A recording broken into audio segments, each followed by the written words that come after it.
It's a beautiful Thursday morning here in Grossile St. Louis.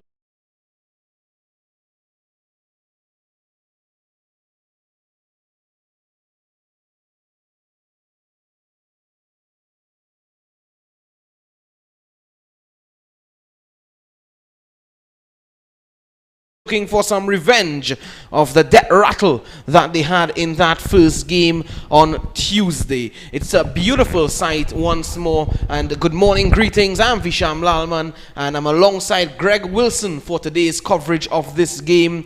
It's a wonderful day for cricket, Greg. Good morning to you. Yeah, good morning, Vishal, and good morning to those persons following the proceedings at the Daren Sammy Cricket Ground today. Indeed, it's a good day for cricket, just slightly overcast, but no immediate threat of rain. Yeah, no immediate threat of rain. Just about 5% chance of precipitation today, so that's good news. And more news coming in from the center, that is, Greg, is that the West Indies A captain, Josh De Silva, he called it right at the toss yet again, and he decided to bowl first. A good decision? Certainly a good decision, considering what happened in the first game on Tuesday, where they bowled first, and Bangladesh, they were skittled out for just 80 runs. Certainly he would want to replicate that sort of performance. And with the slight overcast, why not give their bowlers the first chance to bowl? Totally agree with you there, Greg Wilson. Here's a look at the lineups for today's contest. Bangladesh A, here's how they line up. Mohammad Mithun, the captain. Jaka Alianik, the wicketkeeper batsman. Saif Hassan, Shahadat Hussain Dipu, Mukidul Mugdo Islam, Khalid Saeed Ahmed, Mohammad Naim Sheikh, Riju Rahman Raja, Rakibul Islam, Hassan, that is, Sabir Rahman, Soumya Saka, and Mrityunjoy Chaudhary. For the West Indies A, Josh De Silva, captain. Alec Atanese, Tejarain Chandapal, Brian Charles, Justin Greaves, Tevin Imlak, Sherman Lewis, Anderson Phillip, Preston McSween, Shamar Springer, and Teddy Bishop. 3 changes for the Bangladesh A team, instilling 2 pacers and an extra batsman. The extra batsman, of course, being Shahadat Hussain Dipu, and they brought in their senior pacer, that man Khalid Saeed Ahmed, and of course Riju Rahman Raja. No changes to the West Indies A team though, Greg. Yes, with the sort of thrashing that Bangladesh got on Tuesday, one would have expected a few changes to have taken place, and certainly they look to strengthen the bowling and the batting department. And West Indies, no surprise that with no injuries in the team and the sort of convincing victory that they have, they certainly would have played the same team.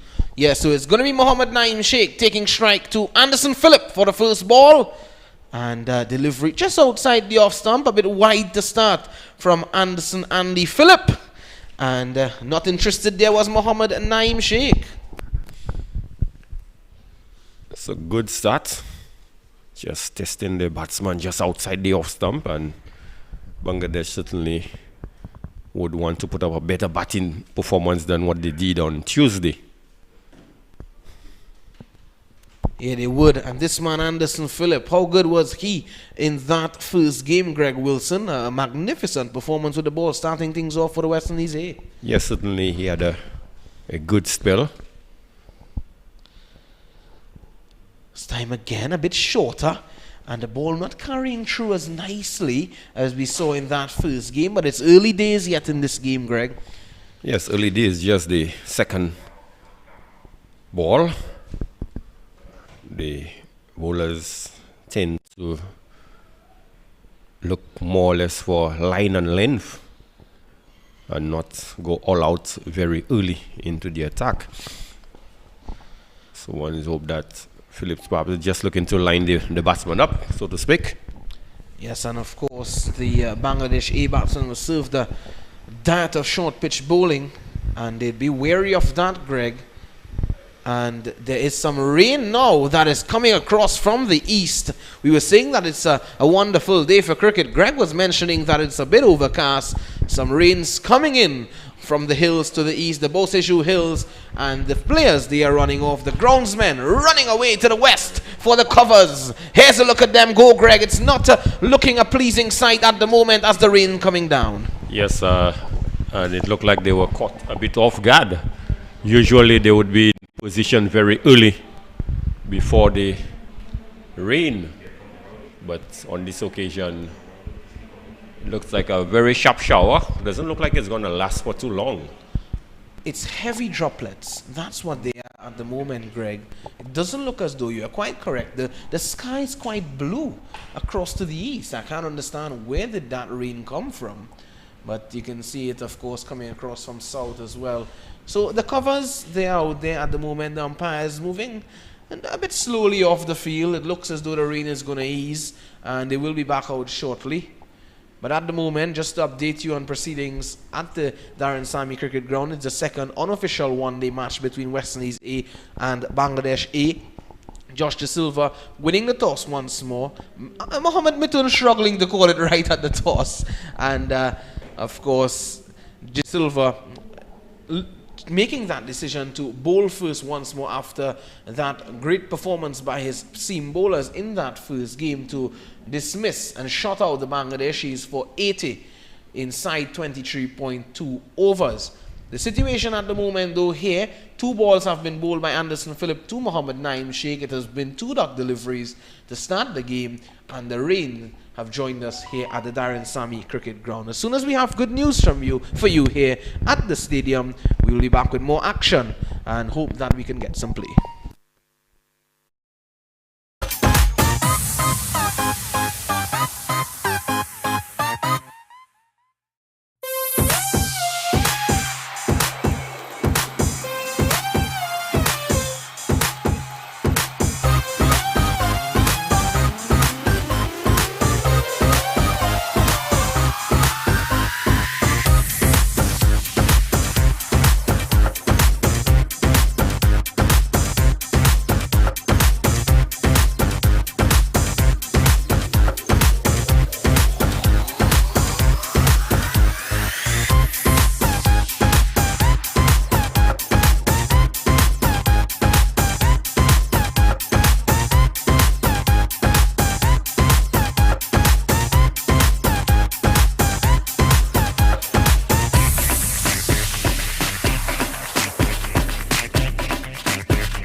Well, welcome back to the Daren Sammy Cricket Ground. It's good news. The rain have left us.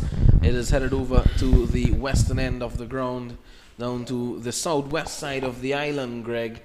And we just want to apologize to the persons on the southwestern side because we have sent the rain down to them. But good news, cricket is about to resume here at the Daren Sammy Cricket Ground once more. Yes, the sun is out in all its glory. If someone were to tell you that perhaps 5 minutes ago there was covers on the outfield, you may not want to believe that. But yes, we had a slight delay, and it looks good right now for cricket. That's normally the situation here at this venue. I know you normally tell us about the rain situation here and how it works here at the Daren Sammy Cricket Ground, also in this entire part of the island. Yes, usually if you have serious rainfall at the Daren Sammy Cricket Ground or in the Boseju area, you would have rain in the entire island. But usually the showers are very sharp showers, light rain on most occasions, just a slight delay within, say, 10-15 minutes. It's always possible to have a resumption of play. Yeah, and that is what we are going to see now, a resumption of play, and quickly at that. And you know, it is very early days in the game, it's just the first over, but this short rain delays can always be, sometimes put the teams at a disadvantage, one of the teams, Greg. Yes, especially the batting team, and more so with every time you have those slight rain delay, the wicket will just freshen up a little because you would have, some rain would have gotten onto the wicket, and that would always aid the fast bowler, in their efforts. Yeah, and looking at the track this morning, it's hard, yes, but of course it's the same track being used from the last game. They would have applied some water immediately following that last game. And there is still just a bit of preparational moisture on the track, so of course that would have assisted Josh Silva in making that decision to bowl first. And as the day progresses, it's going to get better for batting as it dries out. And as you mentioned, just a bit of rain before the groundsmen came on, a bit of rain got onto the surface, so that would freshen it up a bit as well. Here's Philip to continue. And that's going to be the first runs on the board for Naeem Sheikh and the Bangladeshis.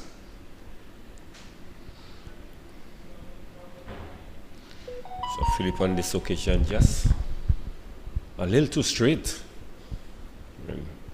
Easy for Naeem to just get into position and work this one through to the square leg region, vacant square leg, and was able to pick up an easy run. So Naeem has opened his account and that of Bangladesh as well. Yeah, so it's one without loss. Philip, the man with the ball in hand, who of course did superbly well in that last game. He's looking to make some early inroads here for the West Indies A team. And the man standing in his way at the moment, Soumya Sarkar.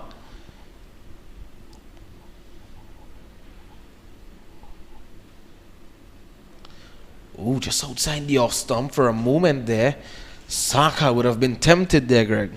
Yes, Saka did shape up to play at this one, and last minute just pull out of the shot. So realizing the ball was not threatening the stumps, just allow it to go through to the keeper, De Silva. Silva would have looked very good with the gloves in that first game, as he normally does, but he'd want to get some more dismissals to his name as Philip pitches this one up.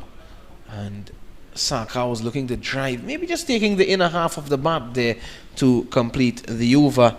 And at the end of it, it's one without loss, Bangladesh A, after being sent in by the West Indies A. Yeah, good start there by Phillips. Trying to keep things as tight as possible. A couple deliveries, especially to Naeem Sheikh, was outside the off stump, but a little closer to Saka. And the last one in particular, looking to drive with a little inward movement, got the inner portion of the bat. But all in all, Philip would be pleased with the first over. He would, and that would just, set the tone for the West Indies A team as well. As Sherman Lewis is going to come into the attack from the Kaimaje end.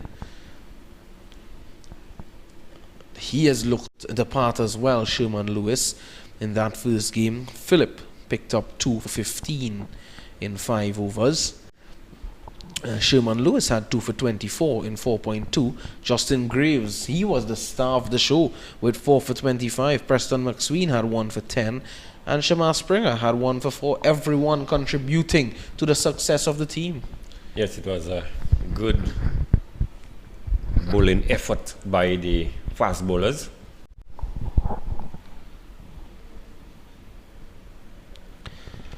Naeem Sheikh settling to take strike to Lewis. It's an excellent delivery to start right up into the block hole there. Greg Wilson, delivery that was moving sharply through the air as well. Yes, excellent first delivery there by Lewis. He would be encouraged with the sort of movement that he's getting very early. Sherman Lewis, the man from Mount Horn, St. Andrew, Grenada, the 26-year-old. Normally plays his regional cricket for the Windward Island Volcanoes.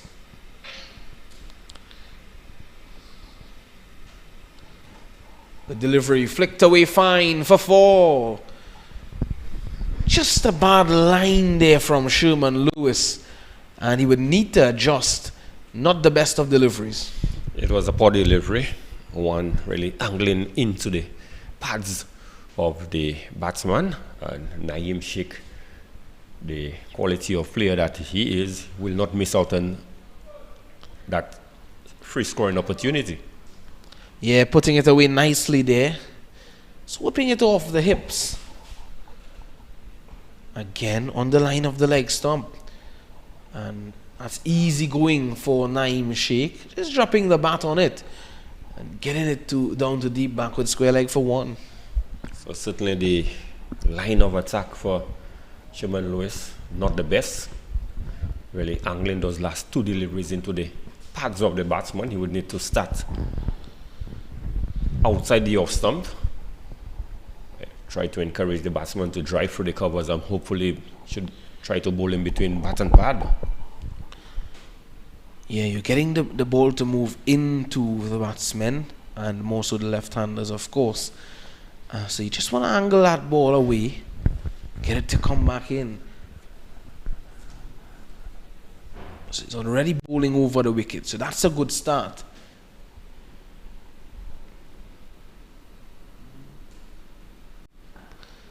Again, that Yorker to Soumya Sarkar, who did well to get his bat down in time. So a good delivery again, similar to what he bowled the very first ball in the over. So just a little inconsistency, 2 good deliveries, 2 bad deliveries. So certainly one would hope that he can finish well.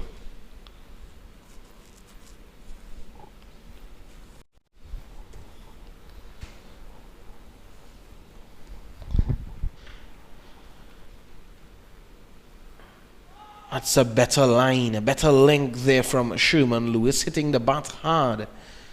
And speaking about consistency, that's what you want to see from the West Indies pacer if you are the coach of the team. That's Andre Kohli.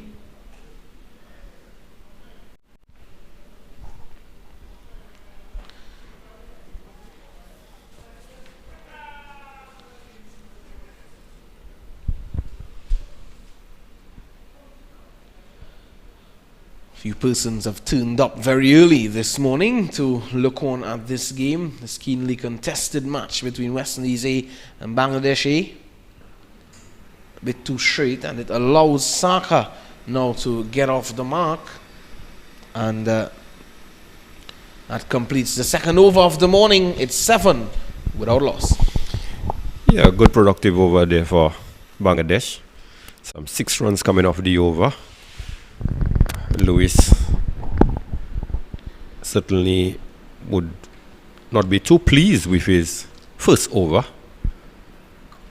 Didn't get the sort of consistent line and length that he would have wanted. We saw on at least 3 occasions him straight into the pads of the batsman, and one in particular, Naeem Sheikh was able to put away for 4. So certainly he would want to better that performance in his second over.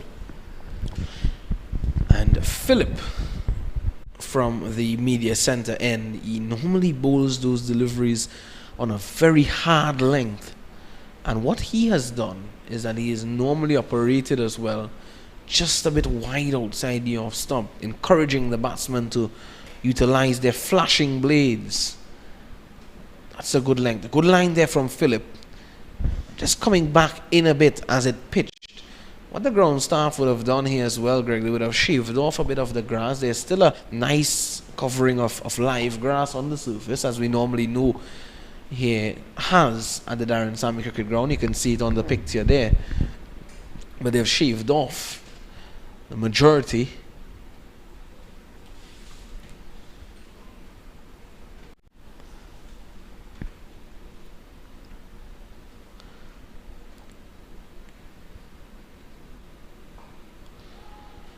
A bit straighter there from Philip, and stood out deliveries.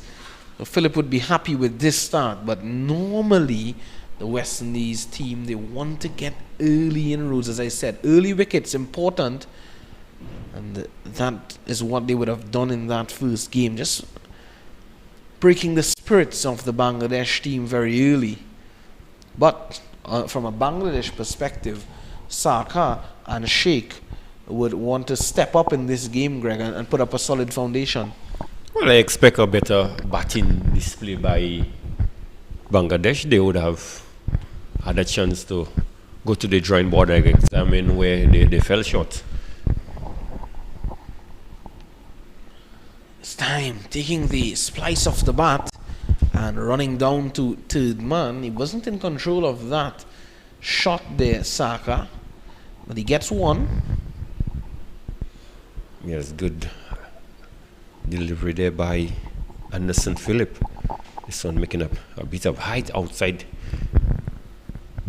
the off stump, and the batsman really was not in total control.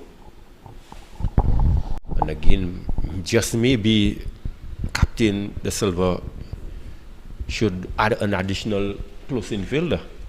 Just maybe looking for wickets early. And these two batsmen like to take on the bowling, but they would be a bit watchful here at the start. Looking to drive their Sheikh, not in the best of positions, and you can see him there just rehearsing the drive.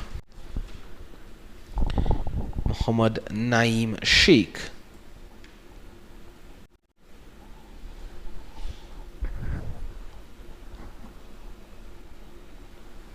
Mohammad Naeem Sheikh from South Dhaka in Bangladesh.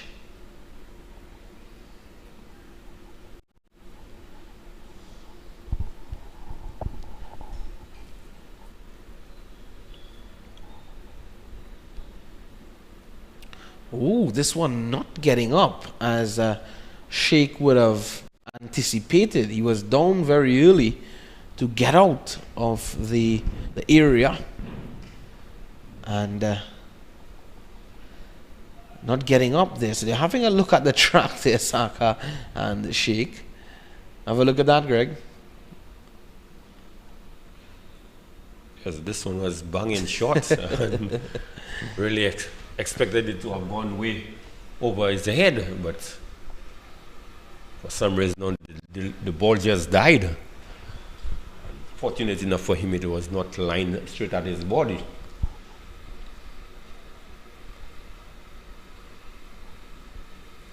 This time it's into the air, but dropping just short of Teddy Bishop. And there it is again, the Bangladesh batsman not handling the short pitch delivery well. At the end of 3 overs, it is 9 without loss. Bangladesh A batting first.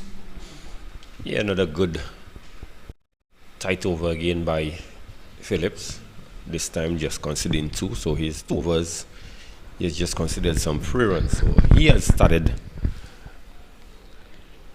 on a good note, keeping things tight. He has not gotten early wickets like he did in the first game, but they are not scoring a flurry of runs off his bowling. What we have seen early, Greg, is the ball just stopping a bit in the track. Yes, especially at the southern end, the players' pavilion end. We have not really seen Sherman Lewis really look to dig the ball in. 2 slips awaits, and a better start to this over from Lewis. So certainly a bit of inconsistent bounce at the southern end.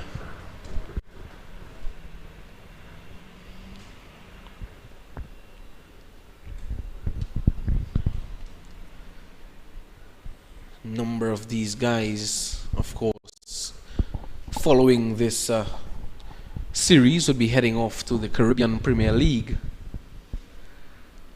and those, of course, who would not have been picked up by any of the Caribbean Premier League teams, they would be heading back home to their various countries. A man who, of course, will be traveling to St. Kitts for the start of the Caribbean Premier League tournament is that guy on your picture, Anderson Phillip. We were speaking to him yesterday at a local restaurant. Bubbly guy, Anderson Phillip. Good lad.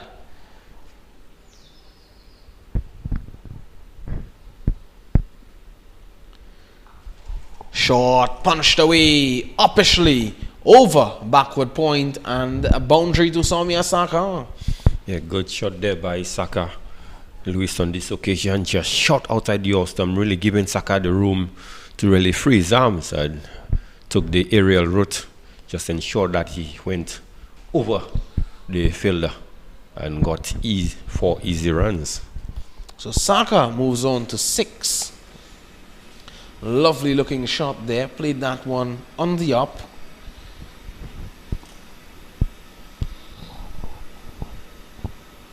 $14 without loss. Saka likes it there. Lewis needs to learn. This time he's bowled him. Learning, I said. And Saka pushing that one. And he has been castled very early on in his innings. He rehearses. But all he has to look back and see is the stumps pegged back. Yes, early. Good breakthrough there by Lewis. But on this occasion, Saka was playing away from his body. Yeah.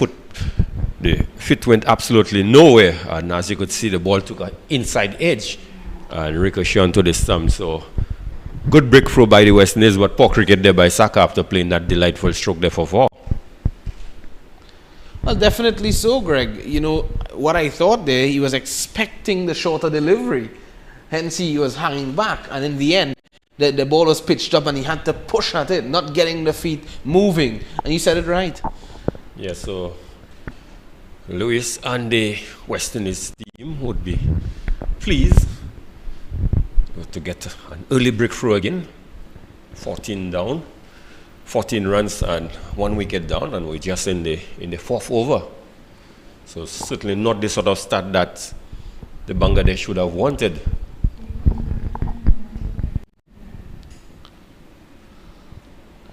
Yeah, not the start at all. And it was Anderson Phillip that started things off for the West Indies in the last game.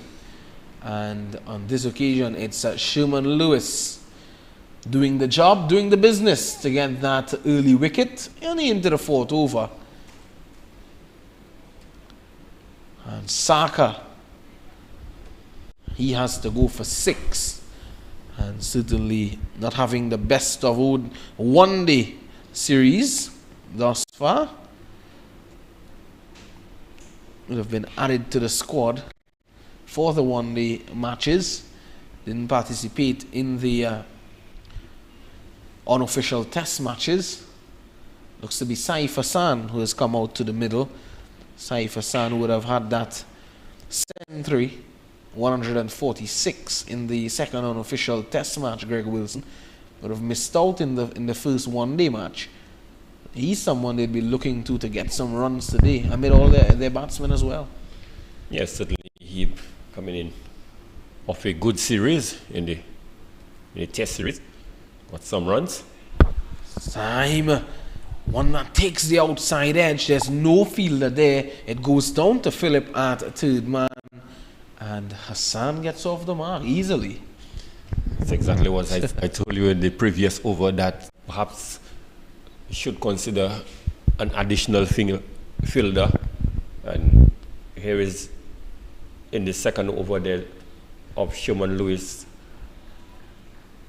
If a foot slip was in position, it would have been an easy catch given to the foot slip. Well, I think, Greg, you could have taken that gamble. It's a new batsman that has come out to the middle, and I thought that the Silver could have looked at that.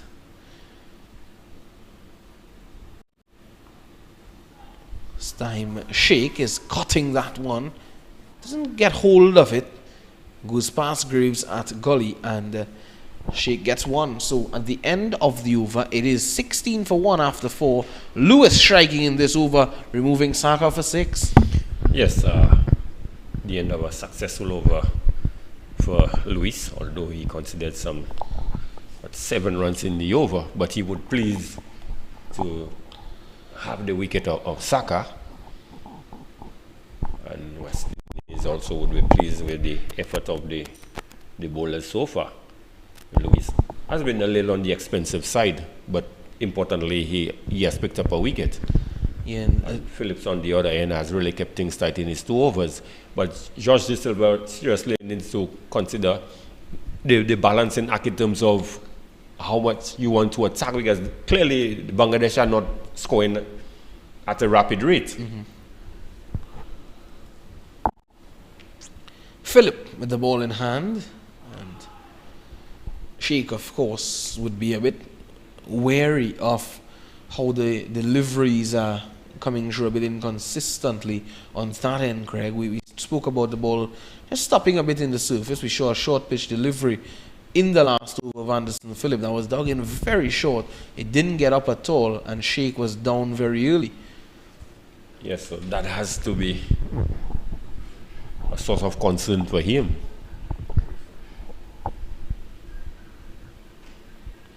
It is going to be a concern. So the slip fielder is very wide, of course. This time, this one has been trashed away for 4 by Mohammad Naeem Sheikh. Over pitch there from Anderson Phillip, too wide as well. And Sheikh leant into that and thus dispatched it nicely. Yes, poor delivery there by Phillip. Outside the off stump to Sheikh, really giving him the liberty to free his arms, and that he obliged and bisected the 2 fielders and got himself 4 easy runs. So first real loose delivery, one would say, we have seen from Anderson Phillips.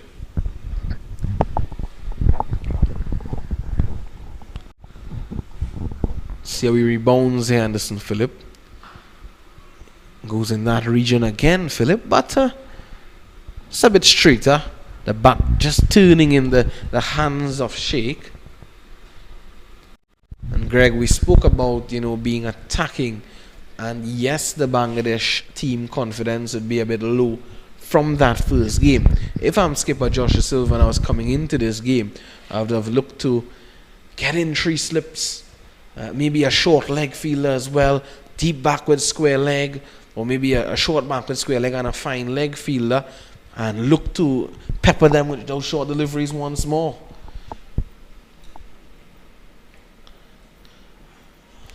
Yes, certainly you would want to intimidate the Bangladeshi batsman from very early. At least you could have looked at that ploy perhaps 4, 5, 6 overs and see how it works, and then you make the adjustment.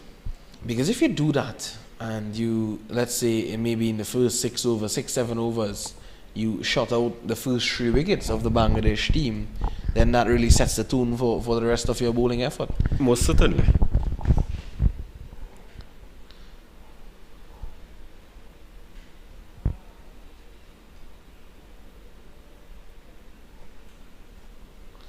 Short, a bit too short. And wide signal by umpire Carl Tuckett. And we are on umpire Tuckett. And the two umpires for today's game, umpire Tuckett and Dayton Butler. They're in charge of proceedings out there in the middle. Umpire Christopher Taylor, the third umpire for today's game. And Mr. Carlisle, he's the match referee.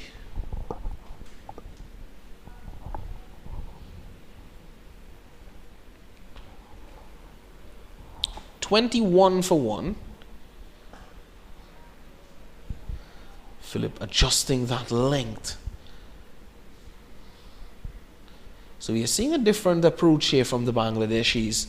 The short pitch bowling, whatever short pitch deliveries that have been served up this morning, Greg, they've either looked to leave it alone, they've looked to defend it. We have not seen any intention to take on the short pitch bowling. Yes, they would have, as I did indicate a little on, gone back to the drawing boards and look at where they really fell short. And certainly you could see they're making a concerted effort to have a different approach and to bat as long as possible. This time, this is short, but not as quick as we've grown accustomed to seeing from Philip. It's pulled away for 2. That's good batting by Naeem Sheikh as the over comes to an end. 5 overs bowled, it's at 23 for the loss of 1. Yes, the most expensive over from Anderson so far. Some 7 runs coming off his third over, 21 for 1. So Bangladesh would certainly want Hassan and Naeem Sheikh to really set a good platform for them.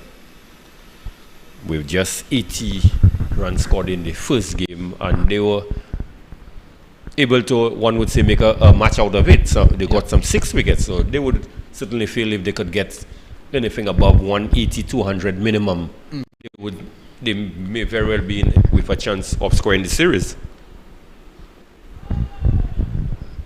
Lewis on target. Hassan equal to the task.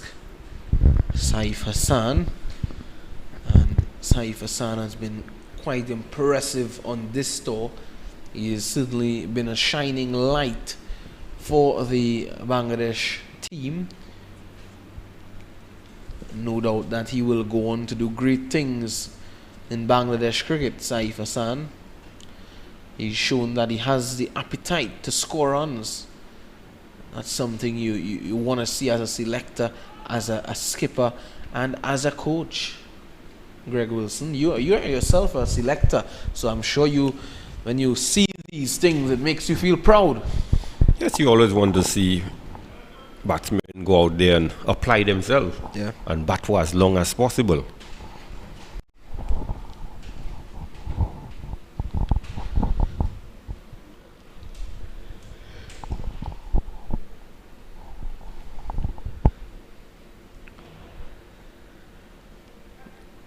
Takes the outside edge.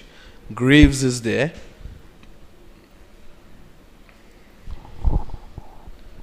Been a good testing over thus far from Lewis to Hassan, who's just come out to the middle. But at the moment, there's a lot of gaps in the field.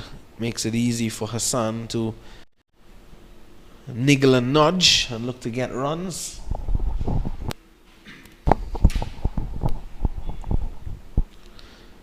Wide and takes the inside edge. That's going to be fortuitous, but a boundary nonetheless. Yes, wide, full pitch delivery. The batsman looking to play through the points region. Ball getting the inner portion of the bat, and wicketkeeper Josh De Silva was wrong-footed, was already moving to his right. Got the inner edge and went to his left, and certainly did not have a chance to cut this one out. So 4 fortuitous runs there for Hassan. Yeah, it's never easy for a wicketkeeper when he's wrong-footed. There's a spicy short one there from Lewis. And the first real short delivery that we've seen from him. Yes, and certainly with this one carried a bit more than what we've seen at the southern end.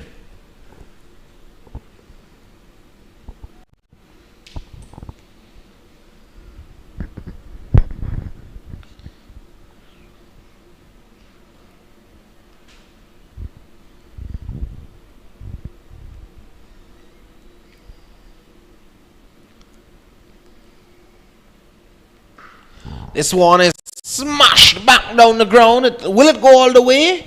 It won't. Chandapol chases it down. It just a bit just plugs in the outfield, and Hassan gets two. He's looking to go downtown there, Greg. Yes, he got elevation but not distance on that occasion. Ball that was pitched up by Sherman Lewis, and Hassan really went hard at this one, but as I did indicate, he got elevation but not distance. Unfortunate enough for him, the fielder Chandapal could not run back to effect a catch. So some 6 runs coming off the over, and the Bangladesh team, they have proceeded to 29 for the loss of 1 after 6. So current run rate of over 4.5 runs. They would be pleased with that so far. Yeah, they won't be too happy with losing that wicket of Saka early. But just to rebuild a bit here is Sheikh, and what an impressive shot from Naeem Sheikh, presenting the full face of the bat. Back past the bowler, past mid-on for 4. Yes, exquisitely driven back past the bowler. Anderson Phillip just bowling a nice half volley outside the off stump, and Naeem Sheikh Mohammed capitalized on this one. So good positive intent showed by the batsmen over. Yeah, positive cricket, what's needed by the Bangladeshis, especially with what we saw happened in that first game. And Sheikh has looked nothing short of confident in this game. He's come out here, he's looked as though he has a mission on his mind, Greg Wilson. Yes, they would have been disappointed with the performance in the first game, and they would want to come and give a much better performance than that. There are a few good quality players.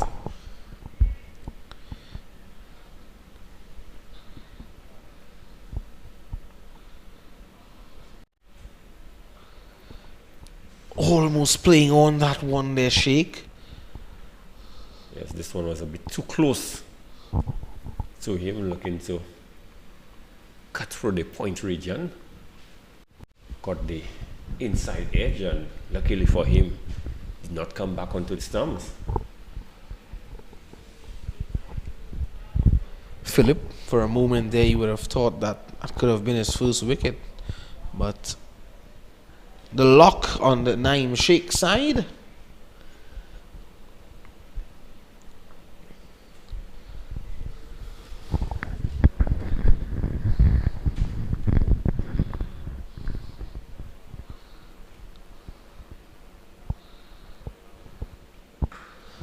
This one is just played forcefully to Imlak. Either side of that cover fielder in Devin Imlak, that could race away for 4.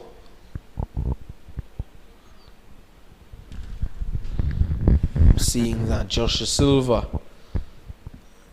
is signaling to Preston McSween at mid-off to warm up. So maybe we could see the left-arm seamer being introduced very soon. Yes, he certainly would be coming in to replace either Anderson or Lewis. Too easy there for Sheikh, who has looked good this morning, to play it out to Bishop to get 1.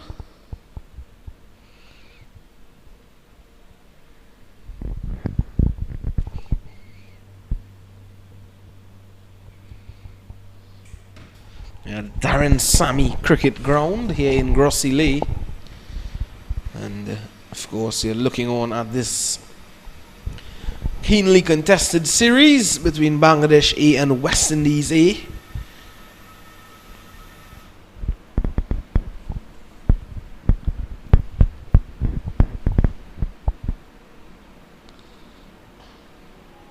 So good delivery there from Philip to close out the 7th over.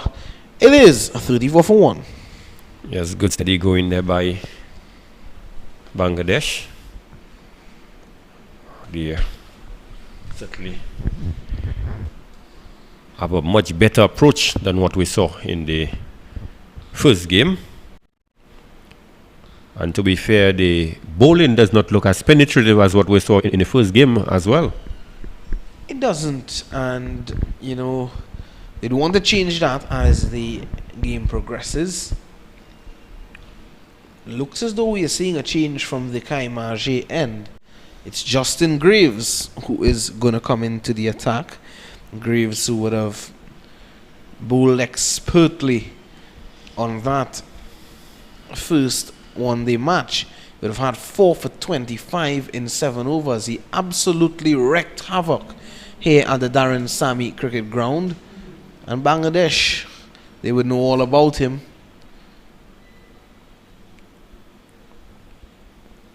He's bowling to Sheikh, and Graves gets the ball to shape away sharply from the right-handers and gets it to come back in to the left-handers.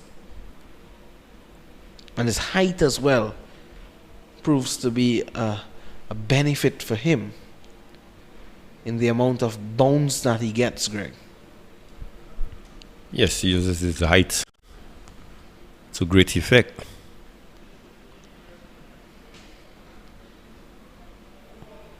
So something we've seen from Sheikh, he has been looking to drive. He's connected with some. But as he's looking to drive, he's still not in total control. The bat turning in his hand at times, hitting the inner edge of the bat.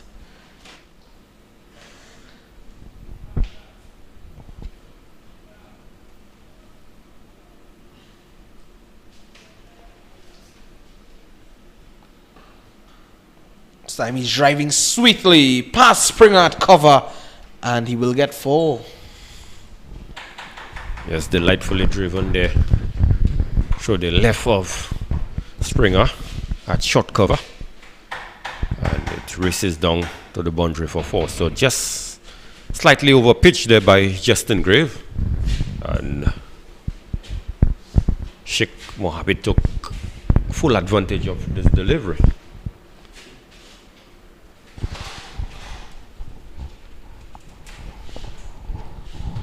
Justin Pear Graves, a bit too wide there, and he had Sheikh just fending at it. No real foot movement there from Sheikh.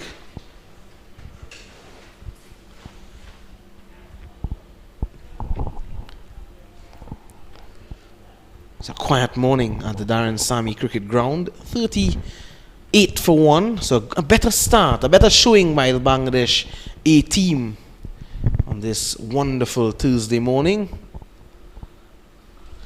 Short and cut away beautifully past Atanese at the backward point, and that raced along the carpet here at the Daren Sammy Cricket Ground for 4 more. Yes, for a delightful shot there played by Sheikh again. Justin Graves loosely shot outside the off-stump, giving the batsman all the time in the world to really free his arms, and was beautifully struck to the left of Atanese, who didn't stand a chance. And this one raced down to the boundary for 4. So certainly they have picked up the scoring rate. Some 42 now for the loss of 1. Yeah, and sometimes this is what you need to do. When a bowler is doing well, you want to put him off his radar, his liner, his length very early. And Sheikh would have recognized that Graves could be a threat here this morning, and he has done that well. That completes the over. 8 overs have been bowled. It's 42 for the loss of 1. Sheikh is on 28 of 29, and Hassan, who replaced Soumya Saka after he fell this morning to Sherman Lewis, Hassan, he's on 7.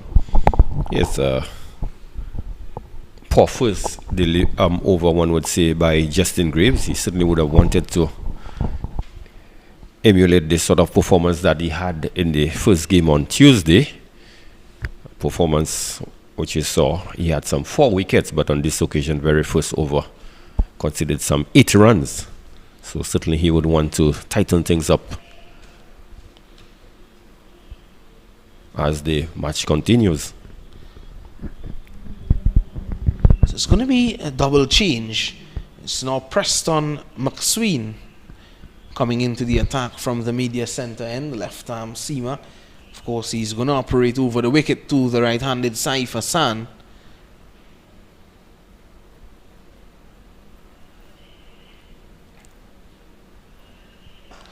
This one is driven uppishly over cover for 4.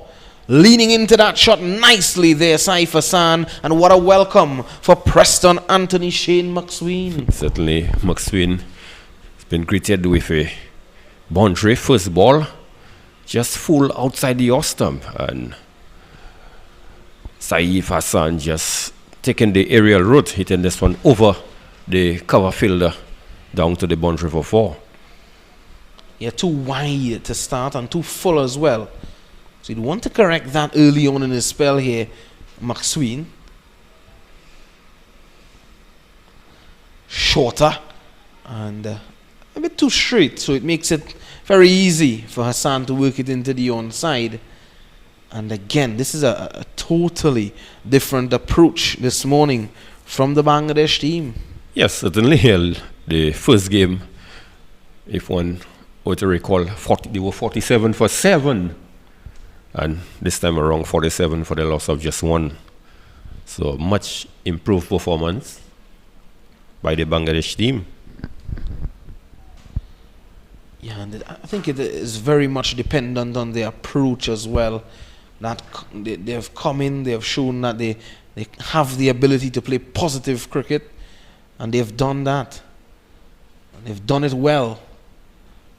Too wide there from McSween, and umpire Tuckett just stretching the arms, signalling wide. Certainly Preston McSween is struggling in his first over.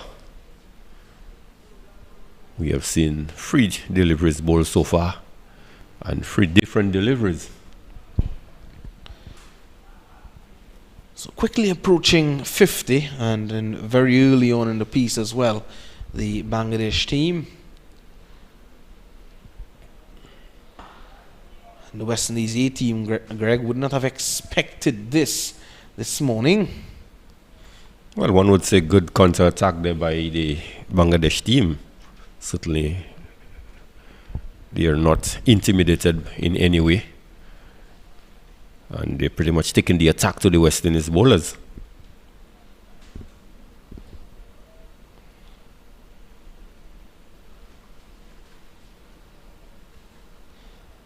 Naeem Sheikh, who's on 28 of 31. The 22-year-old. This one takes the inside edge. And luckily for him there, that didn't go on to hit the stumps. We've seen that on 2 occasions from Sheikh. Good work from the Silver as well. Yes, Sheikh was shaping up to play, and last minute looked to bail out of the shot. And ball getting the inside edge of the bat, and luckily for him did not ricochet onto the stump. But good reflex work there by the Silver on this occasion to stop, to prevent what could have been a certain 4.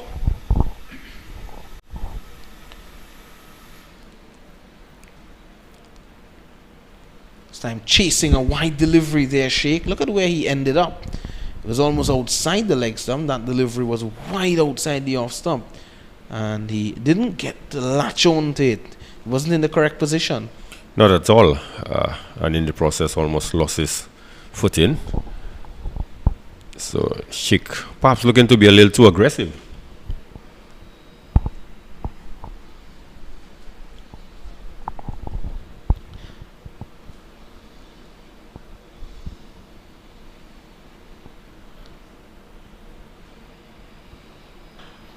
One right up into the block hole there, worked away to Springer for 1. So doing the right thing there, Sheikh, getting a single and rotating the strike to end off the over.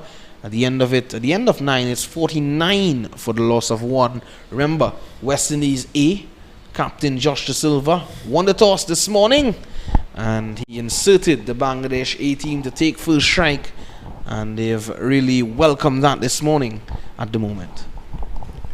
Yes, good end to the over there by Preston McSween. Very inconsistent bowling there by McSween, but this is just his first over in the spell. He did concede some 7 runs, so the Bangladesh team certainly would be pleased with the efforts of perhaps 2 of the more experienced batters in the team. That guy you just saw in your picture is very experienced. He looked very experienced at what he's doing. Was that cow corner, Greg, you just saw in your picture? Well, I saw a cow, but I do not know the location of the cow. So the cameraman might be able to assist us. All in all, a good start here in this over from Justin Greaves. Number of cows and horses at the entrance to the venue. Oh, this one not getting up as Sheikh would have expected there, Greg.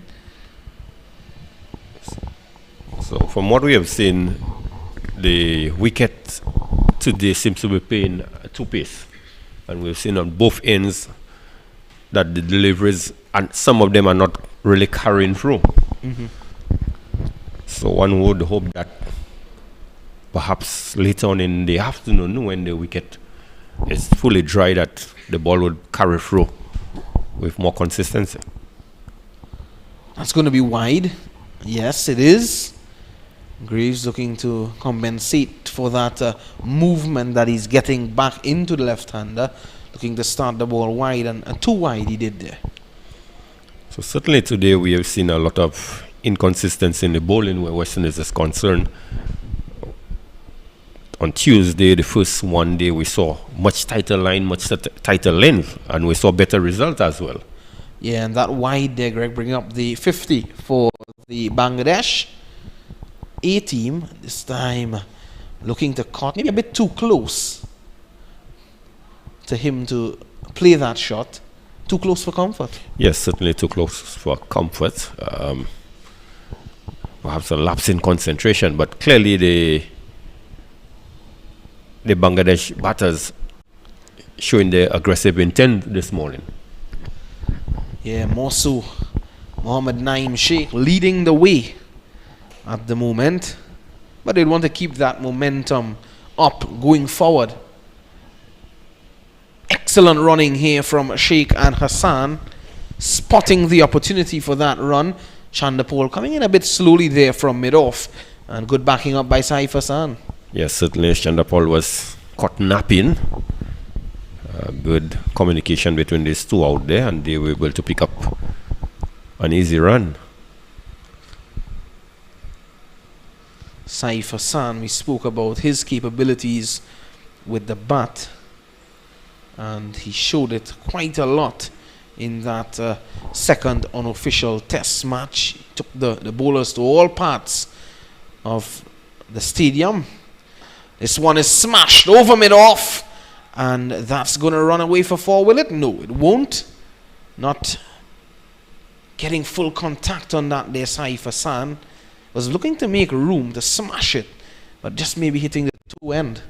Yes, giving Justin Greaves the charge and looking to hit inside out. But as you indicated, didn't get full hold of this one. It went over the fielder at mid-off, and they were able to come through for a second.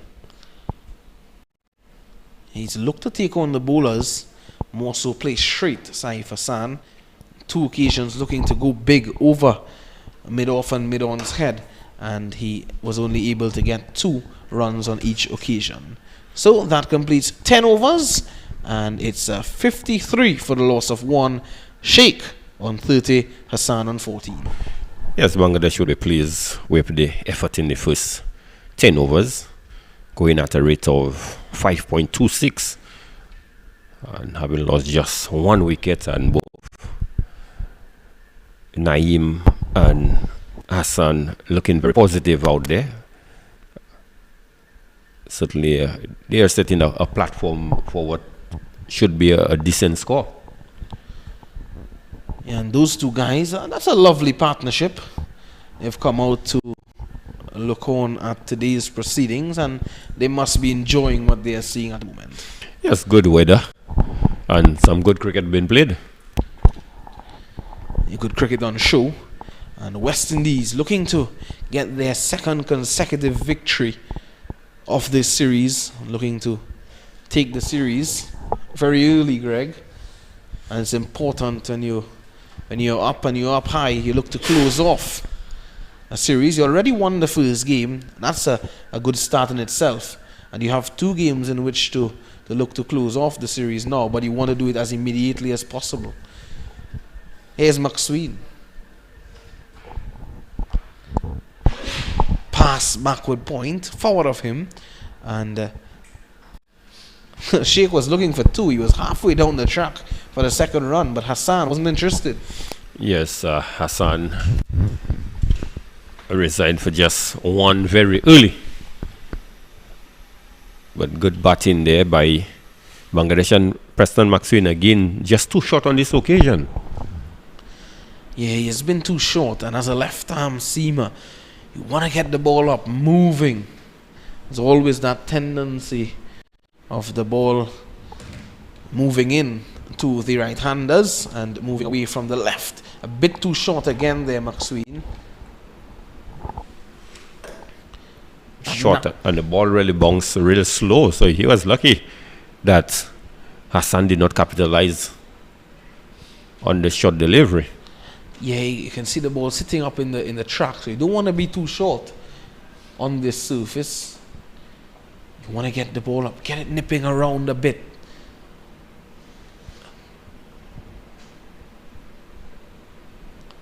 Down the leg side, whipped away, off the hips for 1, turning the strike over. That's smart cricket.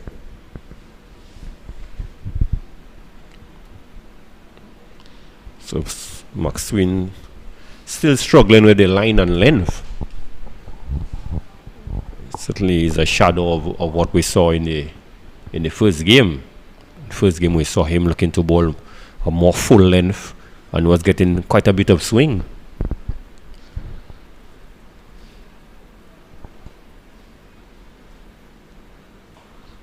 Sheikh cutting this one. Excellent fielding at backward point there by Justin Greaves. Tall man getting down in time.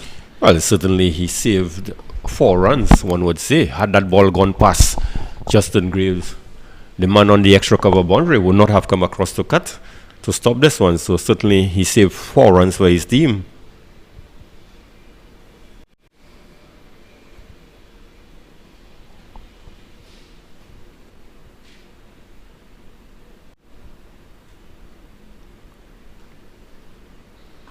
Short, this one climbing on Sheikh.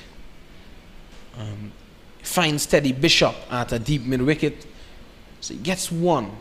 So this has been good from the Bangladesh A team, what they have been able to do when the ball is not there to be hit and to be taken on. They have been able to at least rotate the strike. That has been exceptional. Yes, good cricket played there by Sheikh and Hassan.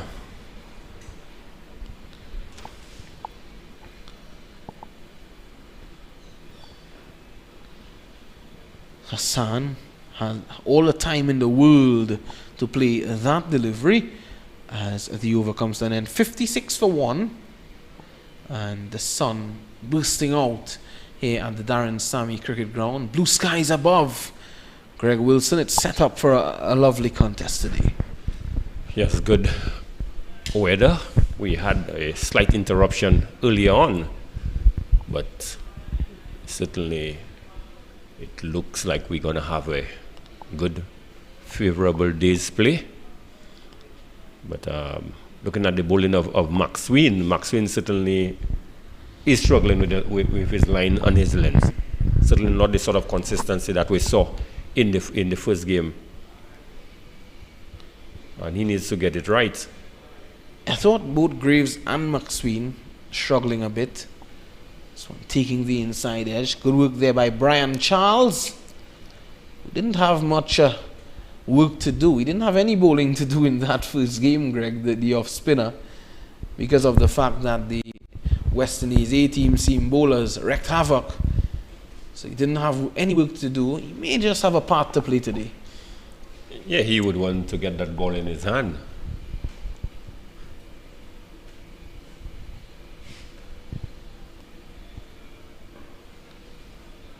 On target, good single taken there by Sheikh. And yes, with the ball stopping a bit as well on this surface, you know, Brian Charles could just get some grip and turn on this track, Greg. Yes, one would hope to see him get a ball today, because these matches are really to help develop the players, and you would want everybody to get a fair opportunity to perform out in the middle. Had a good regional season, first class season, Brian Charles, as always. And this is going to be a wide from Justin Graves. Hassan looking to get inside the line of that delivery, but there's protection at a deep backward square leg and a wide fine leg as well.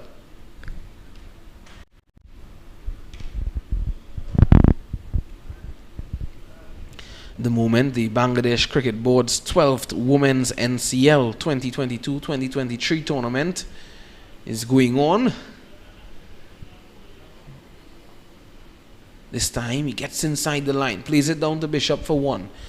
But yes, the NCL, some results coming in from that women's tournament. A match between Dhaka Division and Rajshahi Division. The Rajshahi Division, they won by 5 wickets. Nahida Akhtar was player of the match for the Rajshahi Division, with 1 for 11 in her 4 overs and 22 of 23 in her batting effort. Here's Greaves from the Kai Marge end. This one punched away nicely for 4. Lovely shot again from the left-handed Naim Sheikh. Yeah, Sheikh taking full advantage of a shot and wide delivery there from Greaves. Again, Greaves struggling with his line and length, and really giving the batsman the leeway to really free their arms, and they're certainly taking full advantage of those short and wide deliveries to them so far. Yeah, well, the West Indies A team needs to learn here that it's the same track that is being used from the first game, but it's not offering the set assistance, the kind of assistance that it did in that first game for short pitch bowling.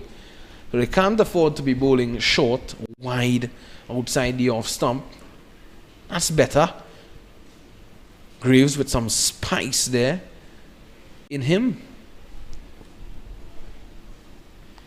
Good comeback after that 4 being struck by Naim Sheikh.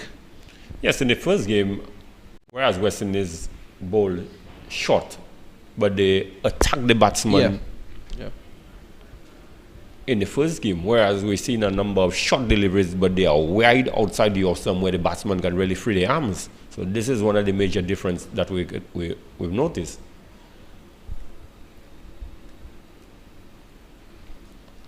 Sheikh happy to take 1 to end the 12th over. It's 64 for 1. What a start this is from the Bangladesh A team after losing Soumya Sarkar for 6. Bowled off an inside edge of the bowling of Sherman Lewis. Since then, it has all been Naim Sheikh and Saif Hassan. Yes, a good partnership there by these two, and they continue to keep up with the run rate of over 5 and over, which is good. But certainly the West Indian bowlers would have to look at a better line of attack. The sort of length that they are bowling certainly too wide and giving the batsmen too much room to free their arms. So the West Indies A team is maybe shocked a bit at the moment. Sheikh pulling hard. The quick feet of Shama Springer gets around to Clean that one up for 1. What do you make of the innings thus far of Naeem Sheikh, Greg? I thought it has been a good innings. Yes, he has been positive cricket. And we know the sort of batsman Saif Hassan is. He got 146 in the test. So certainly he is no mug with the bat. He'd want to put his head down and score big today. But he need to go down for that one because it kept a bit low on him there. Saif Hassan, and Saif Hassan as well was a bit on him. He would have, of course, started his cricket journey in Saudi Arabia where his father used to work. And when his family would have returned to Dhaka, he would have joined the local cricket academy. And since then he would have stuck at his cricket. And he would have risen through his age group structure. And his coaches would have always spoken about his language stroke play. This is a bit too wide there, or too high from Preston McSween, and it's going to be signalled wide by the umpire. Yes, too high there for the batsman to have any chance of playing. So again, we've seen McSween putting in the effort, but certainly that was a wasted delivery. Yeah, looking to dig it in short, too short. So they want to limit the extras as well, the West Indies team bowlers. I'm using his feet. Some bounce there from McSween. Came through a bit quickly as well.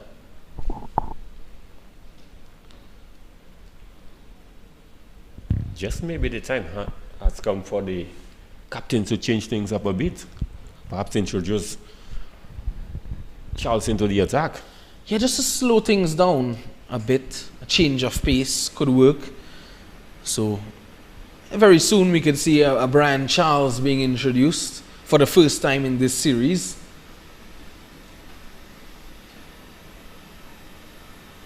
And again, with the delivery stopping, Greg, I still feel as though I could, as a captain, put in a short leg fielder.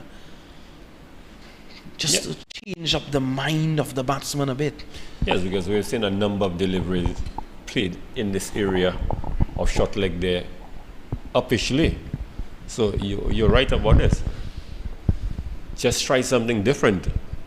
Maybe for an over or two.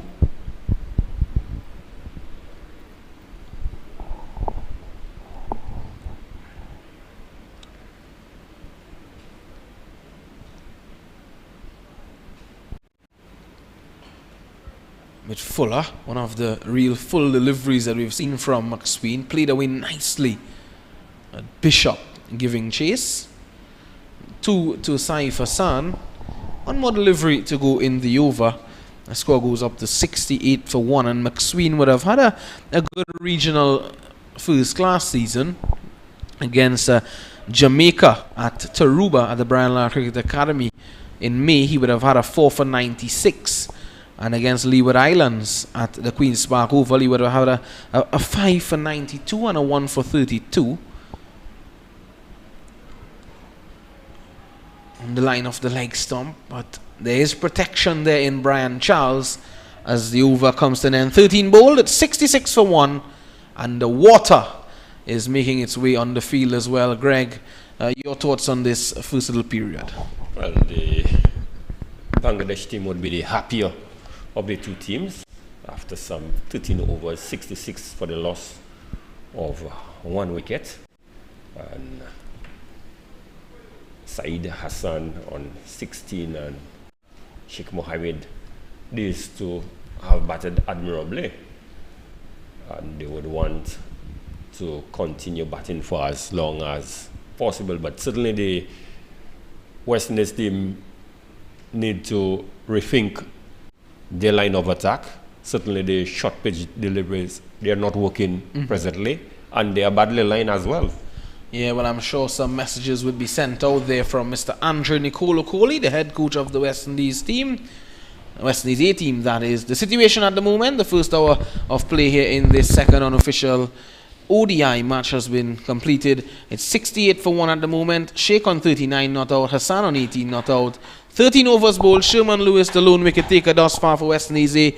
We'll take a short break and be back with more after the water break.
Well, welcome back to the action after the drinks break.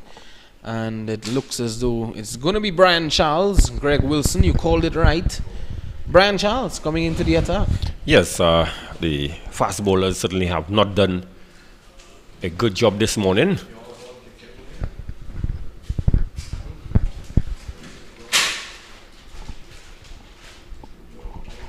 And immediately, Sheikh turns over the strike. And he gets one.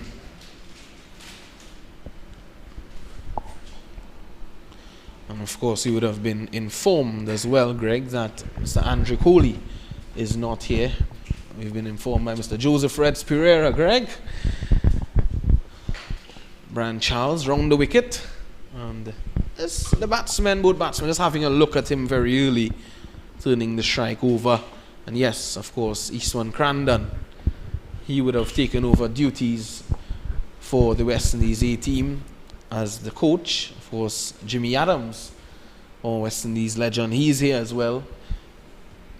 Doubling up shifts as selector, director of cricket, now assisting with the A team as coach. As doing some fielding practice this morning with the team.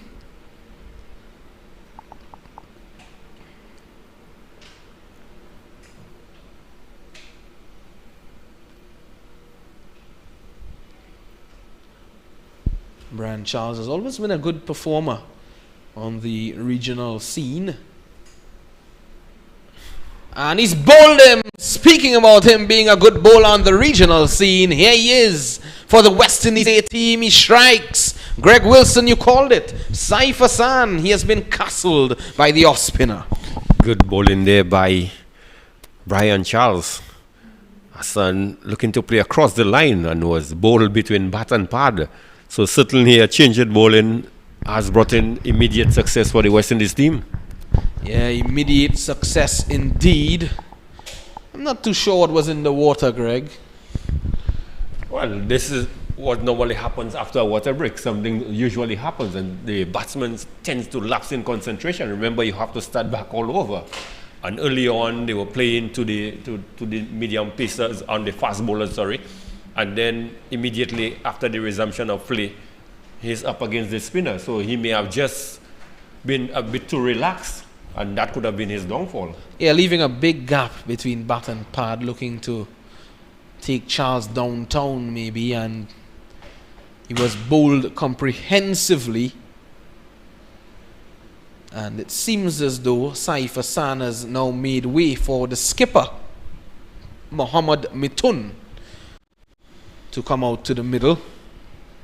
Mithun, who has been a top performer over the years for the Bangladesh senior team, leading the Bangladesh A team, in this series, both the Test series and this one-day series.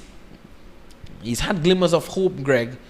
He hasn't put his head down and really scored big runs for this Bangladesh A team in this series. So maybe this could be his day to step up. Yes, good opportunity to lead from the front, lead by example as captain. Platform set by Sheikh and Hassan. 98 first-class wickets to Brian Nigel Lennox Charles, 27-year-old.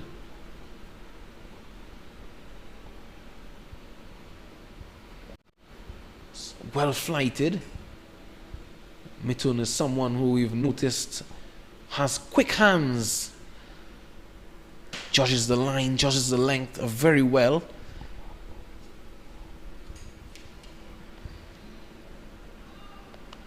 Solidly behind that, and the wicket taking over comes to an end for the West Indies. Brian Charles striking to remove Saif Hassan, and it's 71 for 2 after 14.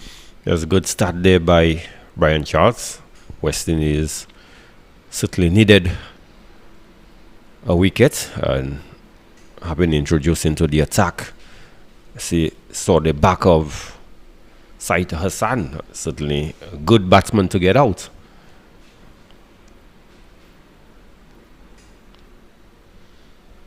Preston McSween, De Silva sticking with him from the media centre end, and he just want to bowl in partnership with the spinner. Sheikh is still there. How good has he been this morning? He's been picking the length very well. He's dealt with the short pitch bowling well, Naeem Sheikh. Well, he doesn't seem trouble at all by the short pitch bowling today, and more so he's getting into position and he has played them well, especially those outside the off stump. Yeah, he's been getting on top of the delivery, getting up high on his toes and punching those deliveries in the on, pulling in the off, pulling it into the onside, as the case may be.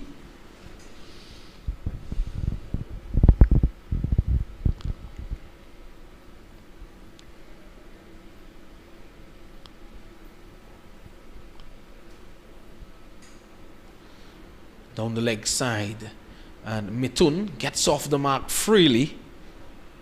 There's a freebie there, so to speak, and Silva kicking the ground there, maybe in a bit of disappointment as to should have been a bit tighter there. McSween not allowing the new batsman to get off the strike that easily, but maybe a bit of pressure could have been put on him a bit more from the West Indies A team as well. Yes, a freebie really by McSween to the new batsman. Cut away through that point fielder, Greg Wilson. That was struck hard, and that was a chance for the third wicket. Yeah, drop catch there, looks like by Justin Greaves. It was not the easiest of catches, but certainly he got both hands to it and should have held on to this one. Yeah, he should have held on to that. The good fielder Justin Graves, and he will be disappointed with that effort. Was a delivery again, climbing on shake, but we were just speaking about him handling the short pitch bowling well, and there he was playing one into the hands of Graves.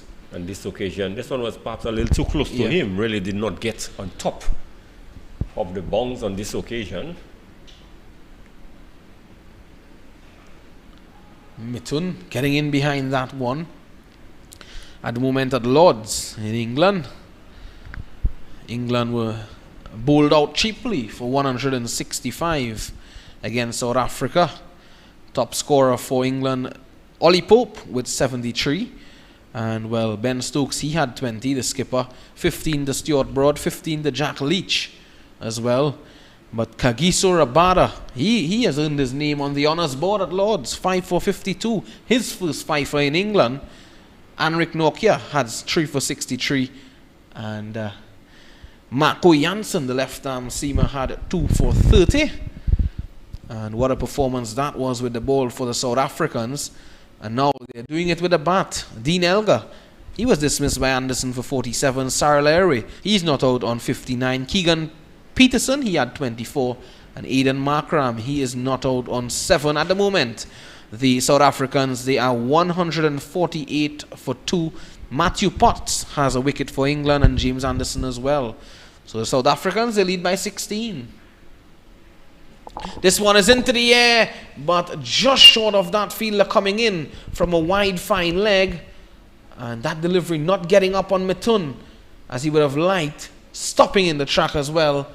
And he gets one, fortuitous one though, as the over comes to an end. It's 75 for 2.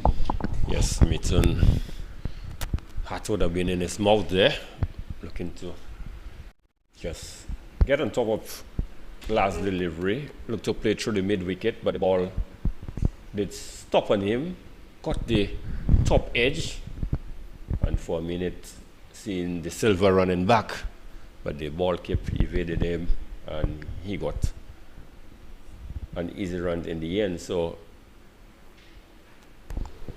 Mithun certainly has not looked settled from the time he has come into the wicket. Not at all. And it tells me that Preston McSween has been doing something right. But something different here for Mithun as well is facing up to Brian Charles. And he was looking to use his feet in that very first delivery. Charles, who has opted to come around the wicket to the right hand. That's a good ploy, Greg. Well, perhaps looking to angle the ball away and also looking to get it to turn back. So having him to drive through the covers, looking to perhaps to go through the gap. Yeah, Brian Charles, who would have been in and around this A-team setup, the President's 11 setup, for a number of years. He would have made his first-class debut at Providence back in 2015, March of 2015 against Guyana for Trinidad and Tobago Red Force. A loud appeal for leg before. Not out, says umpire Dayton Butler. Good delivery there by Charles. Perhaps a bit of bounce may have saved him, but certainly looked like he was struck in line.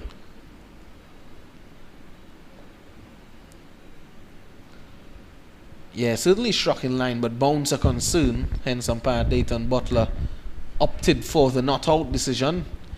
And many times, of course, we say that the umpire, he's in the best position to make the decision. Getting that one right up there, looking for a single. Not on. Springer gets in the way as the over comes to an end. 16 bowled, it's 75 for 2. Sheikh is on 43 and Mithun, he's on 2. A good over there completed by Charles.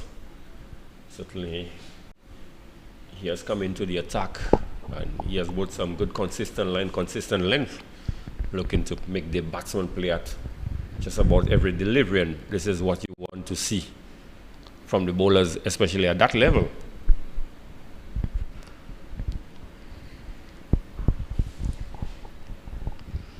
McSween, so De Silva would have been happy with what he would have seen from McSween in the last over. McSween bringing a chance to the West Indies A team that, of course, Greaves would have spilled, not having the best of these.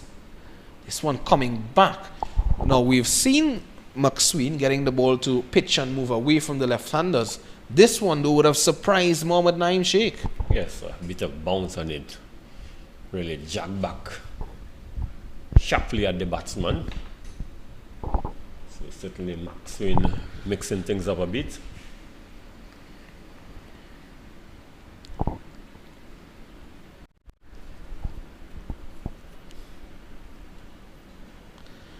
Sheikh, after the fall of that wicket of Hassan, has just been tied down just a bit. That can do that to some batsmen as well. When they lose that partner that they've been batting so good with, Greg Wilson just ties them down a bit. Wickets can do that to a batting team. Yes, it certainly looked like they had a good understanding out in the middle. We saw they were able to rotate the strike quite freely.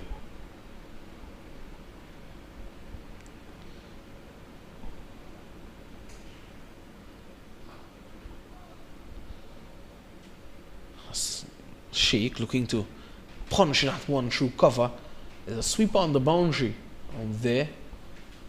And we saw, of course, Greg Yannick Currier, who, of course, initially was in this team for this series. Of course, he participated in the Test match series, was in the one-day setup, and then he broke into the West Indies senior team. Yesterday, he played his maiden game for the West Indies, one-day international. He picked up his maiden wicket, an international wicket that is. This one is short, pulled away, and that's going to race away for 4. It stood up to be hit there for Naeem Sheikh.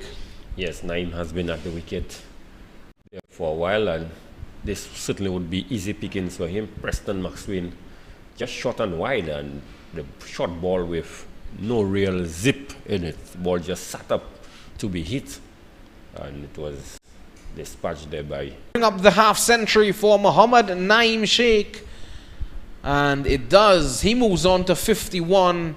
And this has been a brilliant knock by the 22-year-old, the left-arm opener. Yes, good knock there by Naeem Sheikh. He has certainly batted positive out there. McSween could consider himself a little unlucky, but Naeem would take that for any day. A half century, you would be pleased with a half century despite however it comes. This one slammed hard. He finds the sweeper out there. So 2 consecutive boundaries, and just rotates the strike to complete the over. And at the end of it, it is 84 actually for 2. Yes, good going there by Bangladesh, and more so Naeem, who certainly has batted well today, has really dealt with the short pitch bowling and took advantage of some loose bowling as well. And certainly a much better performance by him compared to what we saw in the very first game. Brian Charles into the attack once more, and this has been thumped for 6, will it? No, it's 4. Dropping just inside the boundary ropes there, and Sheikh again getting into the action. Yes, Charles on this occasion shot, and the ball was slow, so he had ample time to pick the gap and struck this one in the mid-wicket region for 4. Yeah, good looking shot from Sheikh. So he would look to get a move on. He has a lot of time to work with. He's gotten his half century inside 17 overs. Yes, was still another. It's time right up into that Yorker area there, Greg. Can't put that one away. Difficult for him to get under it. So good comeback there by Charles. So he's just slowed it up in the air a bit there, Brian Charles. Good variation. after being struck for that boundary. He's pulling back the length a bit, having the batsman waiting on those deliveries. Just like that. Yeah. Good bowling after being struck for a boundary of the first ball of the over. So let's hope he can close the over well. This time fired into the legs, but Sheikh, the kind of confidence that he has at the moment, the kind of form that he's in today, he just easily turns it down to long on for 1, and 18 overs have been completed, and it's 89 for the loss of 2. Sheikh is on 57, and Mithun, he's on 2. Yes, Sheikh is continuing to bat positive out there. Whatever loose deliveries he has capitalized on, and he certainly has a good platform set to perhaps go on and get free figures. It's just the completion of the 18th over, so you'll still have an additional 32 more overs. So certainly has ample time to get a big score once he can get the support from the other end. And speaking about support, Brian Chan was looking for some support, and it looks as though it's going to come in the form of Shama Springer. Josh De Silva making the change from the media centre end. Springer starting well. The man from St. Michael in Barbados, Shama Springer. I've had some good times in West Indies on the 19 cricket when he was at that World Cup. Greg Wilson.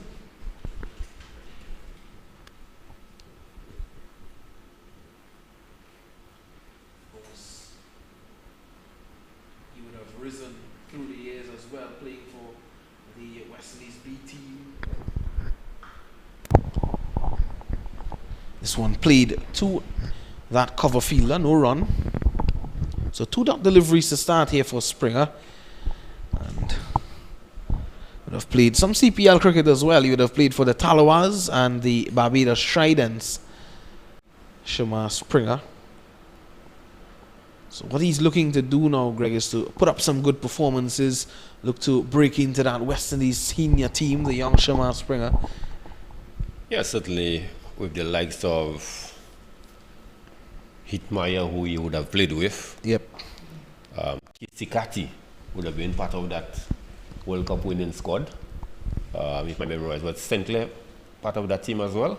No, I think Tevin Imlach was a part of that team as well. So there are quite a few of the players who have gone on to the senior team.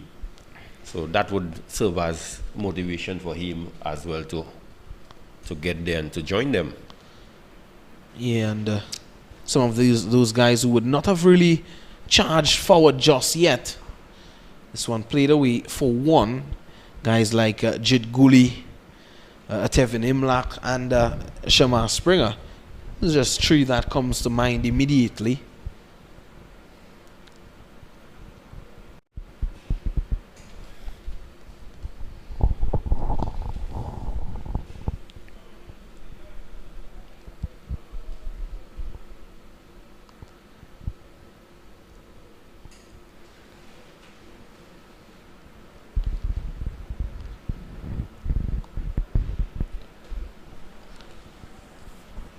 Mithun has looked a bit watchful at the start of his innings thus far. He's looked solid at times. Just 12 deliveries faced for his 2. Springer getting that one up. Mithun can't negotiate that one well.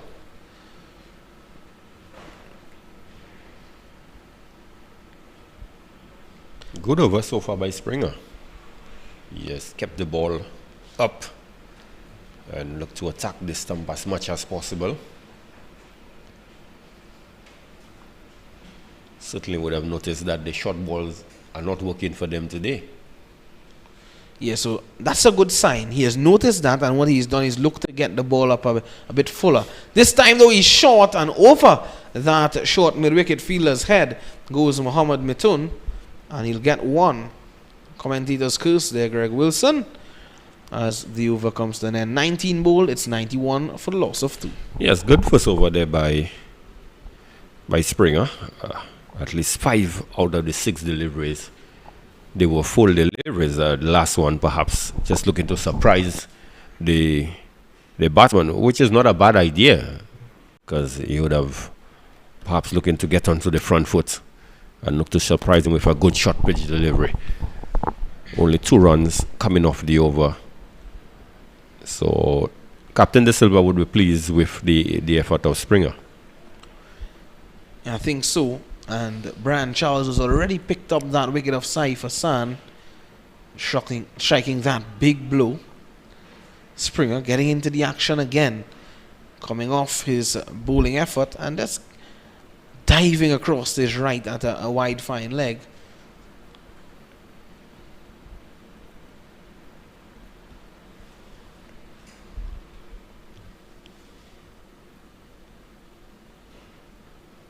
Keeping things tight here, Brian Charles. Someone who doesn't give away too much. Targets that line of those 3 stumps, Greg Wilson. Mithun, with all the experience in the world, expertly guiding that one away for 1. Yes, just coming forward and opening the face of the bat. But good tight stuff there by Brian.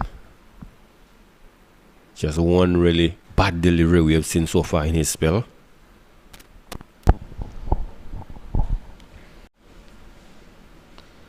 Sheikh, who can do no wrong today, and he has had the luck on his side as well. Inside edges going for 4, not going on to the stumps.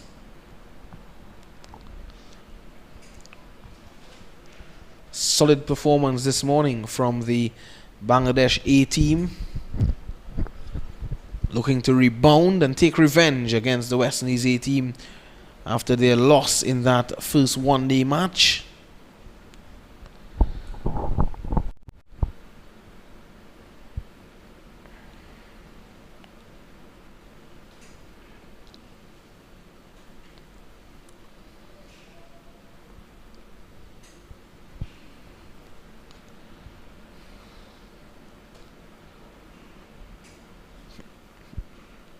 Well, he just played that one with the top hand there, Greg. I think his concern was that the rag fell off at the same time Brian was bowling. Yeah.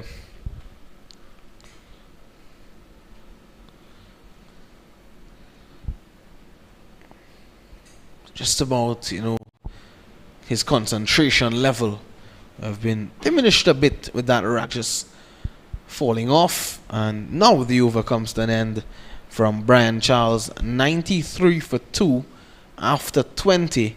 And Greg Wilson, your thoughts on the first 20 overs? Well, the Bangladesh team certainly would have enjoyed the better of the exchange. West Indies just picking up just 2 wickets and considering some 93 runs. And already in this 20 overs, they've used 6 bowlers. That's the captain, Joshua De Silva. He's used Anderson Phillip, who had none for 15 and 4. Sherman Lewis, 1 for 19. The lone wicket taker, Justin Greaves, none for 20. Preston McSween, none for 27. Brian Charles, 1 for 10. And Shema Springer, none for 2 and 1. So Lewis, he was the lone wicket taker in the first 10 overs. When Brian Charles struck. Springer is back, and he pitches that one in short.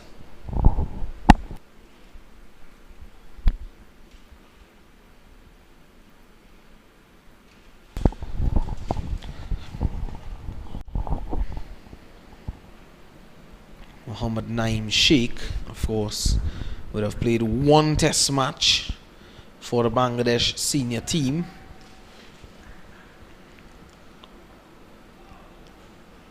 Played out to backward point. They'd have played 2 ODI matches and 34 T20 international matches. and he would have made his test debut at Christchurch this year in January. And a number of fans coming in to look on at this game. They're heading into the Johnson Charles stand, the western end of the ground. As Sheikh is driving through the covers, and he will get two. Willie, a chance for a run out at the non-striker's end. There was a mix-up there in the middle between Mithun and Sheikh, and the ball was thrown to the wrong end. Yes, good fielding there done there by Imlak. But I think in the heat of the moment they chose the wrong end to throw the ball. But all well ends well.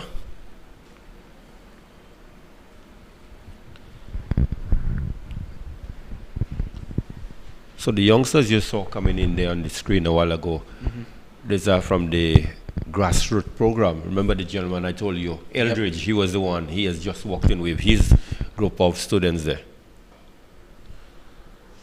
This one, Mithun picks up one, yes, certainly, and it's good to see the youngsters coming out to look on at these games, and that would just give them the confidence and put them in good stead, Greg, thinking that, hey, I can be here someday in the future playing for the West Indies, if not the West Indies senior team, the West Indies A team, in my development towards the West Indies senior team. Maybe future St. Lucia and Windward Islands cricketer, who knows? These youngsters. Yeah, certainly it's always a good initiative to bring the youngsters along to watch the cricket.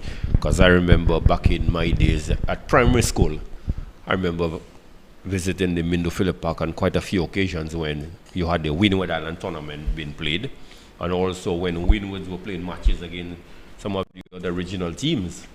Yeah.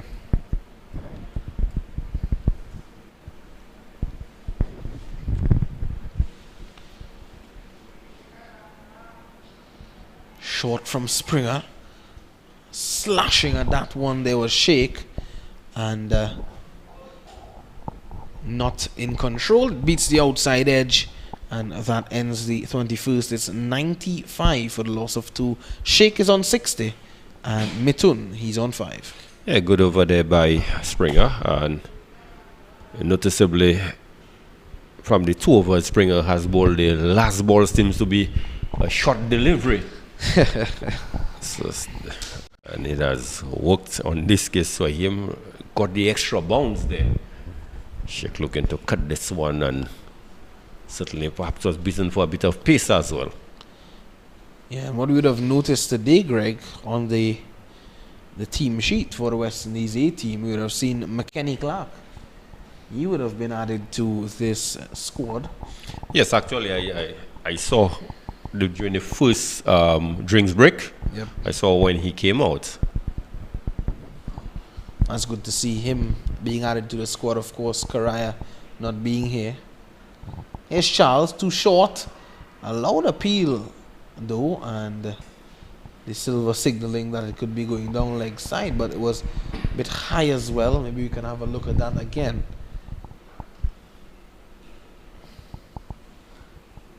Pitching outside the line of the leg stump. Yes, clearly.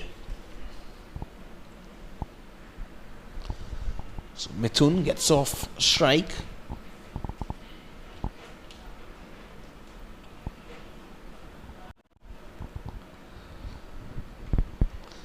And McKenny Clark, he would have played for the West Indies under 19 team in that recently concluded World Cup in January, and would have had some good performances in that World Cup. He would have had a 2 for 34 against PNG, Papua New Guinea, and he would have had 2 for 38 against Sri Lanka under 19 at Basseterre, and 1 for 47 at the Queen's Park Oval against the United Arab Emirates, and against Scotland he would have had 1 for 17.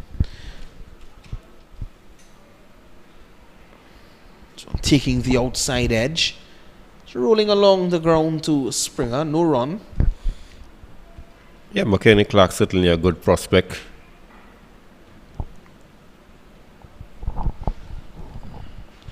West Indies A team looking for wickets at the moment. The energy is certainly there.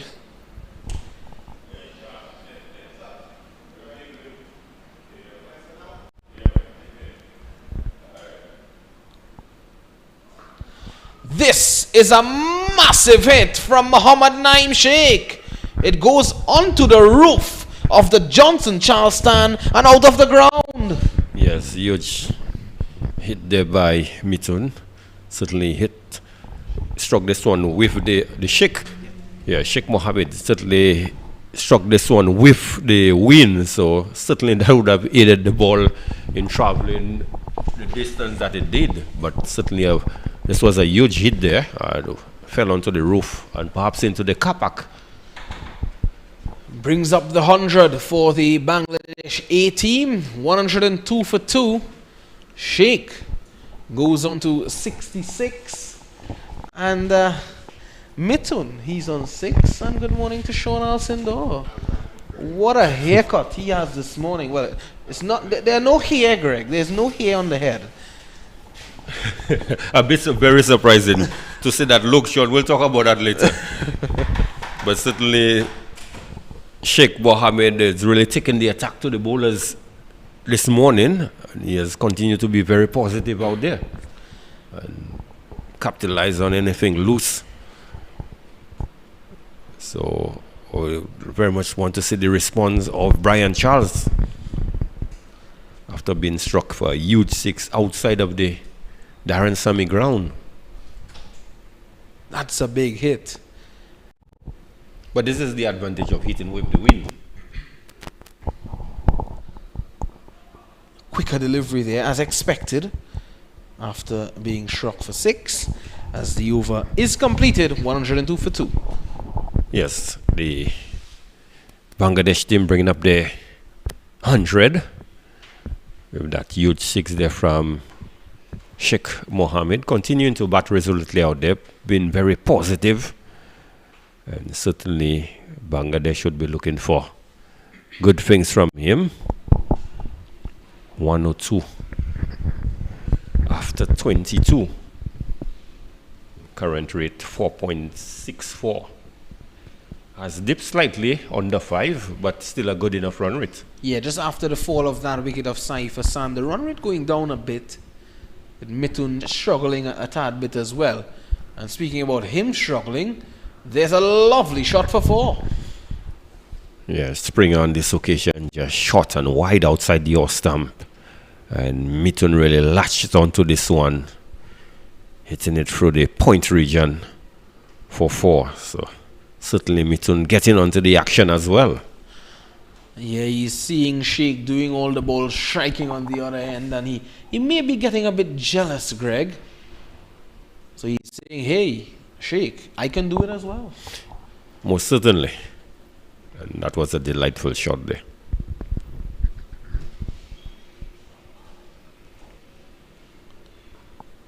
Good adjustment there by Springer. But again, too many easy singles being given up to the Bangladesh batsmen, Greg. This is something that we have spoken about. The fielders are a bit too deep on occasion, especially on the onside. Yeah. And it's easy pickings for the Bangladesh A batsmen to turn the strike over. Makes it difficult for the bowlers. Down the leg side, wide from Springer. Raises his hand to his captain. Yeah, it makes it difficult for the bowlers as well to adjust, especially, Greg, when there's a left-hand, right-hand combination out there in the middle. Yes, it's always a challenge for a lot of bowlers when they are a left and right combination out in the middle, because it means that you have to change your line of attack every time they rotate the strike.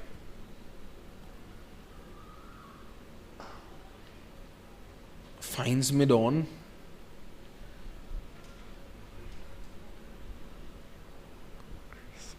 McSween is there. Sun is quite hot out there. West Indies and Bangladesh flag fluttering in the breeze nicely. It's a Lucian flag as well. blue, white, and yellow and black.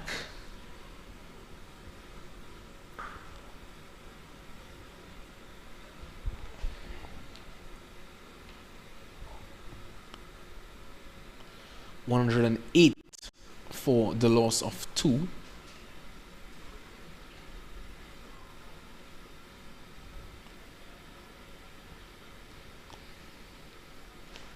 Mohammad Naeem Sheikh would have, since starting his cricketing career, would have impressed over the years. Hence, he has been into the senior setup for the Bangladesh team. He has now been given the opportunity in this team to work his way back up to that level, and I think many in South Dhaka at the moment will be proud of this innings that they have seen. He would have impressed immediately in his debut season in the Dhaka Premier League at racking up 556 runs at an average of 46.33, and this is a flowing cut for 4.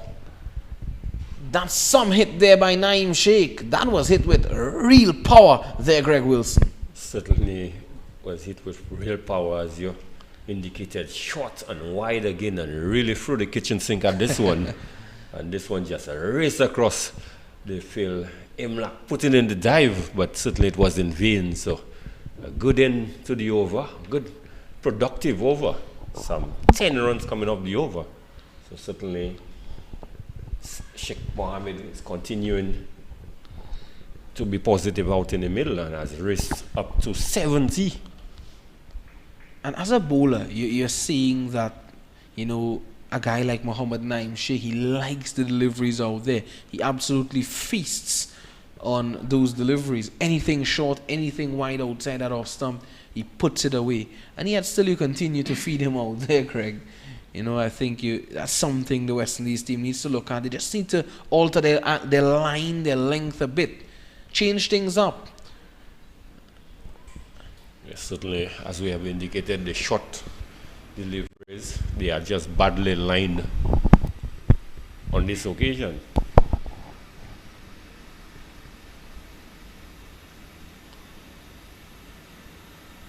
Excited there was Josh De Silva. That one beating the outside edge of Mitun's bat.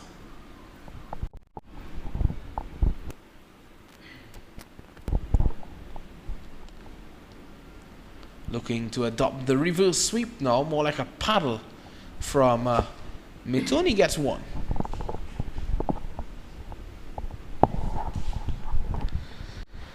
Brian Charles is carrying the number 6. Was there another Brian Charles that carried the number 6 as well? This one played down to long on, wide long on. She gets 1. Good point there, Greg. I know you were waiting a while to see that one. Well, certainly a good man to emulate. Yeah, definitely so.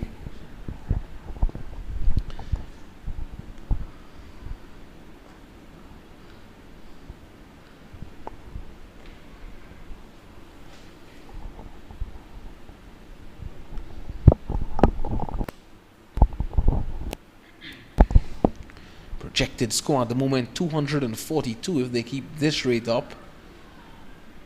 This one turned away past Springer. Couldn't get down to stop it. But Teddy Bishop is another under 19 player coming through the ranks and given the opportunity by the selectors on this A team. He's there. He had a first baller in the first game.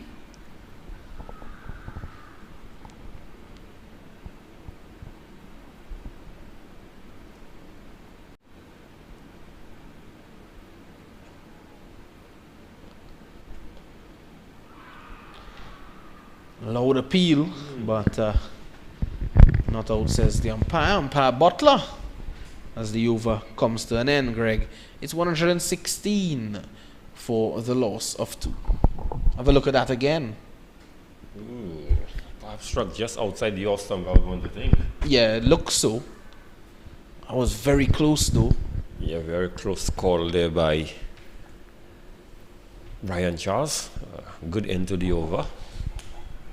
Much better over, only conceding 4 runs in this last over. But Bangladesh continuing to do well. Current rate of 4.83. So they should be very pleased with the effort so far. We're almost halfway into the inning. Graves swapping ends, and he's now come from the media center end, and he would not have had good fortunes from the Kaimaji end this game, but in the last game picked up all of his 4 wickets from that end. So swapping ends to see what he can do here now, Greg Wilson. Yes, certainly sometimes a change of end may just bring you some better fortune. And let's see if that would be the case for Justin Greaves.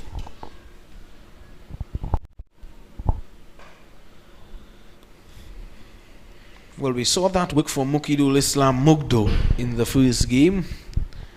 He's bowling from the media center end, but it's opposite to what Greaves did.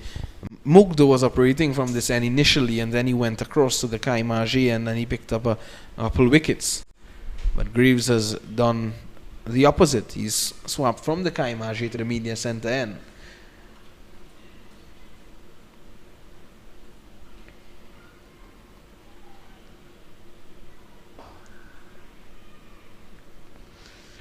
Remember Sheikh, he was dropped by Justin Greaves at a backward point, Greg Wilson. That could really hurt the West Indies A team if he gets a big 100 here at the Daren Sammy Cricket Ground today. Certainly it would, but Greaves has a chance now with the ball in hand to get a dismissal for the West Indies team, and more so that of Sheikh Mohammed.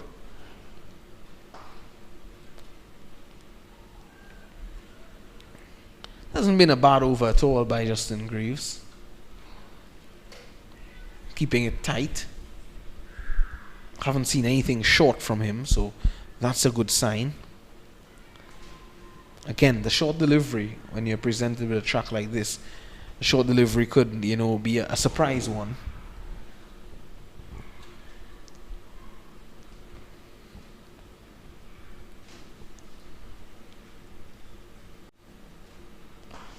And Shea goes hard and goes down the ground for 4.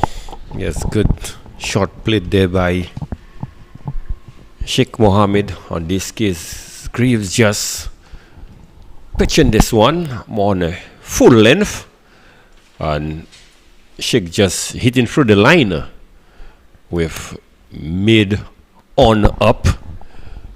Just decided to go downtown and got himself 4 easy runs. So good positive batting. Left-hander in form, Naeem Sheikh. This time he's pulling to the left of mid-on. That's brilliant fielding there from Preston McSween. Limiting Sheikh to 1. And the over is completed as well. And it's 1-2-3 for the loss of 2. Yes, good aggressive batting there by Sheikh. Preston McSween, last ball in particular. Good valiant effort for him. Certainly would have saved what would say was a certain 4. Once that ball had gone past him, it would have perhaps raced to the boundary. So Sheikh continuing to be positive out there, really taking the attack to Justin Greaves at the end of the over. Yeah, and there's going to be a change of bowling from the Kaimaji end as well. Brian Charles has been taken off the attack. Sherman Lewis is going to come back into the attack. Remember, he had a wicket. He started things off for the West Indies A team, dismissing Soumya Sarkar for 6, bowling him off an inside edge very early in the piece. So he has come back, and wickets needed here, Greg. How are they going to get them, the West Indies, eh? That's going to be the concern for the Josh De Silva, the skipper. And Sheikh looks as though he's about to take on the bowling of the West Indies A team. If I'm the skipper, Josh De Silva, I'd like that. Yes, that would present an opportunity for a dismissal. But certainly Sheikh has signaled his intention that he, at this point, prepared to take on the bowling. He's prepared to switch gear.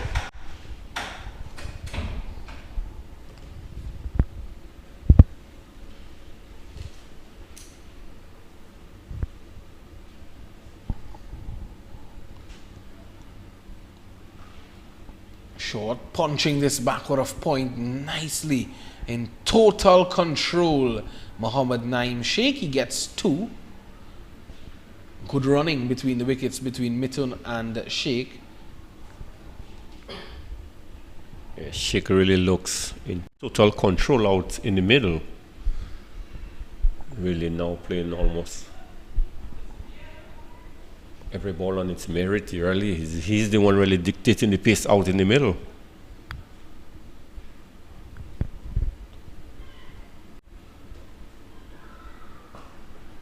Pulling hard, but not getting maybe the contact as he would want.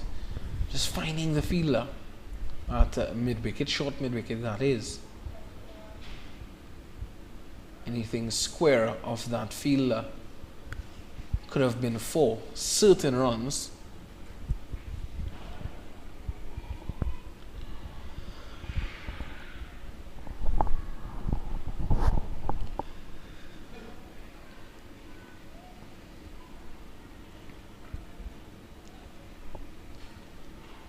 Soft hands there from Sheikh, and they get a single.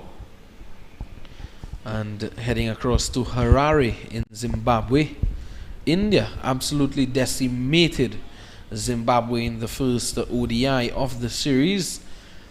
They dismissed Zimbabwe for 189 on the back of good bowling by Deepak Chahar, 3 for 27 in 7 overs. Prasid Krishna, 3 for 15.8. Well, that was expensive. Aksa Patel, 3 for 24 in 7.3. And Muhammad Siraj, 1 for 36 in 8. This one edged and dropping just short of Josh De Silva.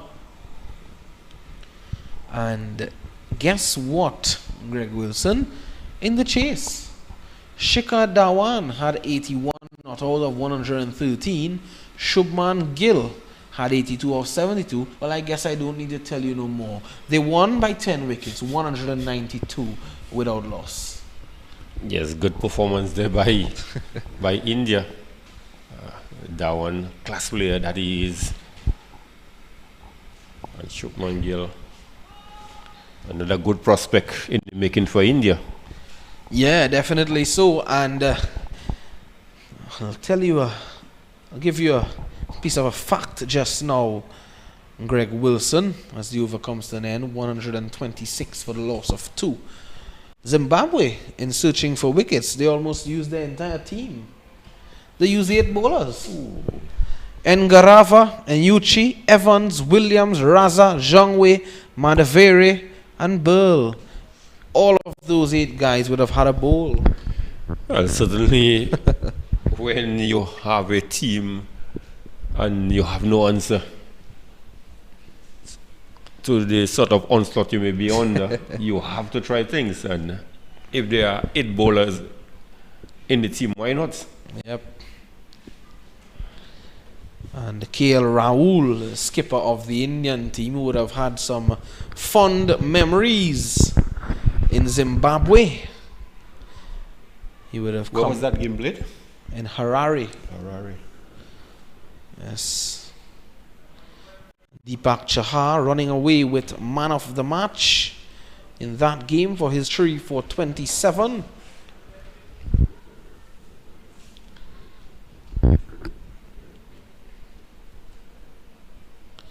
At the moment, Sheikh was getting some assistance, and seemed as though he's just fixing his bat as well, his bat rubber, and he will get ready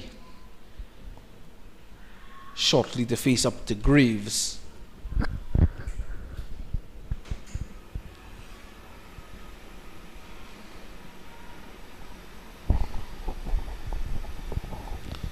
And speaking about Mohammad Siraj, who would have picked up a wicket in this game as well for India, 1 for 36. Some news coming out of England is that Warwickshire would have signed Mohammad Siraj to play in the county championship this year. The bowler will feature in the final 3 matches of the season for Warwickshire.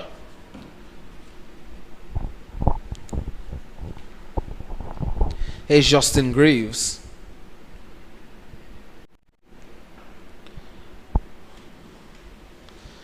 So Greg Wilson, they need to make something happen here now, the West Indies, eh? Yes, certainly they need to prize out a wicket from somewhere. This point, if you're the captain, Josh De Silva, what would have been your move? After this delivery. Sheikh will get one. Well, perhaps you bowl the bowlers perhaps in short spells. Yeah. Rotate them around. Maybe the introduction of a slip, but just try something different. Yeah. If you're gonna perhaps say the offside, pack an offside field and ask them to bowl an off stump line and encourage the batter to hit in one direction. But on this occasion, the guys are playing on both sides of the wicket too freely.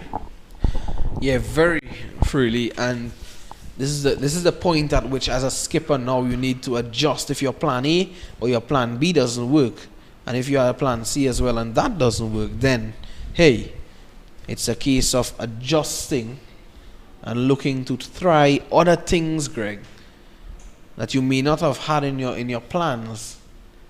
But you know, adjustment is always a key thing. The ability to adjust on the field of play. It won't always happen as how you think it will happen. While on some occasions it may work that way. But I still do think that the Bangladesh batters are going to struggle against the short bowling. But it's just a question of the line. Yeah. They are just badly lined.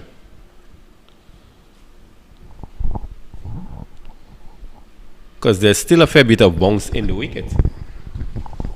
Yeah, too many short and wide deliveries today. Sheikh has looked very busy out there. Because remember, in the first game against Greaves, you have batters, they were playing and the ball was ricocheting back onto the stumps. Because the ball was always at the body of the batters. But on this occasion, we're not really seeing the bowling attacking the batsmen. The balls are bowled short, yes, but they are wide. They're able to just free their arms and really, they have been dispatched into the boundary. This one looks to have been dispatched to the boundary as well. No. Brilliant fielding there from Tevin Imlach. Yes, this one had 4 written all over it. And brilliant piece of fielding there by Imlach again, short and wide. So certainly Greaves have not bowled the sort of line and lane that one would have expected of him, especially the sort of standard that he set in the first game. Yeah, so certainly you would have expected, you know, Justin Greaves to come in today and be a bit more consistent with the form that he has shown with the ball at least. But again, you know, sometimes that happens and you have to respect that as well. And, you know, other guys need to set up when that happens. I'm sure you would have experienced that, Greg. Not every day is going to be a Sunday. Not every day that's Christmas. So somebody would have to pick up the slack. But what we're saying is that most of the fast bowlers, they all seem to be struggling at the same time. Yeah, Sherman Lewis too has looked the part this morning. It hasn't been as penetrating, but he has bowled good lines, good length. This one though has been overpitched and has been struck for 4. One bounce into the boundary rope over cover. A lovely shot there from Mohammed Mithun. Yes, juicy half volley just outside the off stump again, where the batsman can really free his arms and just throw. Like you said, the kitchen sink at this one, knowing there's no one on the boundary area. All he had to do was get the ball over the man at short cover, and it was always going to be 4 runs. Shot out for 80 in the first game, Bangladesh A.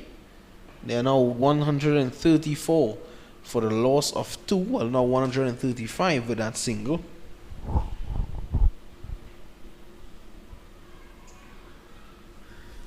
So barring a major collapse there by Bangladesh, there's a possibility that you could have a minimum of perhaps 250 runs on the cards. Yeah, and that could be a daunting task for the West Indies A team, who didn't have a comprehensive showing with the bat in that first game. Despite winning, Sheikh pulling, Imlat, who has perused that side of the field, he's out there.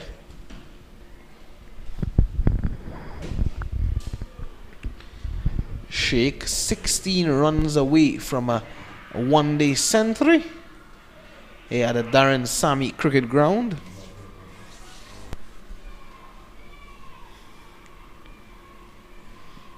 Well, he was given a life by Justin Greaves, but other than that, he has really batted admirably.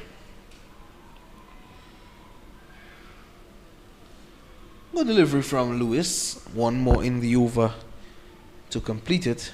And Mohammed Naim Sheikh, the 22-year-old, just has 5 List A centuries and 1 T20 century to his name. No first class century as yet. That's 7 first class matches.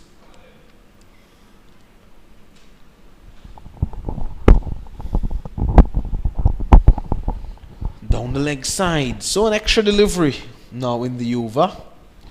He'll have to bowl that one over there, Greg. It's a little wayward down the leg side. Extras. Let's move on to 7.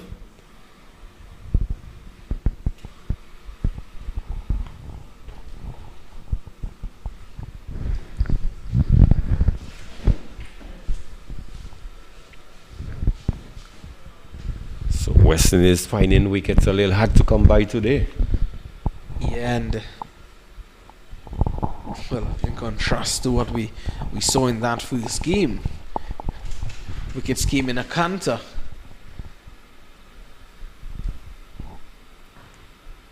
Checking the shot there at the very last second was Mohammed Mithun, and at the end of the over, 137 for the loss of 2. There's some 7 runs coming off this last Sherman Lewis over. So again, still not bowling the sort of consistent line and length that one would expect from him. And Naeem continuing to bat resolutely out there, just 16 runs away from 100.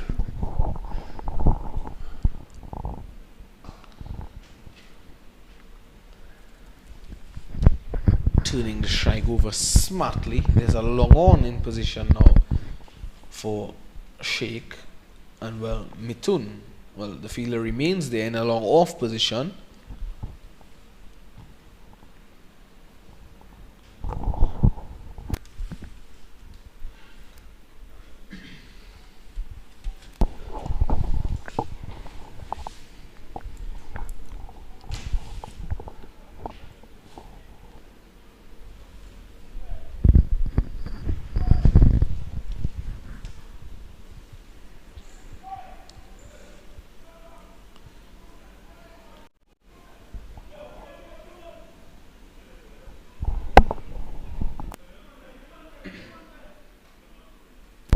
So just a short hold up in play. Graves was looking to start his run up, and then at the very last second he had to halt because there's some kids to the front of the side screen there, Greg, that has just been moved across.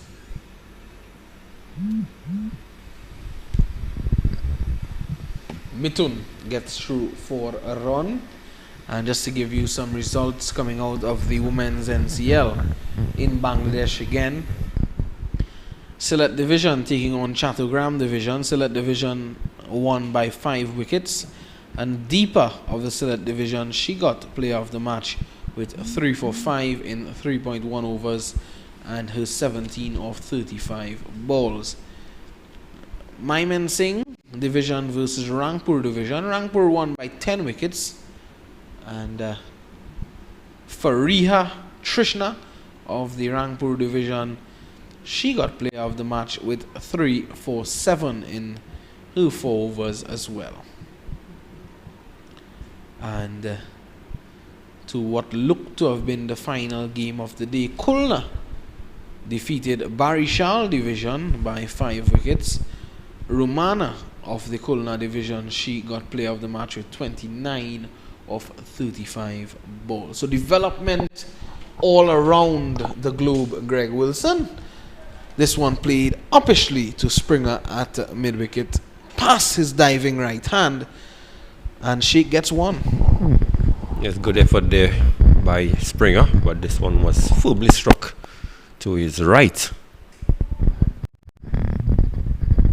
Yes, as you indicated, that yes, it's good to see there's a concerted effort made to at least develop female cricket around the world. And the Bangladesh Cricket Board certainly doing that, hosting their 12th Women's National Cricket League.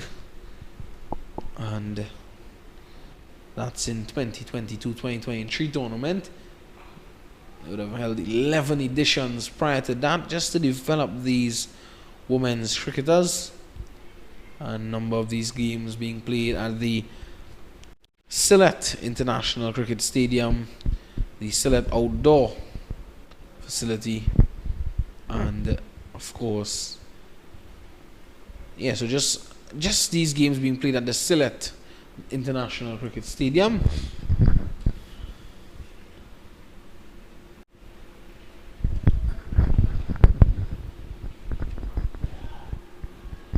Mithun having to wait and playing those deliveries very late, and at the end of 29 overs it is 140 for the loss of 2. Sheikh approaching a century, he's on 86, 14 runs shy of that. Mithun is on 22, the 2 batsmen to go. That man Saif Hassan, he was the second wicket to fall to Brian Charles, bowled comprehensively, and Sherman Lewis struck to remove the first batsman, that's Soumya Sarkar, for 6.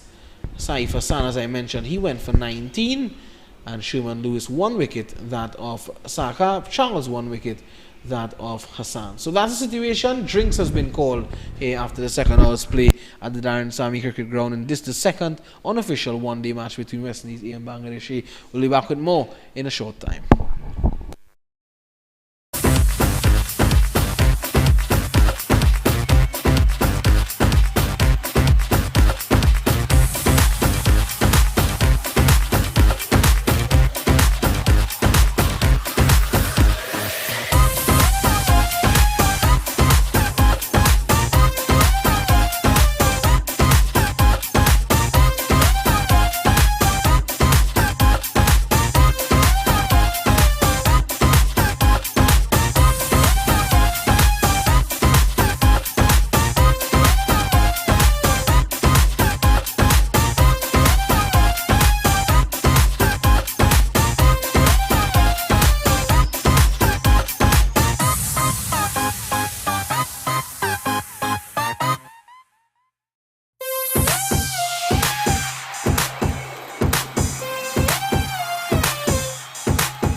So drinks has been good, and we're set for the resumption of the action. 140 for 2.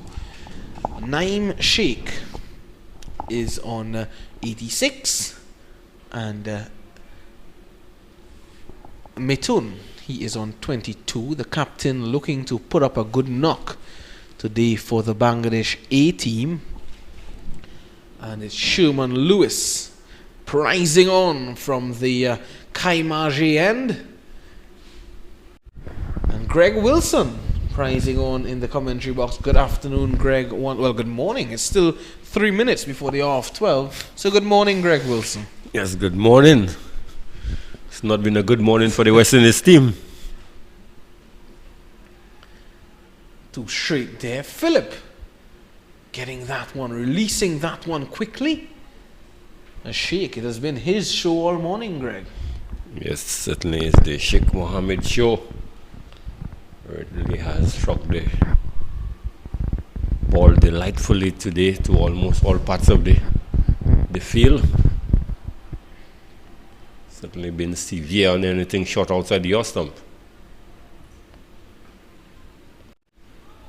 And as soon as you say that, there's one shot outside the off stump, but just finding the fielder. It's approaching 30 overs here, 20 to go after this. Wickets coming from Lewis and Charles.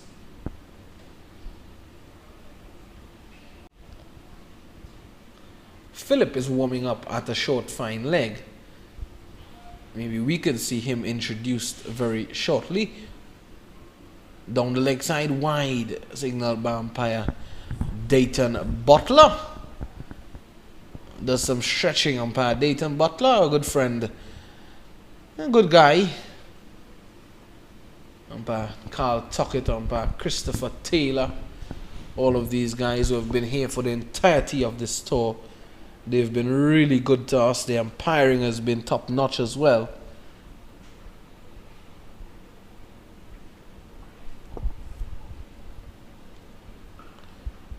This one cut away. Past Shamar Springer for 4. Takes Naeem Sheikh now into the 90s.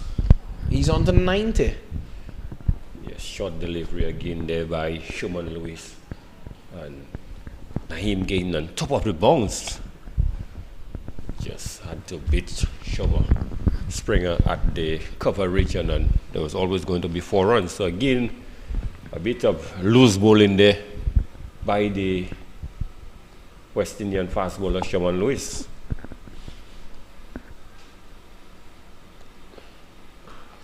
This one is pulled hard. 4 more consecutive boundaries from Muhammad Naeem Sheikh. It's as if to say that he is not learning from his mistakes. And another short pitch delivery, and this time was pulled out through the mid wicket. So the previous one was spun through the cover, and next delivery pulled through mid wicket. So certainly Naeem is in total control, just 6 runs short of what would be a well played 100. And he's asking, and he's telling everyone, what are the nervous 90s? I don't know about that. Have a look at that shot. He's looking elegant, to say the least. Indeed, certainly a man in total control out in the middle, and certainly he has given up one chance, but it looks like he is the only one who is going to just give away his wicket. The bowlers seem to have no answer to the onslaught of Naeem Mohammed. Yes, certainly, and the 150 comes up with the single in that last delivery, and Sheikh is on 95, 5 runs away from what would be a well-deserved century here at the Daren Sammy Cricket Ground. And Anderson Phillip is going to take up the attack from the media centre end. Yes, Philip certainly needs to come and get a wicket for the West Indies. The projected score now 250.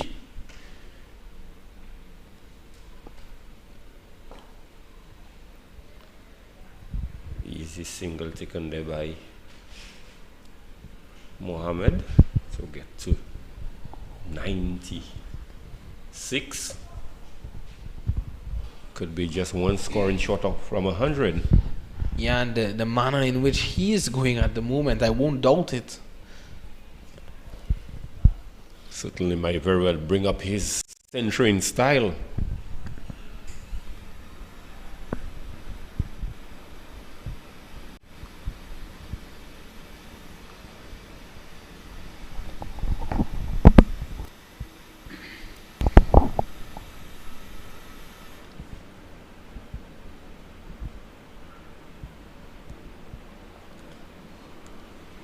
Opening the face there, but he finds a fielder, Mithun, and Philip would have had the wicket of Mohammad Naeem Sheikh in that first game, caught by Brian Charles at slip. It was a short and wide delivery. Philip would remember that. Sheikh would remember that as well. While Philip would be looking to repeat that, I think Sheikh would be looking to get his 100. That's most important to him right now.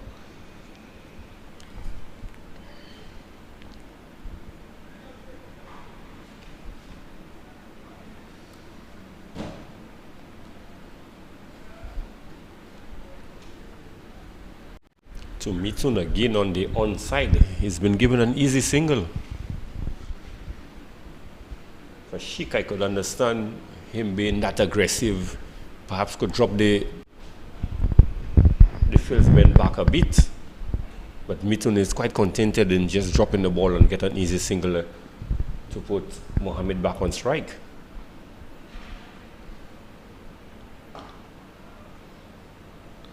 Here runs have been coming too easily for the Bangladesh A team. No real pressure being put on them this morning early on.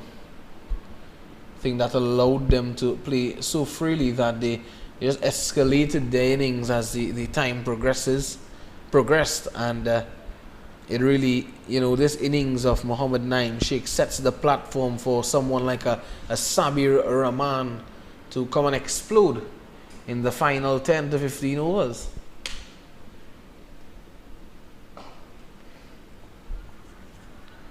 Slower delivery there from Philip. And just one to Naeem Sheikh. Well, Naeem certainly is prepared to ease his way to the 100. Full ball, but he didn't play any shot in anger. He was pretty much contented in just pushing the ball down through the long on fielder. Certainly he has done all the hard work into the 90s and is not prepared to just give it away.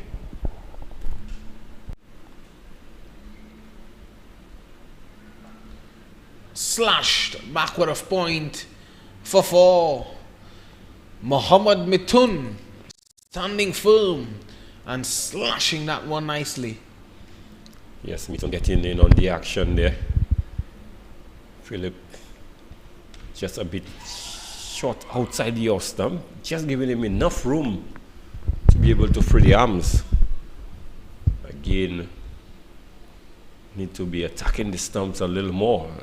Batsmen are cutting and driving too freely outside the off stump. Silva looking to make a change here now. It's going to bring in a Brian Charles. Not Brian Charles Lara, but Brian Charles, the off spinner from Trinidad and Tobago. Brian Nigel Lennox Charles. Lovely names.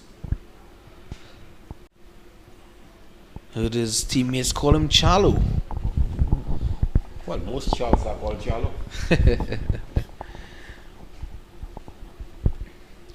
So Naeem Sheikh wanted away from his century, and he just defends up the track to Brian Charles.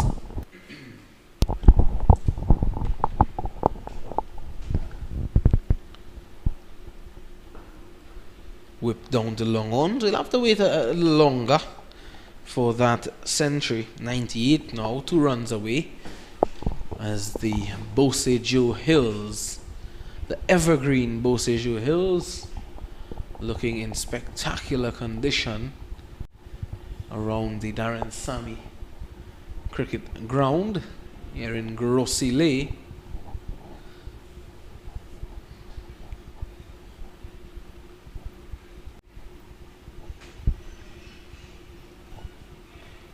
Mitun playing farmer, doing some gardening,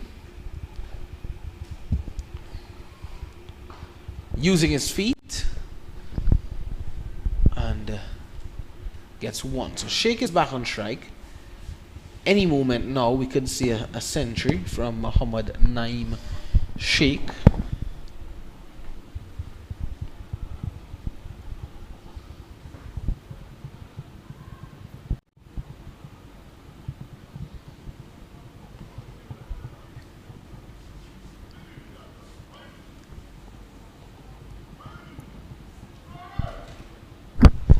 Edged, and this is going to run away for 4, and that would take Muhammad Naeem Sheikh to his century. What a magnificent century by the left-hander from South Dhaka. Everyone in South Dhaka would be standing in acknowledgement of the number 12 left-handed opening batsman. And what a celebration, the helicopter celebration from Muhammad Naeem Sheikh. Lovely knock there, Greg Wilson. Lovely knock indeed, and I love the celebration. He's certainly happy to get through to that milestone. Good knock indeed. Just give that one chance to Justin Grave at the point region. But since then, he has not looked back, and certainly delightful scenes out in the middle there. Naeem getting to his 100. Well, there's normally a saying in the Caribbean, 0 to 100 real quick. And he had a duck in the first game and now 100. So 0 to 100 within games. A good knock by Naeem Sheikh as the over comes to an end. It is 164 for the loss of 2. Yes, and the Bangladesh projected score there, 257. And they are back with the scoring rate of over 5 now. So certainly the signs are not looking good for West Indies if they are unable to pick up some more wickets. The platform will be set. The last 10, the Bangladesh team can really go big, and there's a possibility they may be chasing well over 280 to 300 runs. I think if West Indies can hold the Bangladeshis down to under 250, I think they'd be happy from this point on. If they get past 250, Greg Wilson, it could very well be a daunting total for the West Indies team, and I think they would consider themselves a bit on the unlucky side, coming out from shutting the Bangladeshis out for 80 in that first game. But you have to applaud the Bangladesh batting unit thus far for standing up, standing tall, and fighting back from such a defeat. Yes, it's a good comeback, good fight back. It's a good effort, and it's a lesson for the West Indies team as well, because there are times they have found themselves, on the wrong end of things, and it's difficult sometimes for them to come back from, playing bad cricket in one game. Yeah, it's a quick turnaround, and we were saying earlier that maybe the confidence of the Bangladeshis may be a bit low coming in from that game. They have not shown that at all, if anything. Yes, the guys they came out with a positive intention, and anything loose, they have really pounced on it, and West Indies have really aided them in not bowling the sort of tight lines which they did in the first game of the series. This one is into the air and he's gone. What a tame way to get dismissed after getting to your century. A short delivery from Anderson Phillip, and it wasn't handled well. It took the top half of the bat. I was cramping him for room as well, and Graves making amends this time, taking the catch. Yes, again, just what I spoke about earlier, in that the short balls, they were not properly lined, unlike the first match where you saw the short pitch deliveries, they were at the body of the batsman. But Sheikh Mohammed on these arms on too many occasions, but this last delivery, it was short, quick, but it was at his body and was unable to really dispatch it. So good inning, good end to his inning there. He would be pleased with his effort, but a bit disappointed that it ended up in a soft dismissal. Yeah, definitely so. And he was going so nicely, but he was dropped early on in his innings, Greg, by that man, of course, Justin Graves, who has now taken the catch to dismiss him. Anderson Phillip again, he seems to have Sheikh's number in this series. He seemed to have found it now, because when he got to the stadium, maybe he had left it at the hotel, Greg, finding back the number a bit late, and he was able to dismiss him. But a well-played knock nonetheless of 103. Yes, well played indeed. He could be pleased with his effort, and the Bangladesh team also would be happy with the sort of platform he was able to set,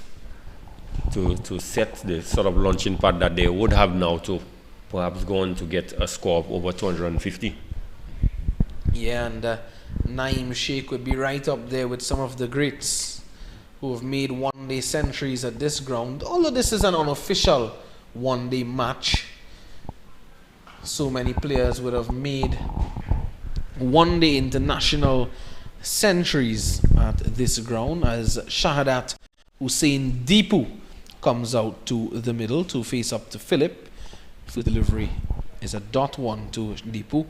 And Marcus Trescotty, he would have had the highest one-day international score at this venue for England back in 2004, the 1st of May, against the West Indies right here. And so many guys would have scored centuries: Chris Gayle, Shivnarayan Chanderpaul, Marlon Samuels, Ahmad Shahzad of Pakistan, Kyron Pollard, and even Lou Vincent would have scored centuries here at this venue. One-day international centuries, that is, Greg Wilson.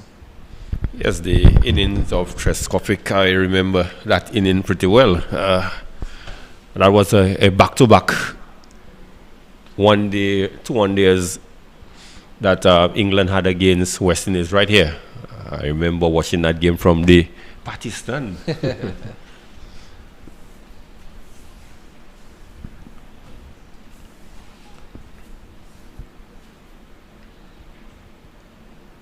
Good delivery there from Phillip,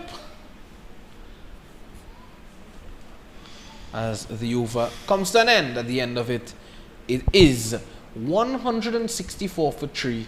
Naeem Sheikh departed in this over that was just been completed by Phillip for 103. Yes, good over there by Phillip to dismiss the Centurion. And as you did indicate a little earlier on, if West Indies could perhaps just pull things back and kept where Bangladesh perhaps below a score of 250, they would have considered themselves to have done a good job, considering the sort of platform that has been set so far. Yeah, certainly. As you're mentioning, that innings by Michael Trescotty, and of course, was presented by a list of statistics on ODI cricket at this ground by Mr. Roland Cox. I want to say special good afternoon to him and thank him very much for his great work that he has done in putting together all of these statistics. A top statistician, Roland Cox. Certainly one of the best in the Caribbean, and I could tell you that he has quite a bit of statistics that you could have a look at. Loud appeal for leg before, and he's given. I was just about to say that Brian Charles has come in and he's looking to strike, and there he is striking to remove the captain of the Bangladesh A team, Mohammed Mithun, for 28. Here's a look at that again. Full, too full to be sweeping. Oh, certainly he was plumb. And plumber than a plumber fixing a pipe, Greg Wilson. Looked like this one would have missed leg, it could only hit one stump. That would have been the middle stump. Well, the middle of middle stump. So good wicket there by Brian Charles. Again, the two set batsmen, they go in within 2 overs there for Bangladesh. So they would not be too pleased with those 2 quick dismissals. And that of the 2 set batsmen. Yeah, where were the wickets going to come from? We were asking that question. Well, Anderson Phillip has taken 1. Charles has taken 1. So he picks up his second, Brian Charles, and he now has 2 for 28. This has been a good spell thus far from him. Yes, into its 8th over. Thought that he was introduced a bit late into the attack, but certainly from the time he came in, he has kept things a bit tight, and he has picked up wickets. Yeah, definitely. And 164 for 4. Just a short while ago, it was 164 for 2. So West Indies now need to get in a few overs in quickly before those batsmen could get going. Because with 2 relatively new batters at the crease, good time to get in at least 4 to 6 overs in as quickly as possible with very little score being coming off those overs. Yeah, in comes Shabir Rahman. Shabir Rahman, who of course would have been included in that Asia Cup 2022 squad for Bangladesh. That's the man has just been introduced to the middle after the fall of the wicket of the captain. Is Charles, who gives up a single early in the innings of Sabir Rahman, who's off the mark. He's off and running. That would feel good. Yes, as a batsman, you want to get off the mark as quickly as possible.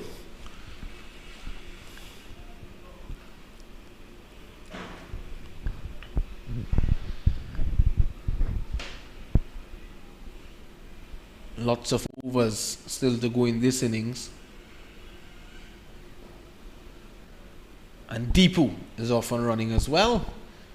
Sharat Hussain Deepu turning that one off the legs and picks up an easy single. So Shabir Rahman, 30 years of age, approaching 31, and he is someone who has been around for quite a while in Bangladesh cricket, and he would have really worked his way up the ranks as well. He would have shot into the limelight with an 18-ball unbeaten 33 in a gold medal match of the 2010 Asian Games against Afghanistan. Bangladesh would have needed 44 from the last 5 overs of that game, and Shabir would have coolly, just like how he played that forward defense, he would have coolly struck 3 sixes to ensure the country's first gold medal in the Asian Games itself. That's something for you, Greg. Certainly that would have been a momentous occasion there for the country and Shabir himself. So certainly has a bit of batting pedigree. Yep. He's a big hitter of the cricket ball, and he would have participated in the 2010 under 19 World Cup. Of course, prior to that knock in the Asian Games, he would have earlier turned the heads. There's big spinning leg breaks in the Dhaka club scene. Here's Phillip, who started the counter-attack for the West Indies A team after he picked up that wicket of Mohammad Naeem Sheikh. And if you're just joining us, out of this 166 that you're seeing on your picture at the moment, Mohammad Naeem Sheikh has scored 103, and skipper Mohammad Mitun would have scored 28. That's 131 of that runs would have been scored by those 2 batsmen.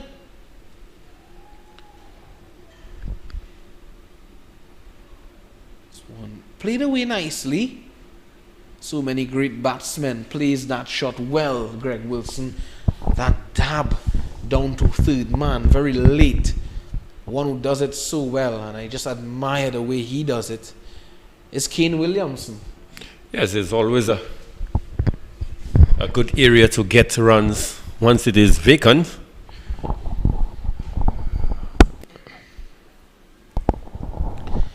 And it's not a high risk shot either. Not at all.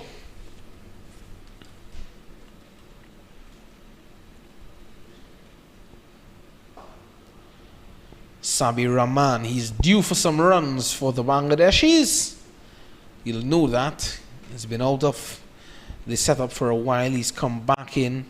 He's a hard worker. He's a very hard worker, Sabir Rahman from Rajshahi. And speaking about his experience, he's played 11 test matches, 66 one-day internationals and 44 T20 internationals for the Bangladesh senior team. And he has an ODI 100 to his name as well.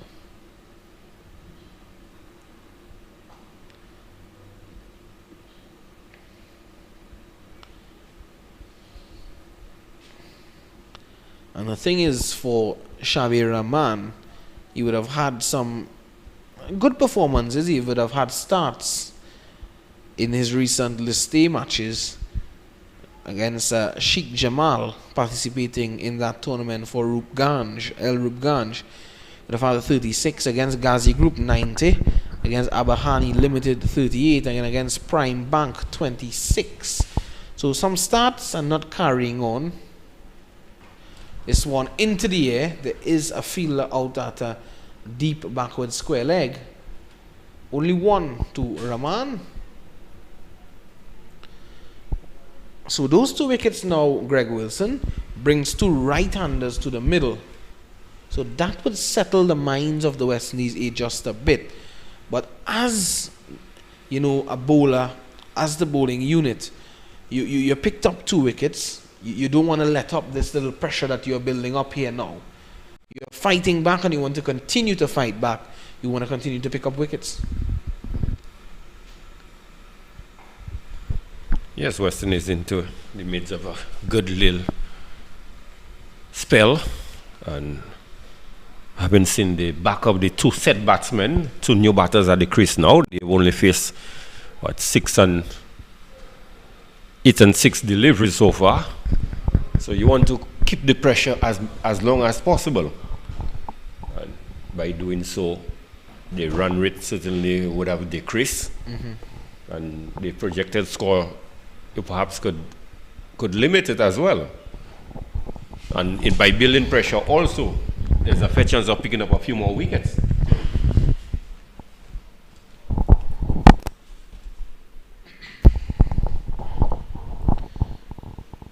This time Rahman is scooping this one down to a fine leg. Springer does exceptionally well to chase down that one, but in the process, Rahman gets through.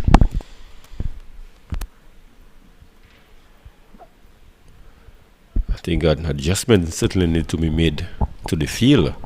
We saw early on the batsmen who were taking easy single in the driving the ball through the long on region. Yeah. The fielder was taken from the short foot man and sent across.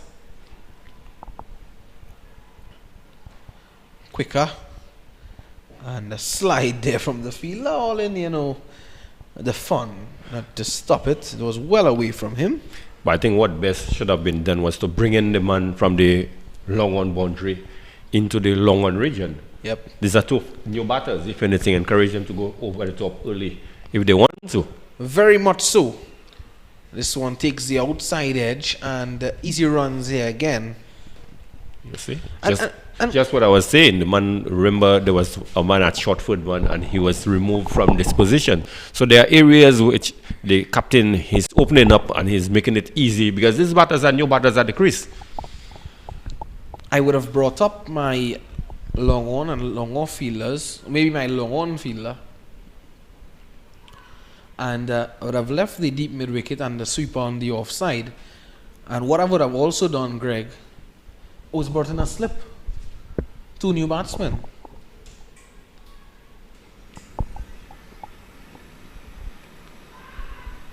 Because if they want to chance their hand very early in the inning, then so be it. Exactly. But to just allow them to take easy singles at will like this, you're just going to, the scoreboard is ticking and they're also going to be building their confidence. This time he's sweeping this one away for 4. Connection to perfection. Yes, sweeping from outside the off stump, but this was a full delivery and really just picking the gap. So good execution there by Chabert. Yeah, the backward square leg fielder and the wide short fine leg fielder both inside the circle. So easy pickings there for Shabir Rahman, and there goes his experience for you. Yes, certainly a very expensive over there by Charles. Some 10 runs coming off this last over.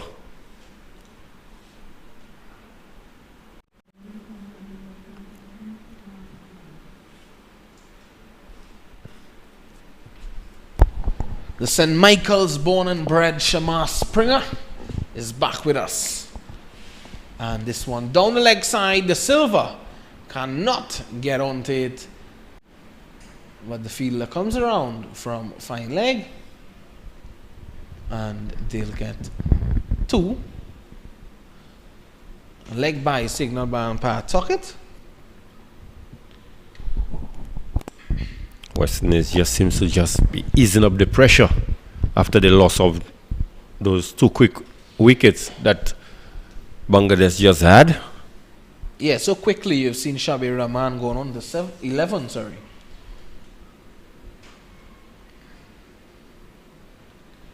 Again there, Greg, an easy single on the own side. If anyone I'd want to be bowling to at the moment, it's Shahadat Hussain Deepu.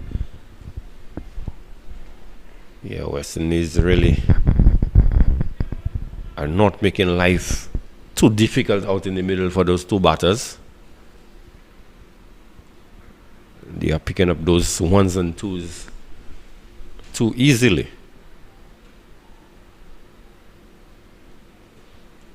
Wide by Tuckett gets into the act. So 2 leg buys and a wide already in the over, and of course that just tells you that the radar from Springer not right in this over. And the rate is back up to 5.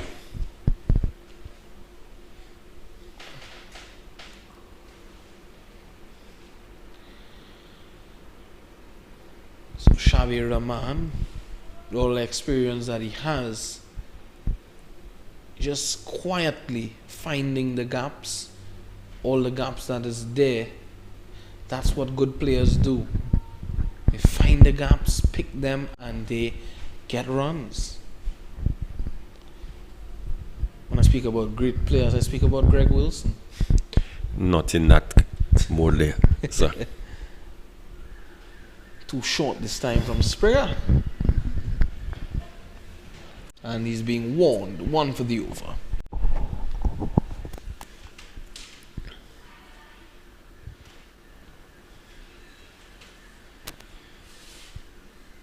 So 182 for 2. Certainly a good launching pad for 4. Sorry, a good launching pad for Bangladesh.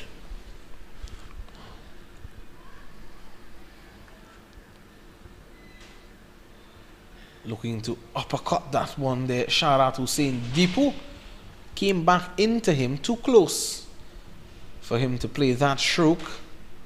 But I see what he's trying to do. The 3rd man fielder is so wide. He's looking to access that region, that big gap, which is good.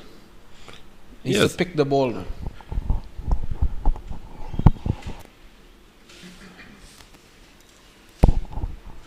Again, down the leg side. Springer, what are you doing? Yeah, certainly he is struggling in this over. 2nd wide that is bowled in this over. And we also had 2 leg byes of the first delivery, ball that was angling down the leg side. So certainly he has not gotten it right. Okay, on this occasion. Great stop there by Tevin Imlach, diving away to his left. Deepu this time though, making connection to that delivery outside the off stump. He was looking to do that on a number of occasions, and he gets 2, and that ends the over. At the end of it, it's 186 for the loss of 4. Yes, Springer on this occasion really has not gotten the radar right at all, and he would need to settle in quickly, see if he could get among the wickets. Well, it has all been the Mohammed Naim Sheikh show today. 103 of 117 before he was dismissed by Anderson Phillip, caught by Justin Greaves. Saka, he went for 6, and Greg is just pointing out that amazing figure of 14 boundaries in that 103, Greg. Yes, so clearly that tells you that he was feasting on quite a few loose deliveries that was served up to him.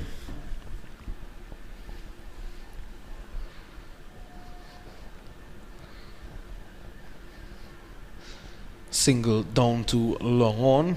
And Greg was saying earlier that those fielders long on and long off could have been brought up inside the circle to try and limit those easy singles and ask the batsman to go over the top. Yeah, because they are just coming into the crease.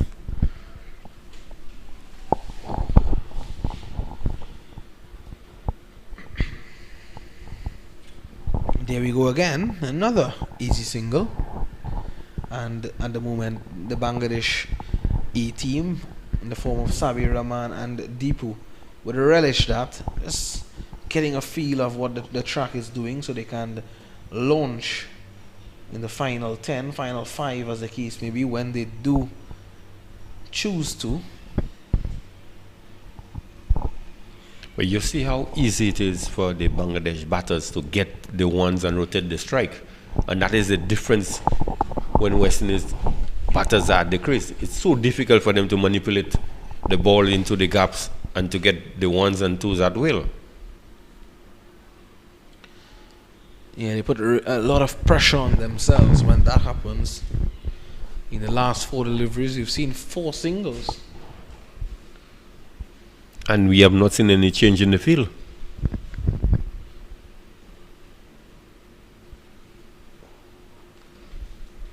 And as easy as you like, final delivery of the over is a single, and that takes the score to 191 for the loss of 4 after 38.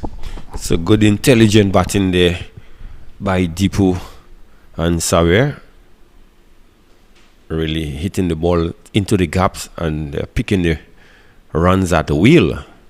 So the captain, the Silver, certainly needs to put on his thinking cap and need to make scoring a bit more difficult for the batsmen, because with some 12 overs remaining in the inning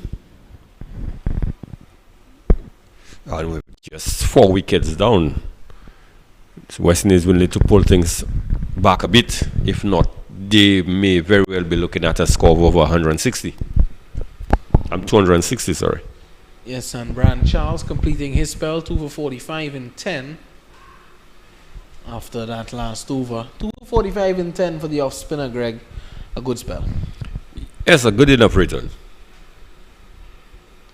Kept things tight. He was taken to the boundaries on a number of occasions by Mohammed Naim Sheikh, but otherwise he's really held down on scoring. Most importantly, he was able to prize out 2 wickets, and one at a very crucial time as well. Springer continuing to Sabir Rahman.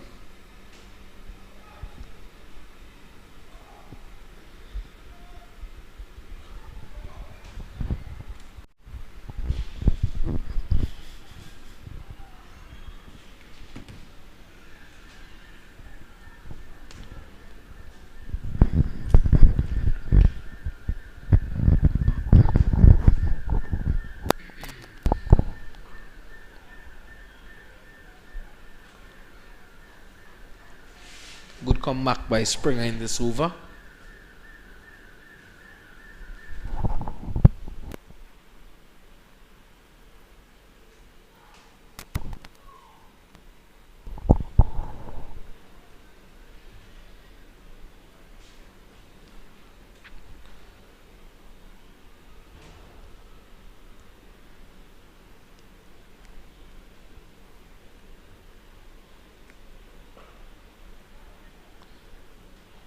Cramping Rahman for room, making it difficult for him to maneuver those deliveries. Much better bowling on this occasion there by Springer. The deliveries are angled at the body of Shabir, which is what I was saying earlier on. This is the sort of bowling we saw in the first game, but not consistently done this time around. Just like that, just string in line. Lets up the bit of pressure that was being built up.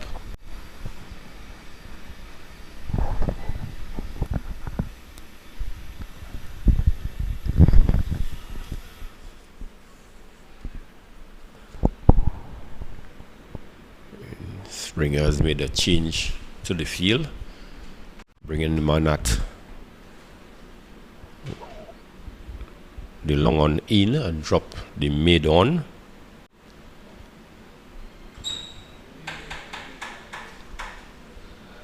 So dot delivery to end the over, and at the end of 39, it is 192 for the loss of 4. Yes, just one run coming off this last over ball there by Springer. Certainly a much better over. Number of those deliveries were back of a length, but at the body of the batsman. And one would hope that with some 11 overs left in the inning, that West Indies would make an effort to really look to pull things back and more so perhaps pick up a few more wickets. In the meantime, Greg, while the players are having a drink of water, good old Sean Alcindor have dropped off the meals that he'll be having for lunch, and there goes Michael Rupwa. Well, Michael's look like he can't wait. You can't blame the guy. Well, he's saying that Greg didn't bring any chennets today, Aki or Guineps, as the case may be. Through no fault of mine. I passed along the route on 2 occasions this morning, and the vendors, they were not around. Yes, Greg with his lovely sweet chennets. And Michael Rupwa is smiling, which tells me that Sean has delivered a good lunch. Certainly he couldn't wait for this last 11 overs to be bowled.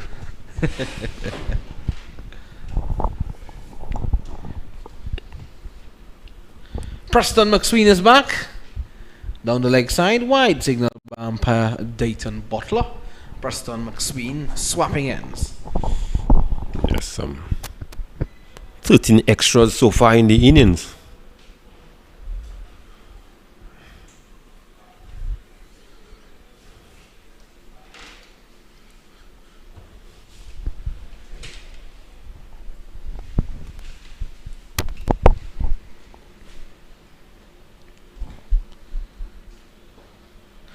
So after bowling that wide delivery, he's now decided to come around the wicket.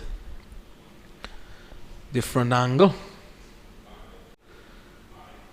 That would assist him as well in altering his line. And he is bowling to Sabir Rahman.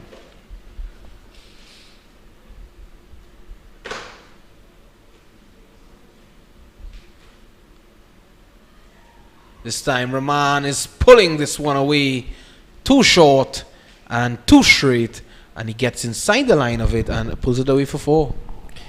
The loose delivery by McSween. Short No real pace, just straight at the body of the batsman, Sabir Rahman, and just gets this one backward of square down to the boundary for 4. So another easy scoring shot, easy scoring opportunity for Rahman. And that takes Bangladesh A team to 197. 3 runs away from 200. They would have all of the last 10 overs to enjoy themselves.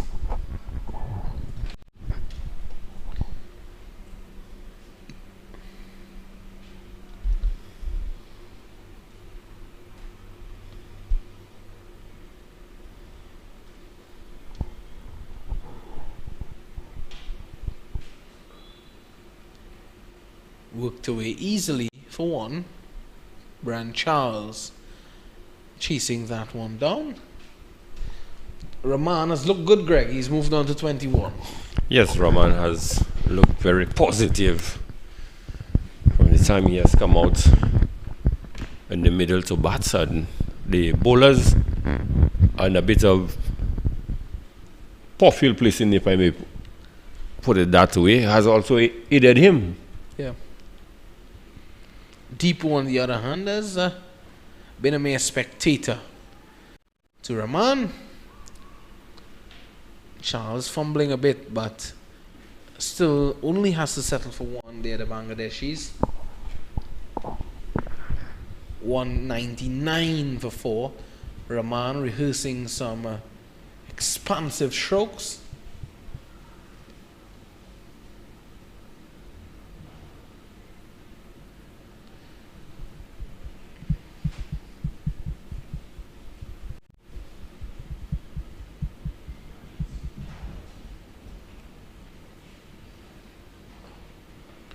And the 200 comes up for the Bangladeshis. After 40 overs, they are 200 for the loss of 4. Yes, not the best of overs there for Preston Maxwell. Some 8 runs coming off this last over. And the Bangladesh should be very happy with their score. Some 200 for 4 of 40 overs, so certainly 10 overs left, and if they can continue at the rate at which they're going now, 5 and over for the next 10 overs, that would safely take them to 250 runs. Yeah, very much so. I think that would be a good total in itself. I didn't want to go past that. Looking at the bowling, Brian Charles leading the way, certainly the pick of the bowlers thus far. 2 for 45 in his 10 overs, and Sherman Lewis 1 for 39 in 6, and Anderson Phillip 1 for 24 in 7. The most economical of the bowlers thus far, Anderson Phillip, and it's 200 for 4. West Indies would need to pick up a few wickets, and Sabir Rahman is looking threatening out there so far. Care to predict the final score, Greg? 265. 265. Well, if your prediction is as good as Michael Rupa's predictions over the last couple of weeks, then you could be very correct. We'll have to wait and see. Ooh, there's a good short delivery from Shamar Springer.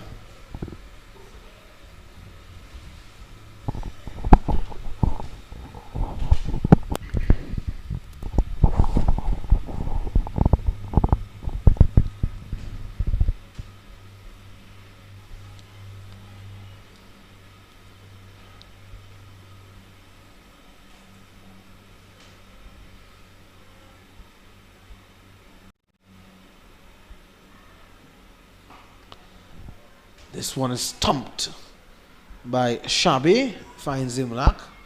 Only 1. I think who deals with this final 10 overs better, Greg, would go in with the more confidence into that chase.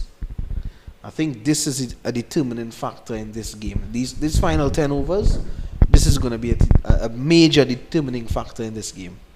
Well, I would agree with you. Who handles the pressure of this final 10 overs better could be prime candidates for victory as Springer serves up yet another short delivery. So he has made his intentions clear. Because if West Indies were to limit Bangladesh below a score of 250, they could feel satisfied with the effort. Yep. And Bangladesh getting anything over 250 runs, based on how West Indies responded to the 80-day score, would be very happy with that effort. So you're right about this.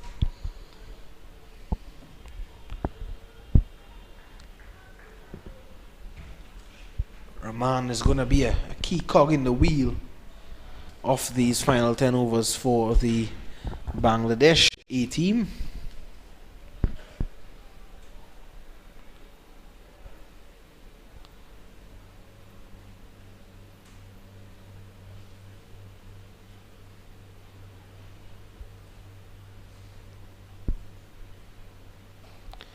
This one is whipped away nicely. But Imlak, how much has he done today in that region? He's done a lot of work down there. Deepu has to settle for 1. He moves on to 10.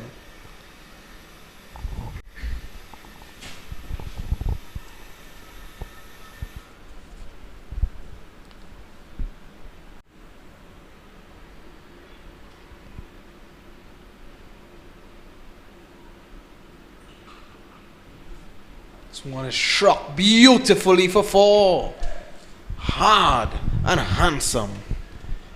Yes, Sharma on this occasion, not a short delivery, but on this occasion gave the batsman the room outside the off stump, pulling from way outside the off stump, but it was a real controlled shot. Got on top of the bounce, struck this throw to the mid-wicket area and got 4 delightful runs. So Sharma was in the midst of a good over, and really, like you would always say to bowlers, your 5th and 6th deliveries need to be accurate, close the over, and that he wasn't able to do. Yeah, no matter what happens in the first 4, that 5th and 6th delivery always important, especially if you're served up, let's say a 4-dot deliveries to start, Greg. You don't want to get a 6 and a 4 in the last 2. That just changes the whole perspective of that over. It would still be a good over. 10 runs would have come off the over. So certainly this is something that the bowlers need to be mindful of at all times.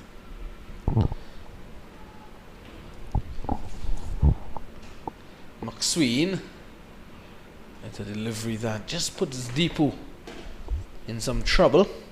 Wasn't too sure what was happening there.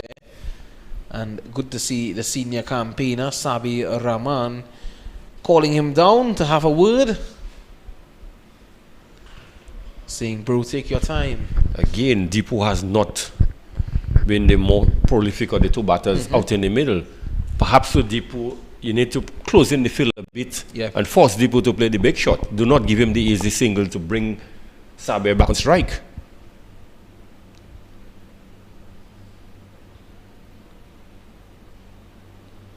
Down the leg side, wide. So basically what I'm seeing here, Greg, and you can tell me if I'm wrong, I'm seeing that the Silver is setting a field for bad bowling, because he has a fine leg on the boundary, a deep backward square leg on the boundary, and a deep mid-wicket and a long one. So all of the fielders on the on side are on the boundary. And I'm seeing that Preston McSween is angling the ball down the leg side. He's already served up a wide. Again, you're setting the field for bad bowling. Exactly. So perhaps with a stronger offside and ask him perhaps to go around the wicket and angle the ball across the batsman, force him to hit for the offside. If he wants to go leg side, then he has to hit across the line of the ball, and he also will be hitting in the wind. Yep.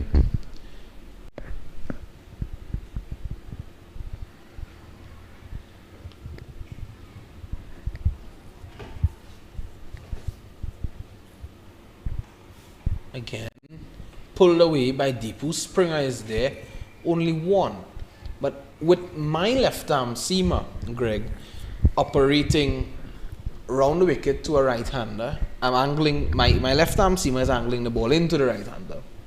Now, what my initial thought would be, with Deepu not striking the ball cleanly and not getting off as freely, my initial thought would be drop a couple fielders out on the boundary on the offside. That would encourage him to play across the line of the delivery, that the angle, across the angle rather, and bring in, as a quick single is being taken here by Rahman, bring in a couple short infielders on the own side. And as you look to play through the off with those fielders back, you can easily pop a catch to one of those fielders short in. And perhaps even put in a slip fielder. Yes, exactly. Because Deepu certainly is not striking the ball. He's 10 of 21.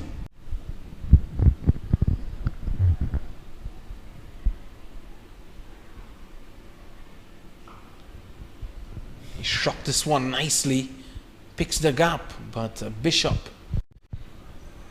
dove nicely to cover that one. So Deepu gets 212 for 4. Letting up the runs a bit too easy here. The West Indies A team, if the Bangladesh team were to get past 250, they would have themselves to blame. The West Indies A team.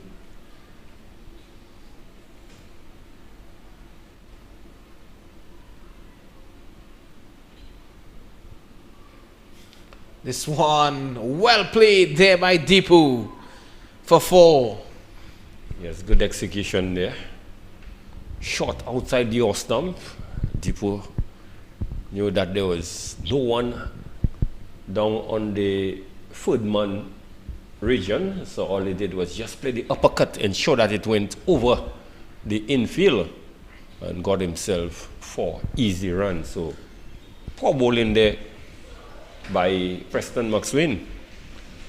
Yeah, poor bowling. Too short, too wide. Third man inside the circle. Easy pickings. Final delivery, already 10 runs in the over.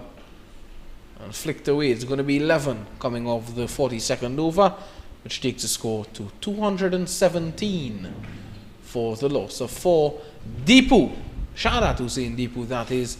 He's on 18, and Shabir Rahman, he's on 28. Yes, these two are putting in a good partnership after the loss of the 2 quick wickets. West Indies certainly aiding and abetting the scoring with quite a bit of loose bowling in the process. So certainly they would need to get it right in the last 8 overs. If not, they are going to be facing a huge total. Yeah, to really put the West Indies A batsmen to the test. If the Bangladeshis get up to something past 250. Sherman Lewis is going to come into the attack. He's bowled 6 overs. 1 for 39.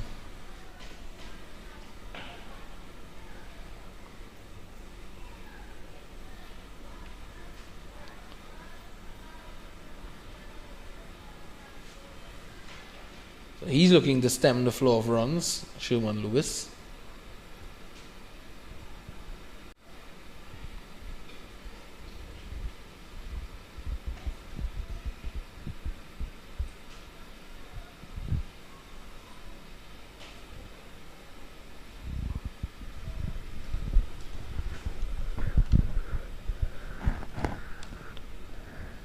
Something that has been a concern for the West Indies senior team, Greg Wilson, would have been their death bowling. And I'm quite interested to see what these guys in the West Indies A team can do at the death. You know, how will they handle the pressure, and how will they minimize run scoring, pick up wickets as the case may be. Yes, that has been a problem in the West Indies team for perhaps the last 10 years or so, one would say. it's an area that seriously need to be addressed. We'd have seen in that ODI series against India, Romario Shepherd would have been used at the back end of the innings, and he would have proved to be a bit expensive. One would have thought Jason Holder would have come back in. When he came back in, he would have bolstered that over bowling by the West Indies. That he did, and Kemo Paul was also tried a bit as well. Didn't work out. So again, that's a concern. So hence I say, this is going to be interesting, right? Very much so. Well, Rahman was swinging for the heavens there. Didn't make contact. Could have felt the breeze in the commentary box. Perhaps missed out on an opportunity. This one was wide outside the off stump. Really had to get past the man at the point region, and that certainly would have been 4. A bit dark. No real threat of any rain, but there's a bit of overcast conditions at the moment. There's Sabir Rahman. Good work there by cameraman Matthew Rajaram. And of course Jason Prasad.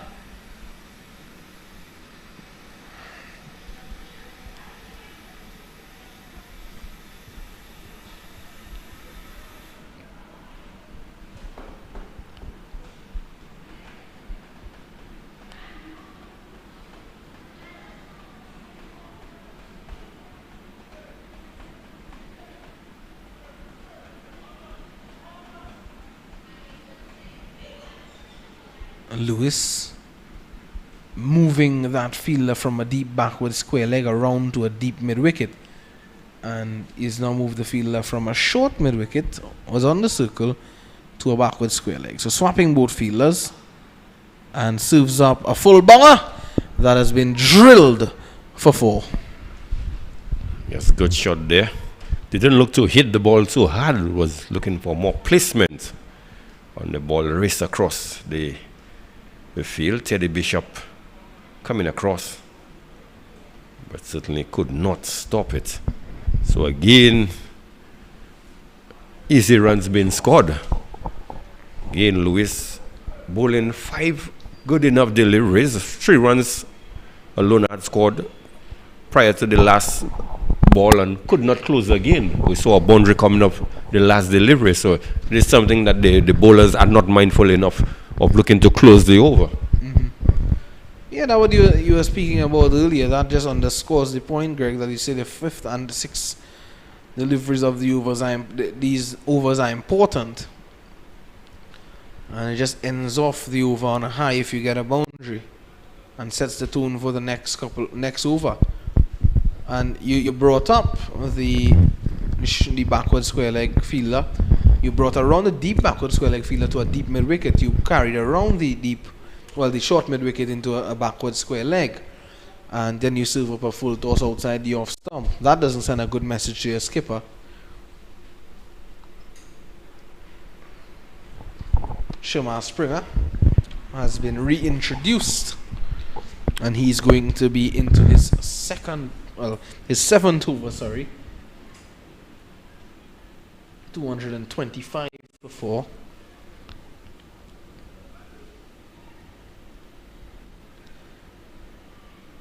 So the bowlers themselves have not really made life easy for the captain. Yeah.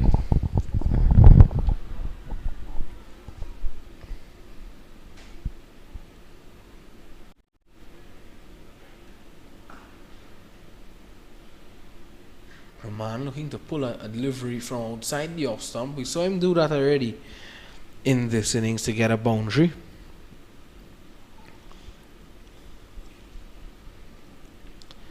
But just keep on rotating the strike. That's what they are doing at the moment, the Bangladesh A batsmen, and it's working.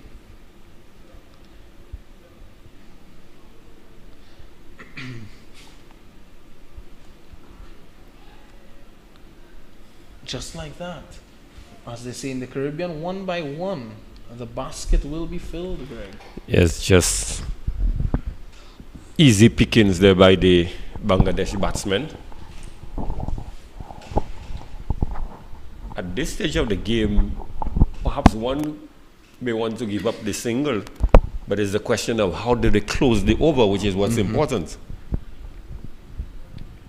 Because at this stage, 4 and 5 singles really will not hurt you. Yeah.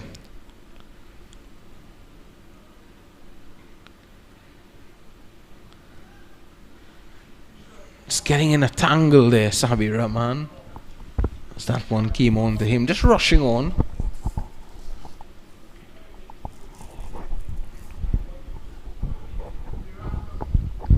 There's been a nice little innings here, a cameo from Shabi. 35 to his name already in quick time, Greg. Yes. Good, sensible batting. He's handled things very well.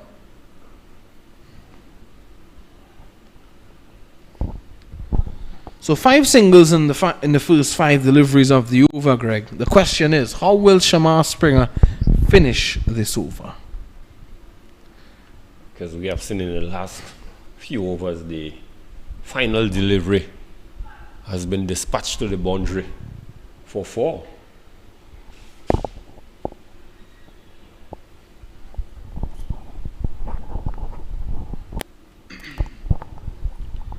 Rahman just telling Springer to wait a bit to allow him to play farmer. Well, not a bad finish at all. Just 6 runs in the over. I think Skipper De Silva will take that. Yes, 6 singles, but I would still want to see a fielder in that short mid-wicket area where they are getting all the singles at will. Just have him to look for another area to score.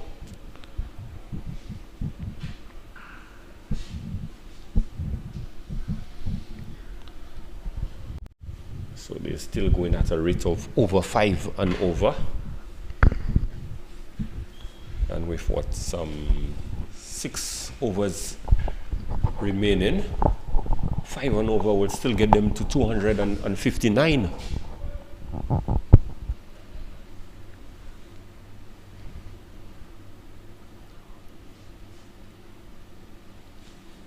Lewis, who didn't have a bad over in the last one, but he gave up 4 runs in the final delivery of the over. There's Anderson Phillip warming up.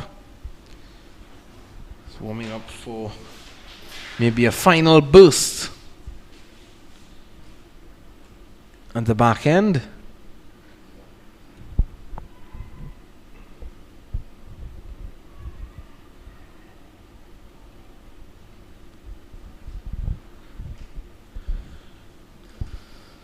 This one struck back past the bowler. Wow, that was struck hard. Well, actually, it's a drop catch, one would say. He got hands to it. But it was struck so firmly. I think he was more taking evasive action.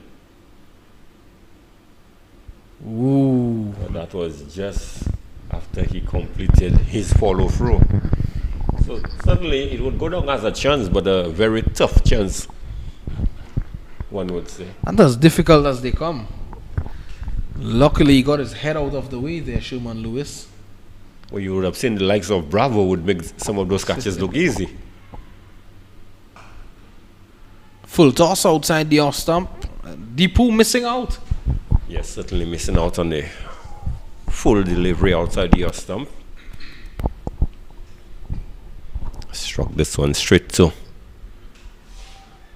Justin Greaves.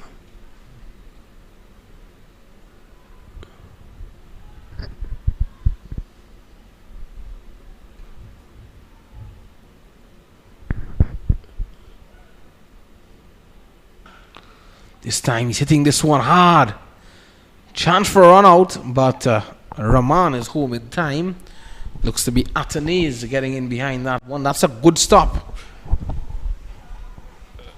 Sherman Lewis will be too short there. I think a yard or 2 away from Afane's left or right. That would have gone to the boundary for 4 because it was powerfully struck.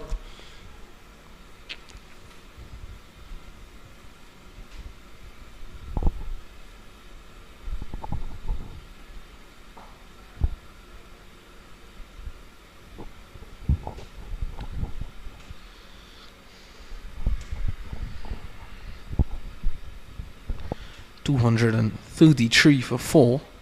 It's been a good partnership thus far.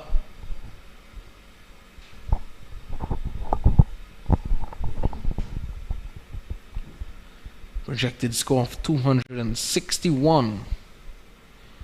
Partnership of 69 of 68. A vital one in the circumstances of this game. And he's bowled him. Sherman Lewis strikes. Shadat Hussein Deepu, who never looked as though his innings is going to get going, but he did a good job though, partnering with Shabir Rahman. I was just mentioning the partnership of 69, and there goes Deepu. A good delivery there from Lewis. You miss, I hit. Yes, it was a case of Lewis attacking the stumps and Deepu hitting across the line, completely missing this one. And as you indicate that you miss, I hit. So the end of a good knock by Deepu, although it was not a fiery knock, but in the second instance, the partnership was a crucial partnership he was able to put together with Sabir Rahman. Yeah, crucial partnership. You're quite correct. And Lewis doing a job for his captain, De Silva, breaking that partnership. That can just dent the momentum of the Bangladesh innings a bit. Yes, certainly. There's only one way you could slow down the scoring is by taking wickets and bringing new batters to the crease. Sometimes batters need an over or two to get going. So that would certainly slow down the scoring rate. Jaka Ali Anik, who was the only man to really step up in that last game in that horror showing of 80. He had 25. So he's come out there. He's no slouch with the bat in hand. And Greg Wilson, new batsman out there. And the field is quite spread out. Yes, exactly what we have spoken about. Just giving him an easy single on offer. There's a final delivery of the over as well. And Anik is off and running. 234 for 5. Well, perhaps this was not a bad ploy to give Anik an easy single. But the question is, do you allow him to get easy runs from there onwards? He has just come in, perhaps force him to play a few big shots.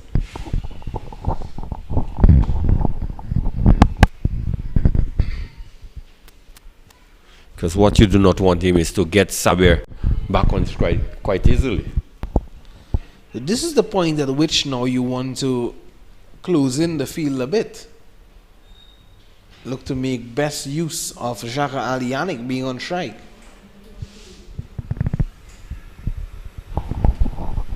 As Anderson Phillip has been introduced into the attack once more.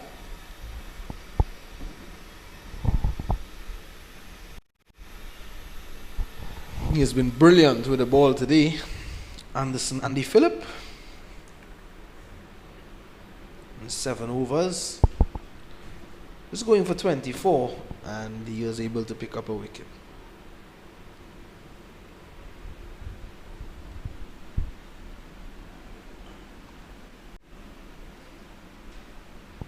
Key thing there, Anik was able to rotate the strike and turn it over to Sabir Rahman.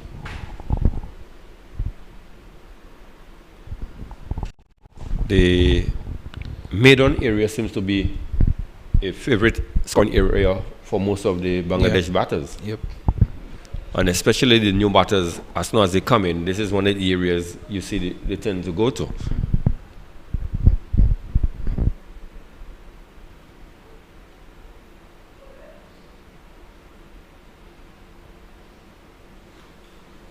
I think that also has something to do with the Bangladesh players, of course, coming from the subcontinent, Greg, and always having that tendency of noodling the ball, working the ball around, and especially against spinners and seamers, of course, on those slower tracks. So that's something as well I think has to do with that. So that's why they are so good at doing that.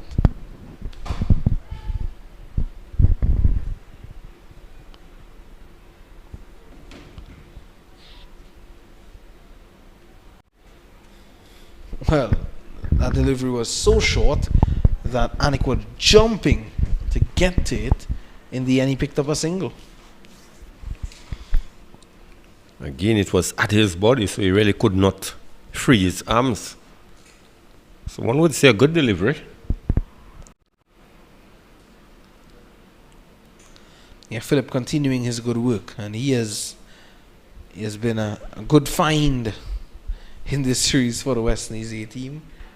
He's done well.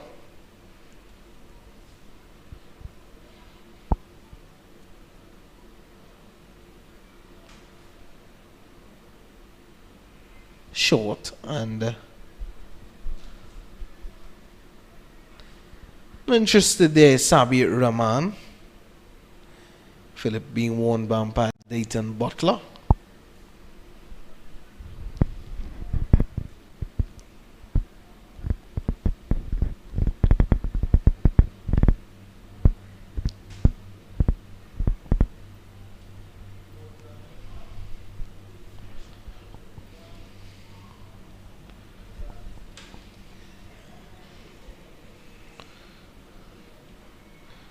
And delivery not getting up at all. Maybe rolling the fingers down the left side of that ball. Maybe a leg cutter there from Anderson Phillip. We can have a look at that again maybe.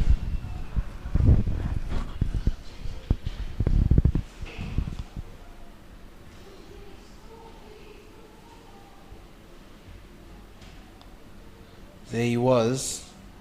Yeah, certainly the leg cutter from Anderson Phillip. So some good variations there.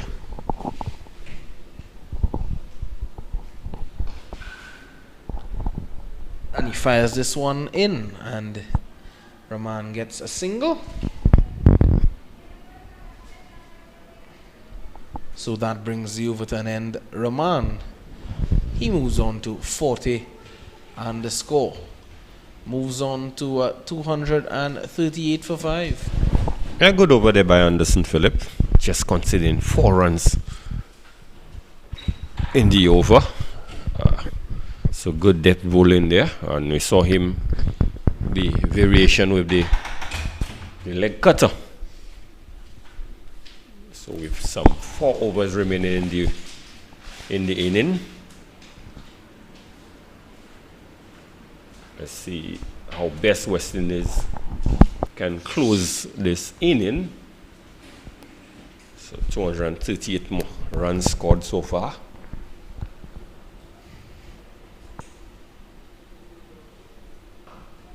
This one cut away. Springer comes back.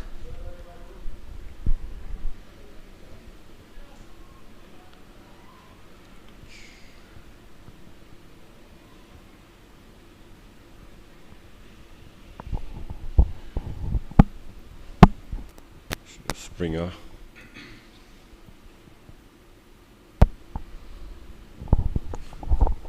Certainly would want to close this inning off well for the West Indies.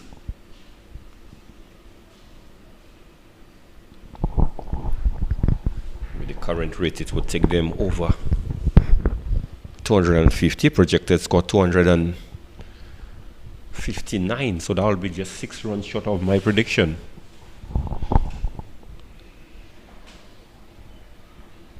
So I'm guided for 1.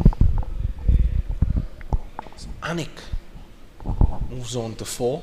Score moves on to 240 for 5.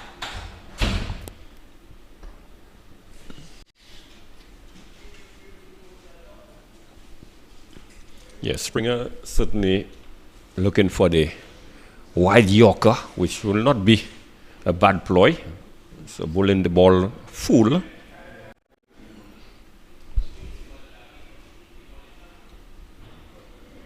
Again, full delivery.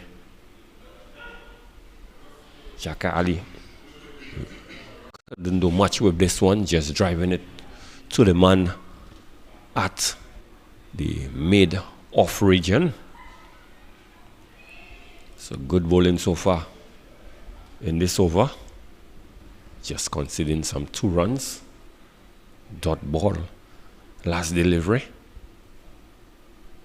This one is loose delivery down the leg side. Easy picking there for Jaka Ali. Again, the inconsistency we see from the bowlers. Having bowled 3 good deliveries outside the off stump.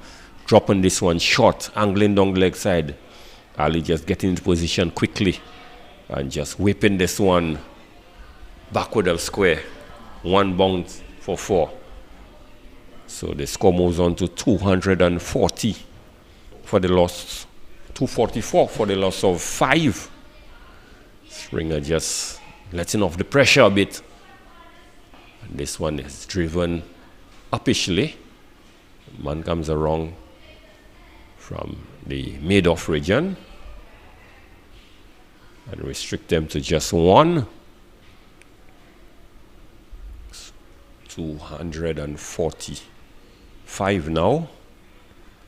And what started as a good over, some 7 runs now have been scored.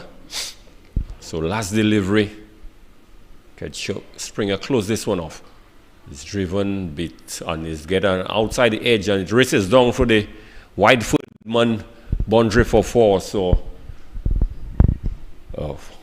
good end to the over by Bangladesh, getting 4 of the final delivery. And as we have spoken time and time again, the need to close the over. Started with 1 dot, and then we see the 4th delivery gone for 4, and the final delivery, a boundary was struck a bit. So very expensive over, some 11 runs coming off that Springer over, and Bangladesh 249. So now Bangladesh perhaps might be possibly eyeing a score of 270. So West Indies, Phillips has bowled it has taken 1, the most economical bowler. Sherman Lewis has picked up 2 from his 8 for 50 runs. And Brian Charles, his ball is 10 over, only person to have completed 45 runs and picked up 2 wickets.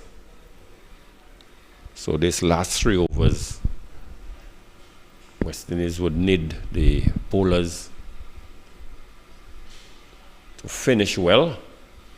If not, they are going to be chasing a score of over 270 runs possibly.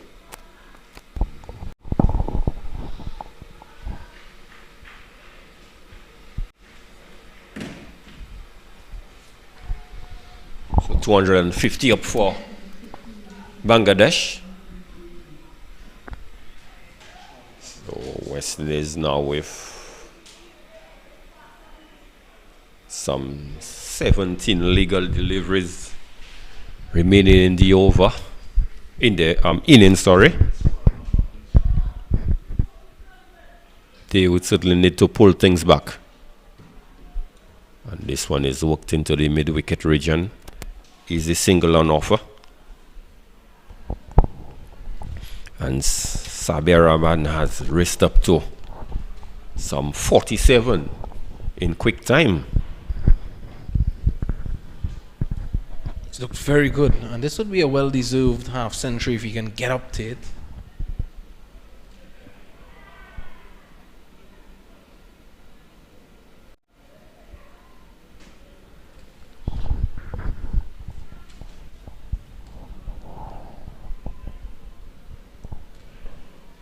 Played uppishly, through mid-wicket. He's looking for 2 here, Rahman, and he gets it easily. Yeah, good positive run in there between these two.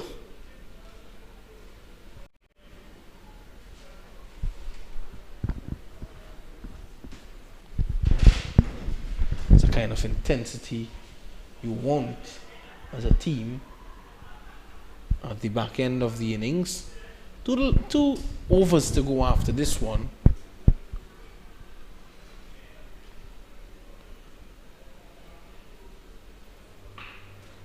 And pulled fiercely, and He's looking for 2 again. So that brings up the half century for Shabir Rahman, and a much deserved half century as well.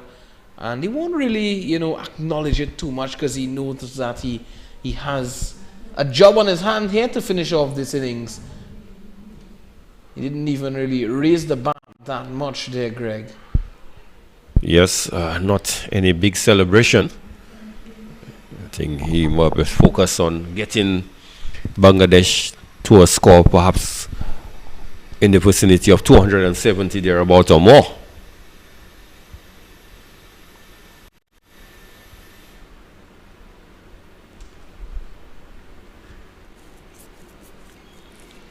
Philip digging that one in short.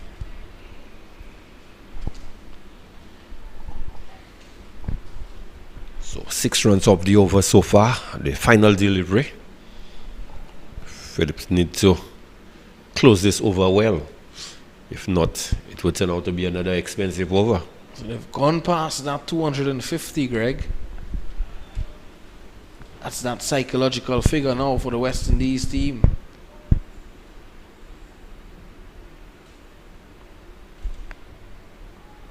Short delivery to end the over. At the end of 48, it's 255 for the loss of 5. So Bangladesh really in a good commanding position with 12 legal deliveries left in the inning. They would want to get as many runs as possible, and with a set Shabir at the wicket, they would want him to perhaps strike a few lusty blows. Well, that guy on your picture is striking a few lusty blows. And that's Matthew Rajaram. He's striking some lusty blows with the camera, Greg. He's continuing to do some good work out there.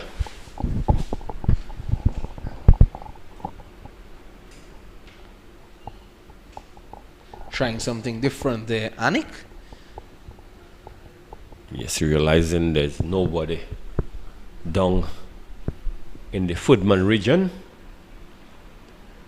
and looking to work this one. But this is an area that I always believe that as a captain you need to protect. The Footman region, at the back end of any innings, you always have quite a few delivery balls tend to go down in this region. Yep. Because if the batsman go hard at the ball peels off the outer edge, it's going to go down for Footman. Needs to protect that area. From a delivery like that, if you go at it and you edge it, then it could go down to third man. But a wide signal by the umpire. Let's have a look at that one again.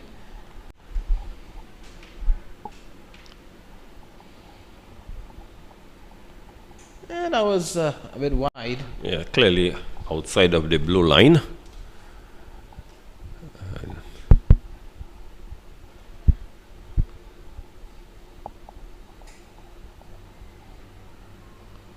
This time it's wide. It takes the inside edge. Rahman looking to hit the good old heave-ho over the onside. And only have to get one. So this has been a good little fight back here from Springer.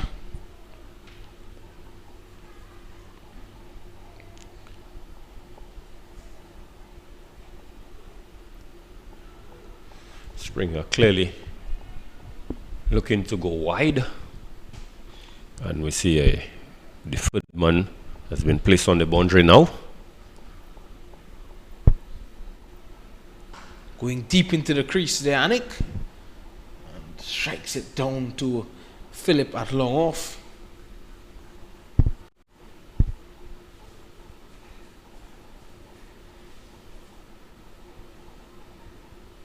So the length is good by Springer. He's making an effort to pitch the ball way up, a Yorker length. The wide Yorker certainly is what he's aiming for. Again, that's good bowling. There isn't too much that the batter could do with with such deliveries. Yeah, good death bowling, Greg. Speaking about that death bowling concern. But the problem with Springer is that he is not doing it consistently enough, especially the last two deliveries. He tends to go on the short side. Yeah. This one is shot through mid-wicket for 4. A welcome boundary for that man, Jaka Ali Anik.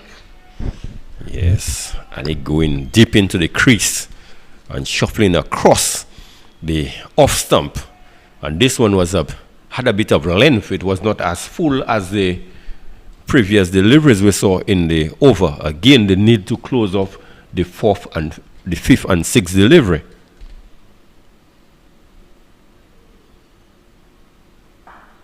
Much better ball this time. In the end, closing off the over well, and 10 runs coming off the over at the end of 49. One more over to go. It's 265 for the loss of 5. Yeah, so the projected score now is 171. So certainly the Bangladesh team would want to get a few more than that, but the West Indies team, certainly they would be up against it. The score of 264 is already a very competitive score. Certainly. Naeem Sheikh, 103, led the way for the Bangladeshis at the start of this innings, and Sabir Rahman doing the job at the back end. 52 not out of 54. Mohammad Mitun, the captain, had 28, and Deepu, he had 24.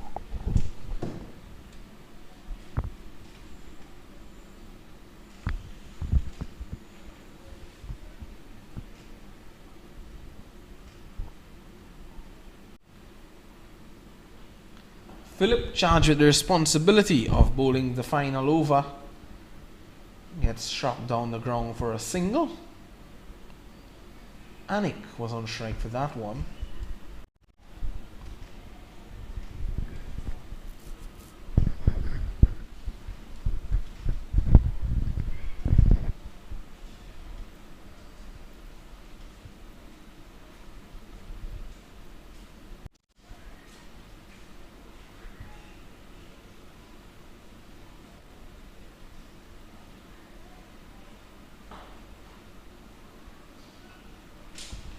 Looking for 2 here.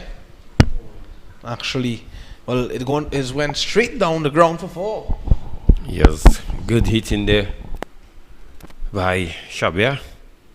Going straight with the long on, long off wide. That was a good shot to go straight and getting 4 runs in the process. Yeah, lovely shot there by Sabir Rahman. Moves on to 56. The score moves on to 270.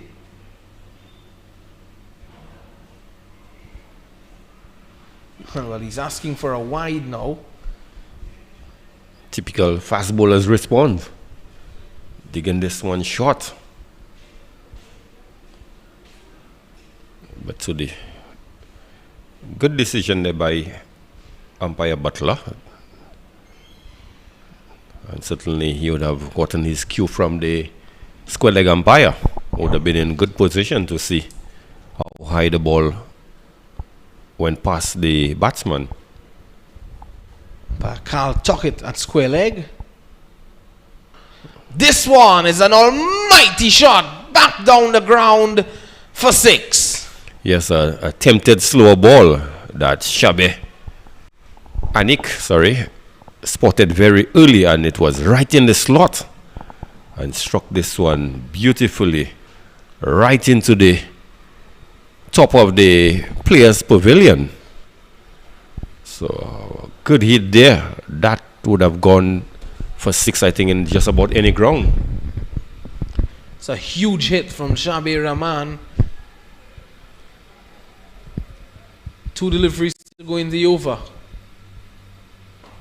This one, he's going over mid-off, but he finds the fielder and he has to go, and it was a well-played innings by Shabir Rahman.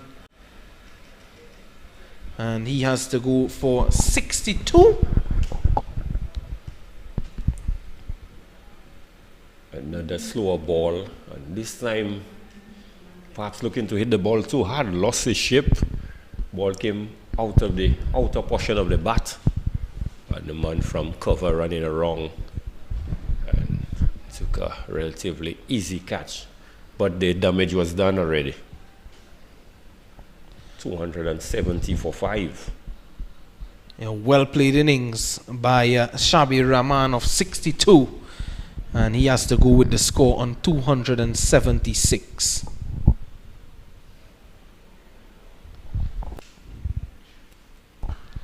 This one forced away, and looks to be Imlak who's there, and a good finish to the innings there, Greg. And Anik would have thought that he missed out. Yes, certainly delivery outside your somewhere.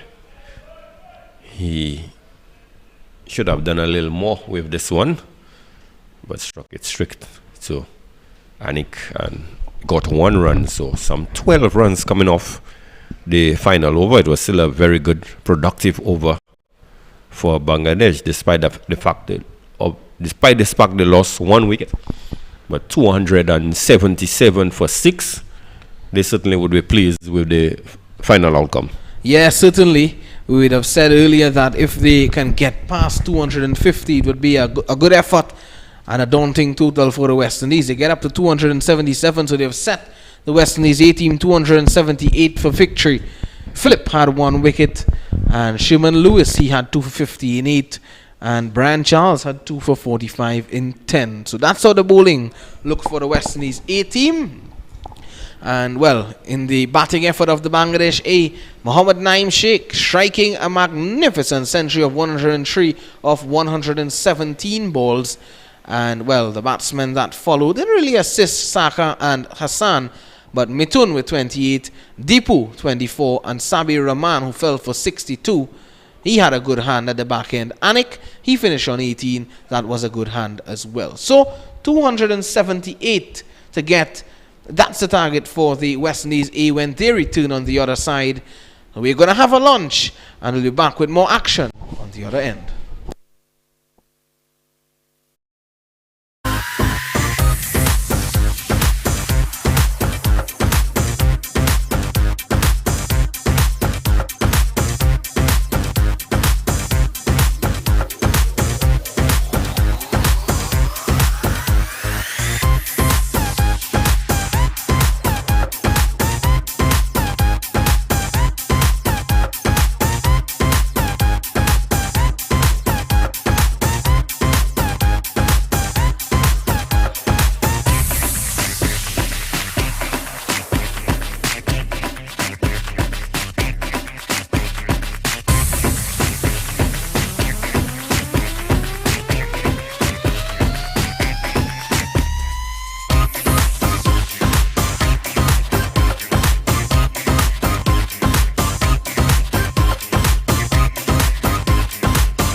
Well, it's chase time here at the DSCG. Welcome back to the action between West Indies A and Bangladesh A.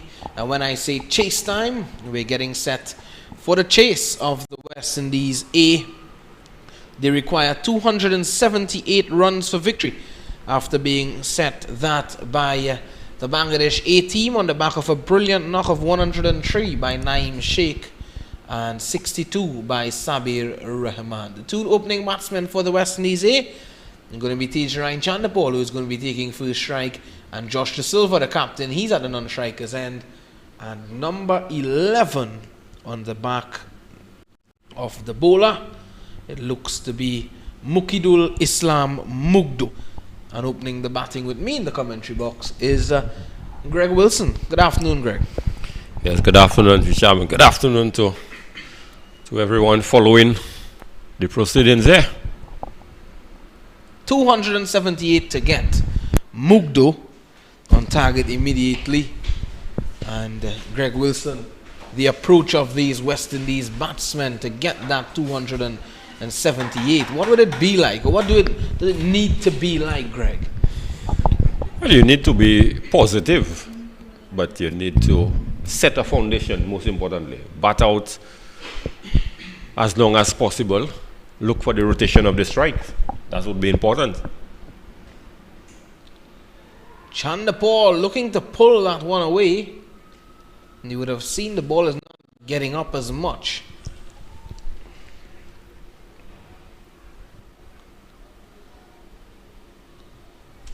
That one coming back in. Just maybe taking the tie guard and going through to Jaka Alianik as a stifled appeal from the slip fielder.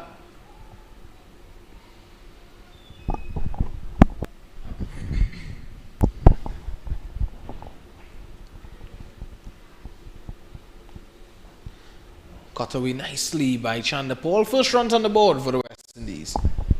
Yes, good. Positive stroke there by Chandapal. Just getting a bit of room outside your stump. And just cutting this one. So he would be pleased to open up his account and that of the West Indies. A smart player, Daren Chandapal. This man who is facing up at the moment, he's another smart character. Joshua De Silva, West Indies Test wicket keeper batsman. And he'd want to put up a solid captain performance today if he can. Lots of runs on the board from the Bangladeshis, which, gives the West Indies A team batsmen something to go at and gives them an opportunity to score runs. Most certainly. Normally. Still good conditions out there for batting. Mm-hmm. You just need to go out there and apply themselves.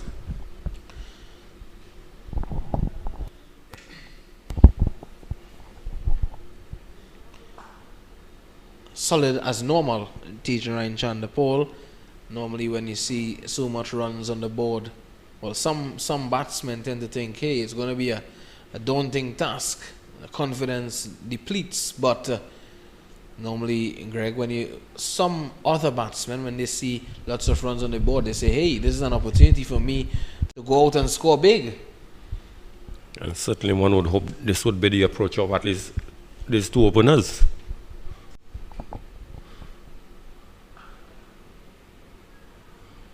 Punched off the back foot for no run at the end of the first over.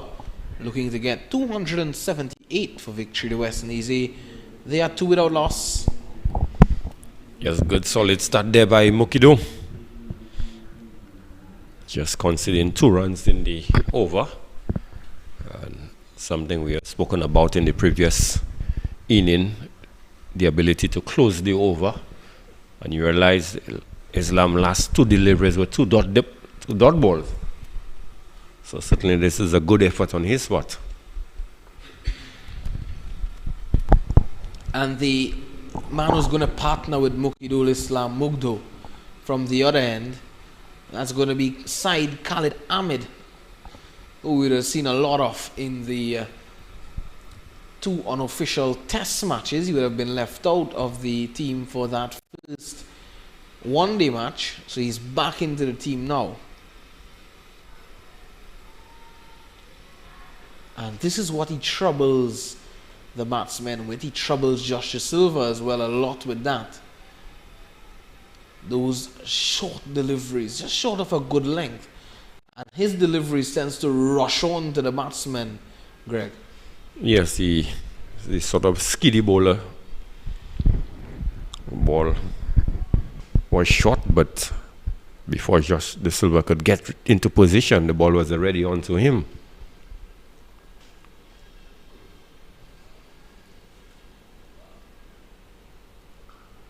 Silva with a lovely stroke for 4. What a way to earn yourself your first boundary. Yes, delightful shot there by De Silva. Been given a bit of room there by Khalid Ahmed outside the off stump and really got on top of this one and really smacked it to the backward point region there for 4. So delightful shot indeed. That cracking sound of the bat of Joshua De Silva. Too short and too wide from side Khalid Ahmed.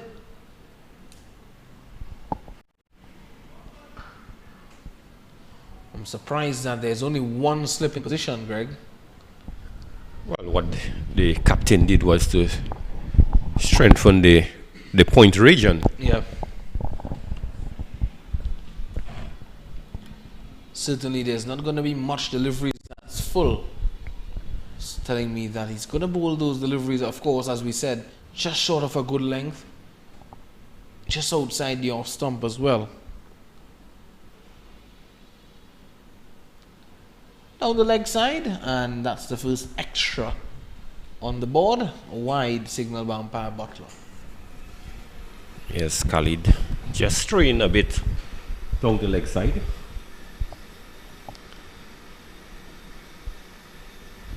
So some 5 runs coming off the over and still 3 legal deliveries to be bowled.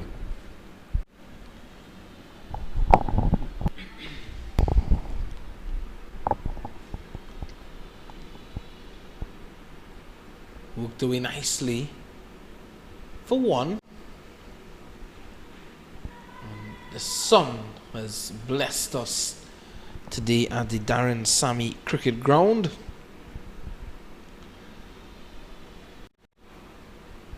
Weather has settled nicely for a good day of cricket. This morning we had just a short rain delay at the start of the proceedings, but following that it was all cricket, all Naeem Sheikh and all Sabir Rahman.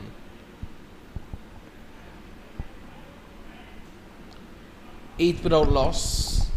It's only the second over of this run chase.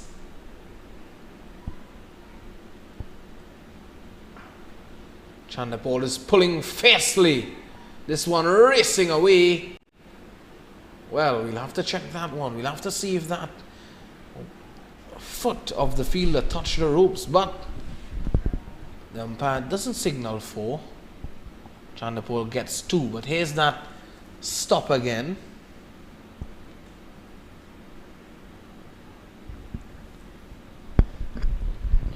Did fill it cleanly, but I think it's good. We're not seeing any movement with the rope. And certainly he was not in contact with the ball if he had gotten to the rope as well. Yeah, from that angle it certainly looks good. Chanderpaul chasing a wide delivery. Well, that's something that you don't see often. At the end of the over, 10 without loss. Yes, Chanderpaul chasing one wide, but still was a good productive over for the West Indies. Some 8 runs coming off the over. But just perhaps lapse in concentration, what would say by Chanderpaul? Yeah, very early lapse in concentration. Something you don't really see often from Tage.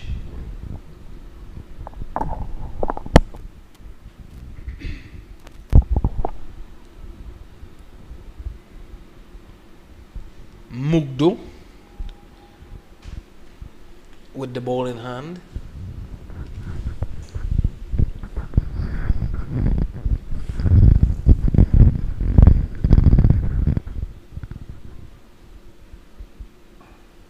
Silva playing around that front part again. Looking at proceedings in Lords in England between South Africa and England. South Africa, they have reached 289 for 7. So they lead England by 124 runs after England made 165. Kagiso Rabada 5 wickets. And for South Africa, top scoring was Sarah Leary with 73.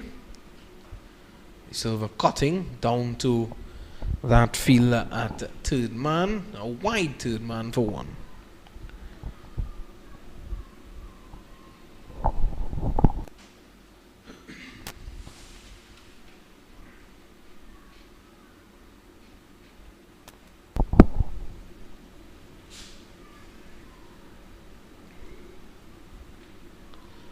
Markwe Jansen for South Africa has 41 not out.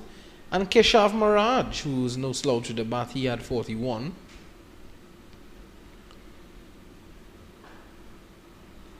Chandapol coming right across his stumps and noodling that one into the onside, no run.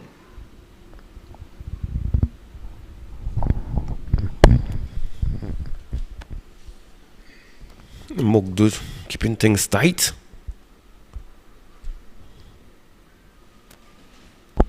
I think this opening partnership is going to be key for the West Indies A team.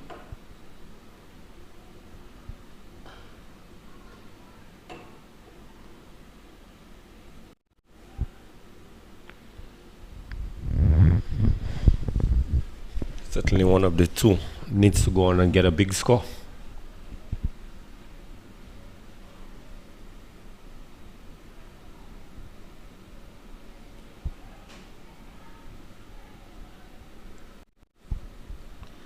Tejan Chandapol has shown that he's capable of doing so, finishing the test series with 109 not out. Coming into the last game at 23 and now looking to prize forward. And talking about prizing forward, how about that for a punch off the back foot? Yes, delightfully played there by Chandrapal, just standing up tall there and just punching this one, bisecting the two fielders and getting 4 valuable runs for the West Indies. Score moves on to 15 without loss. Bangladesh would know that they would need to remove one of these guys early, if not 2 of them.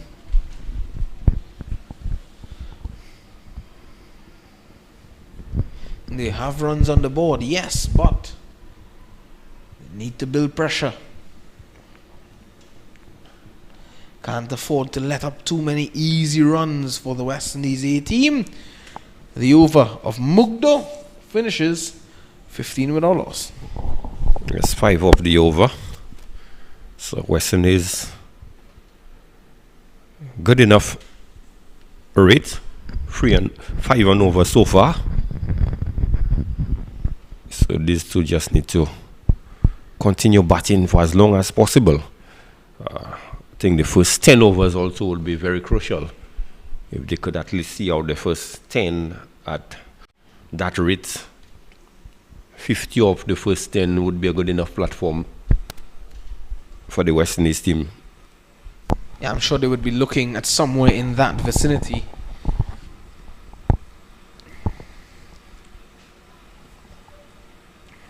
As Ahmed is going to continue for the Bangladeshis.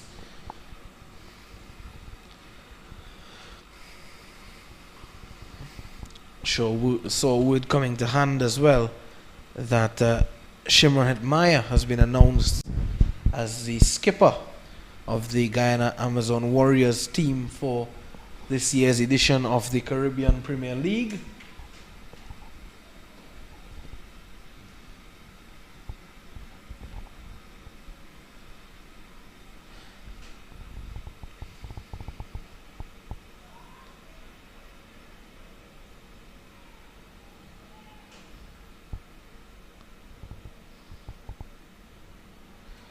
wide from Ahmed and Greg Wilson. Remember, you were speaking about that team that won that World Cup with guys like Shimmer, Springer, Ajit Guli, Devin Imlach. Shimmer Meyer, he skippered that team, and now he's transcended into the role of skipper of Guyana Amazon Warriors, his home team. Yes, that's a good achievement, giving the young man a bit of responsibility. So, responsibility either make you a better player, or sometimes it puts you under pressure. Very much so. So we wish him all the best, Shimmer Meyer, as he looks to take the lead role at the Amazon Warriors. The Amazon Warriors, as we would know, have made it to the finals quite a few times and unable to win the one that really matters. Well, maybe it's the year of the Warriors, who knows? Flicked all the way for 4. Yes, this was 4. From the time it left the bat and evaded the fielder at the mid-wicket. Powerfully struck there by George De Silva. So certainly he has played a few delightful shots on both sides of the wicket.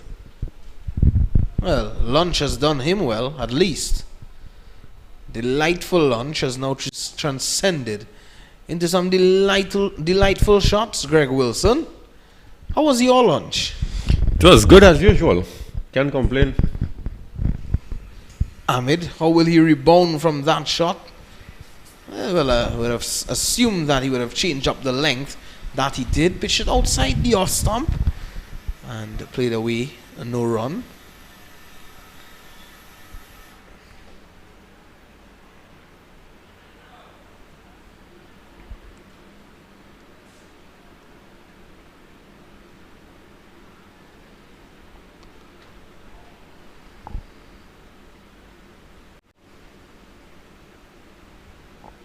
Going along quickly at the moment, the West Indies A team.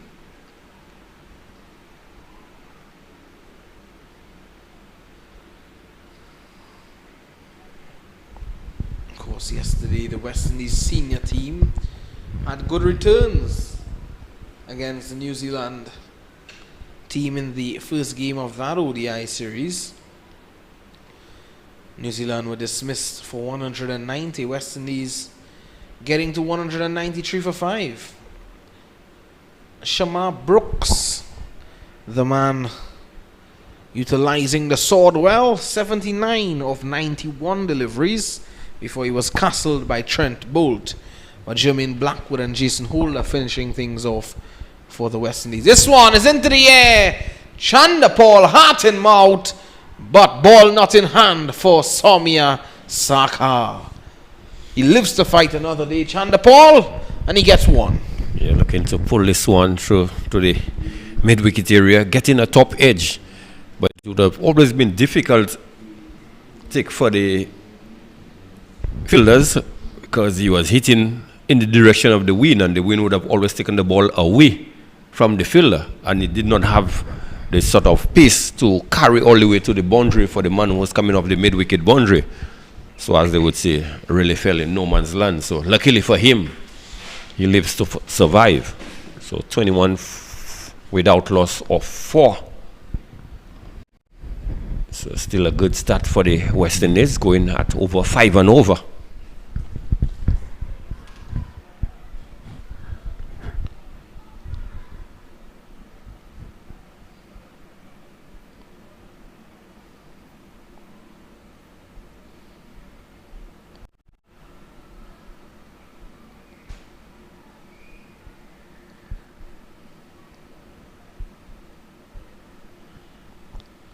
Mukidul Mugdo, the man continuing.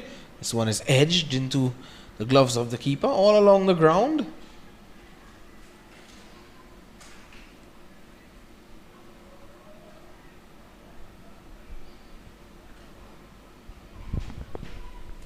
Mugdo certainly has kept things tight.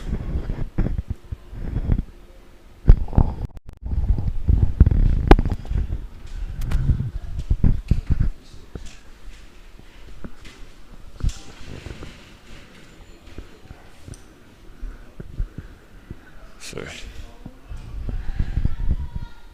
Chandapal would need to bat as long as possible. Certainly we know he has the appetite to bat long innings. And he has the whole of 50 overs to do so. And this one's played to the man at point. No run. Just a bit short. Mugdo on this occasion. But Chandapal really could not pierce the ring of fielders. So he certainly knows the task at hand.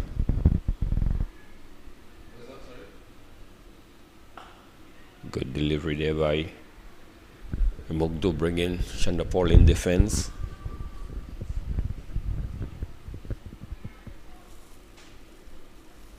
Not giving Chandapal the sort of length to drive, nor to cut. Certainly attacking the stumps.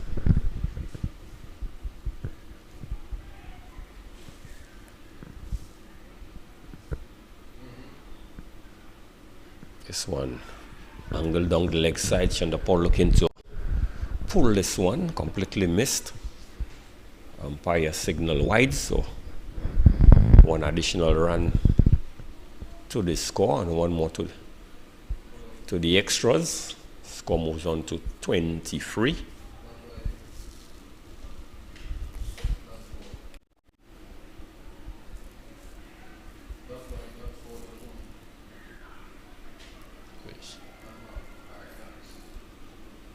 And he drives this one beautifully, bisecting the man at the mid-on and the cover region down to the boundary for 4. So Mugdo on this occasion just over pitching this one, and Chandapal just climbing into this delivery, getting himself 4 beautiful runs there. And this score moves on now to 27.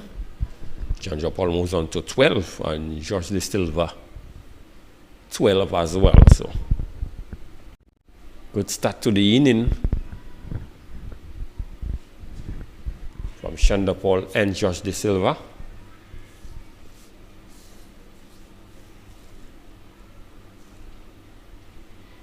This one is short and he pulls this, but straight to the man at the mid-on. No run. So certainly Chandapal would have felt he missed out on this occasion. Got some good purchase, but just straight to the fielder.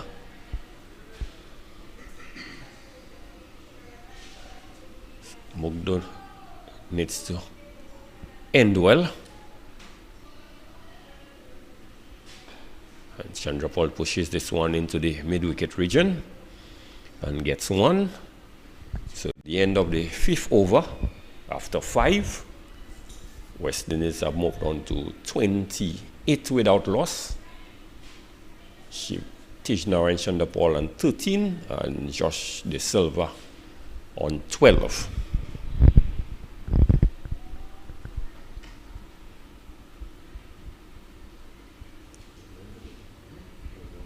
Certainly West Indies would want this opening pair to bat as long as possible.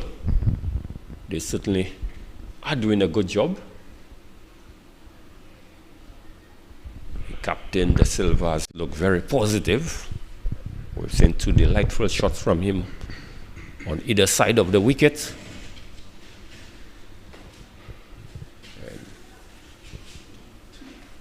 278 runs for victory. There's still some 250 runs away. So still a long way. And it looks like spin is going to be introduced into the attack.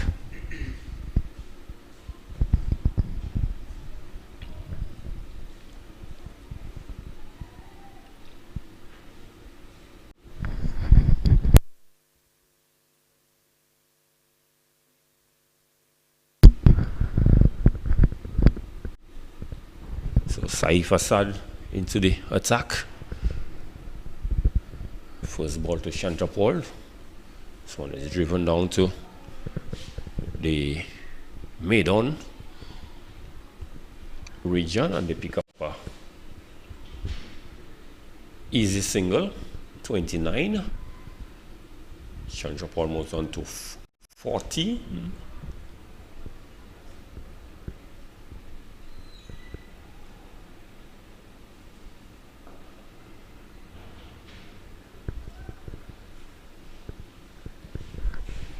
Silva just pushes this one back to the bowler, who moves across and fields cleanly. Down the leg side, attempted sweep shot. Got some pitches on it. It's racing to the boundary. Is the ball going to win? Oh, and it does not get there. So 4 runs to the Silva. Hassan on this occasion just straight down the leg side. And the Silva, the attempted sweep shot, got some bat to it, sufficient enough to race down to the boundary for 4. So the score moves on to 33 without loss. And the Silva moves on to 16.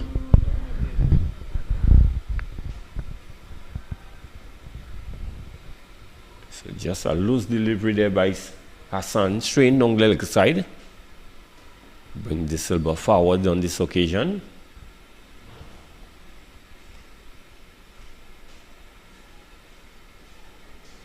Saif Hassan into the attack very early. Silva uses his feet, drive this one to the man at the long on region, and the crosses through is a single.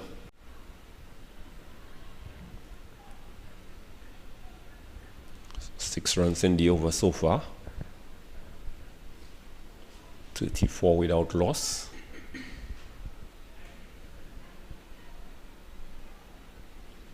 Hassan into Chantrapol, pushes forward, and there is no run. So at the end of 6, West Indies 34 without loss. Daren Chantrapol on 14, and Captain Joshua De Silva on 17. So the current run rate 5.82, and the required run rate 5.53.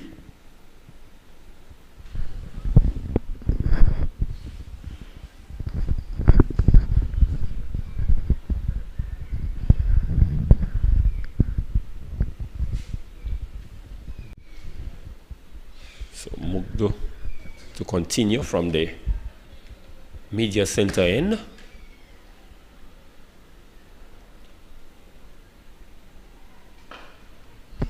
Drive this one to the man at the mid-on, who comes to his right.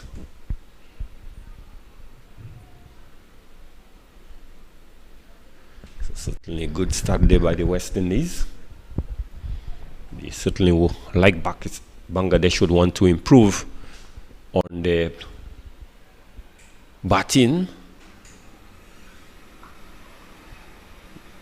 Another good delivery there again by Mugdo. De Silva, solid in defense. As we saw, much improved batting performance by the Bangladesh team. And certainly West Indies would want a better batting performance, having to chase just 81 runs for victory. Lost some 6 wickets in the process. So certainly they would want a much improved performance with the bat in the second ODI. This one was just allowed to go through to the keeper.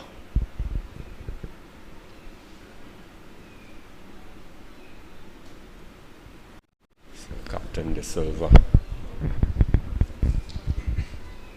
certainly looks like he's up for the battle today.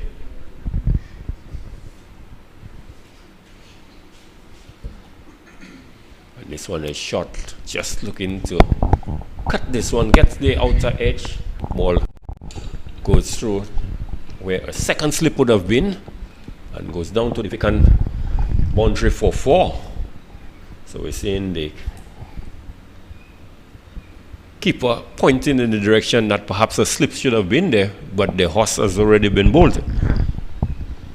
Yeah, certainly so. And a good delivery from Mugdo, getting the outside edge.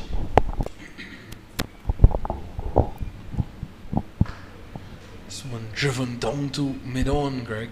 A good looking shot. Silva on a number of occasions have been drilling the ball to that mid-on, mid-off fielder. He likes to play straight.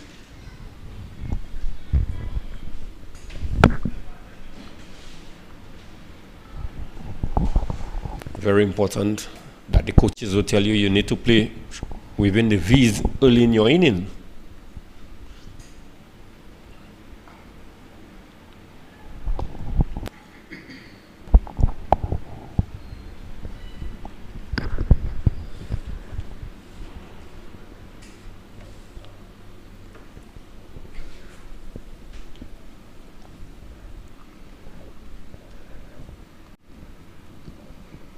Silva moves on to 22.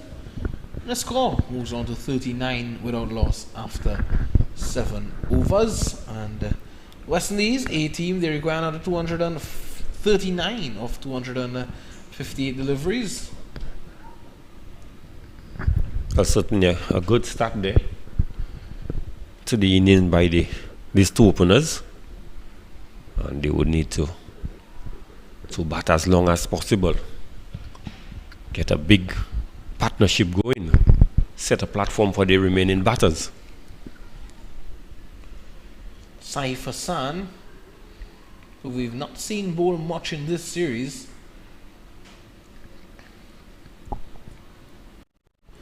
So maybe a ploy by Mithun, the captain of the Bangladesh A team, to throw up something different in front of the West Indies A team batsmen.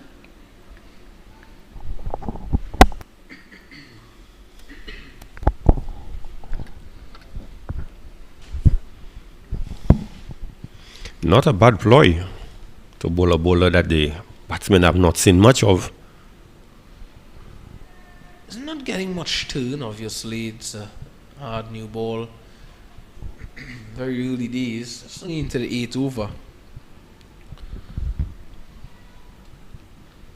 But just maybe for Saif Hassan, a slip could have been introduced. Left-handed Chanderpaul, the ball turning away from him.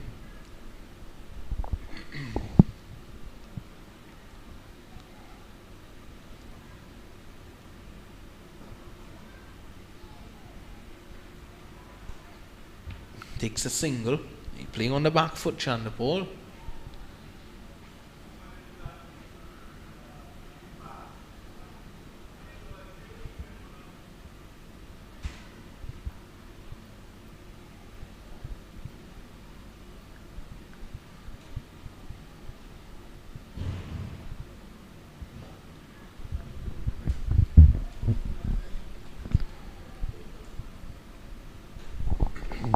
Been an excellent start by the West Indies A team. The Silva and Chanderpaul, perfect foil, you have to say. They've been showing that.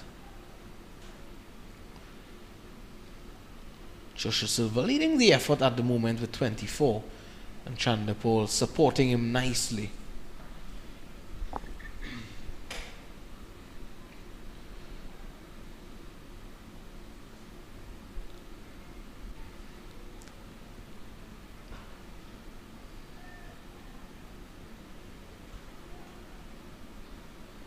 Down to a wide long off, and that brings the 8th over to an end. At the end of it, it's 43 without loss. It's good going by these two openers for the West Indies. Certainly picking up some easy singles. They would have noticed what Bangladesh did when they were batting, especially that mid-off region. Quite a few deliveries were played in that area. Quite a few singles were taken in there. So it's nice to see that they're taking a page out of the book of the Bangladeshis.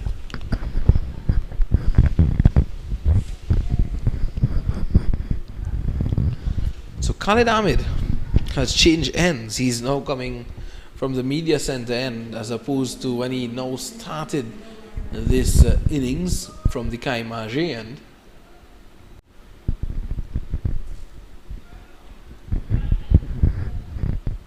In test matches he bowled from this end and he bowled very well. Oh, that's going to be a wide. This one was very wide indeed.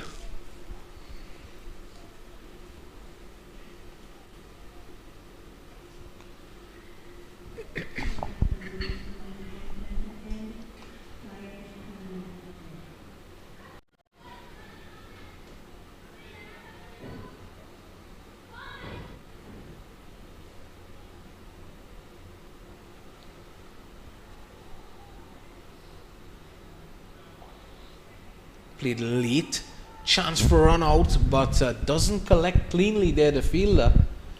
That was shot straight to the fielder.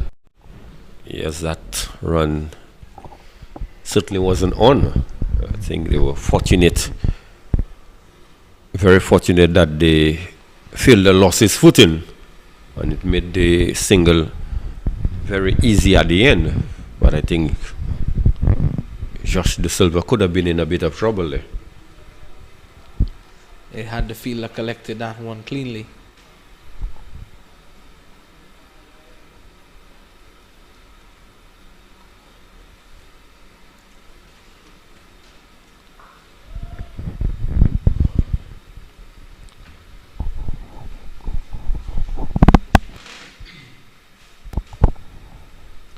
You're saying that at the end of 10 overs they should look to get up to somewhere around 50, and they're well in control, heading towards that sub-target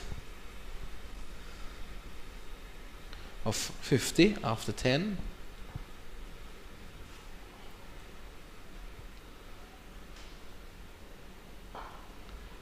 Silva looking to play an expansive on drive. Finds Soumya Saka at mid-wicket.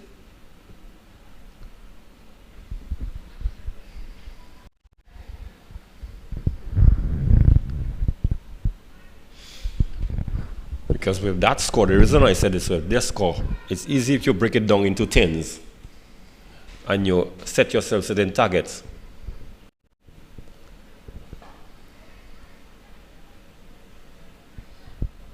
It is much easier to achieve those targets. So you get to 50 in the first 10. Between 10 to 20, you tell yourself, well, I need to get at least to 60 runs in the next 10. By the time you get to 30, an additional 65 or 70 runs. So it makes it easier.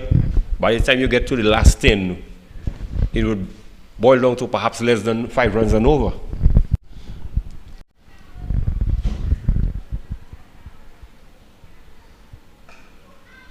So pulled away forcefully for 4. Good looking shot there from the skipper, Joshua De Silva. Yes. Khalid Ahmed on this occasion just bowling this one a little too short, and it just sat in the wicket and begging to be hit. And De Silva was quickly into position and struck this one beautifully through the mid-wicket region.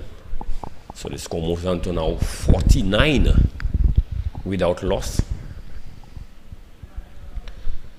Yeah, De Silva moves on to 28 with that shot.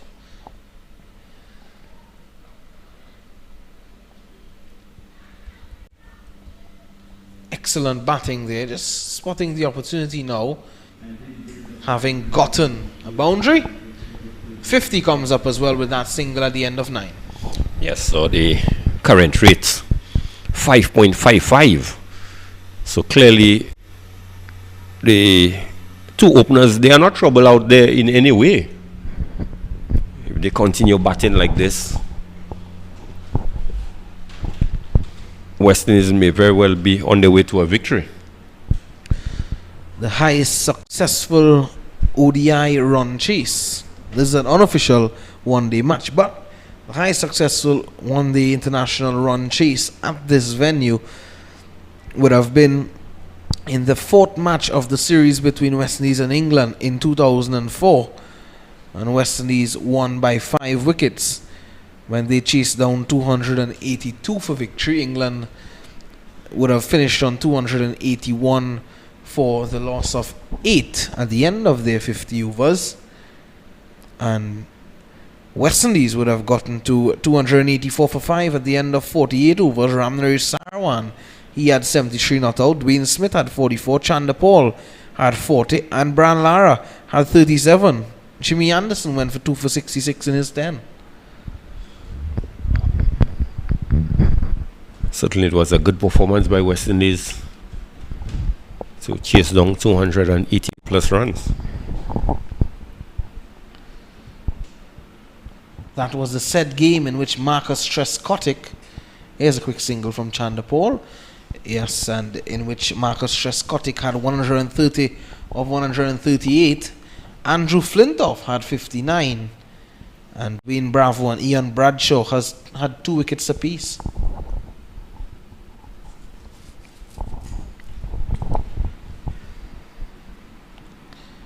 But 278 in which to get here for the West Indies A team against Bangladesh.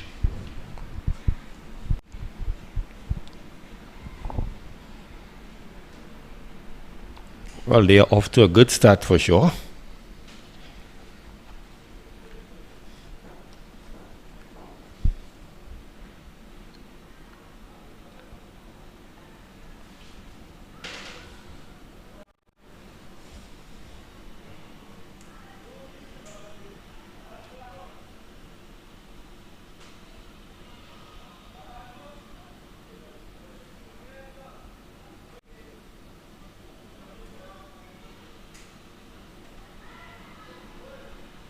Good call there by the Silva, not taking that run. That was played straight to the fielder around the corner as the 10th over has been completed. Greg, you said 50? Well, it's 53 without loss. Yes, good going by the West Indies team. I did said that at least 50 runs off the first 10, and they went 3 better than what I predicted. So a very good start to the inning, and the captain, Da Silva, certainly leading from the front. He has gotten some 31 off 32, and certainly getting some good support from Chander Paul, 18 from 27. Well, it's going to be some more spin. It's going to be Rakibul Hassan, that is, Rakibul Hassan. So left arm orthodox spinner. Didn't bowl badly at all in that last game, Greg. Yes, he certainly kept things tight. Did pick up a few wickets. But these are 2 guys who would have played quite a bit of spin bowling in their cricketing career. George De Silva and Tejnarain Chander Paul, coming from Trinidad and Guyana. Silva very busy in his approach and taking 2 quickly.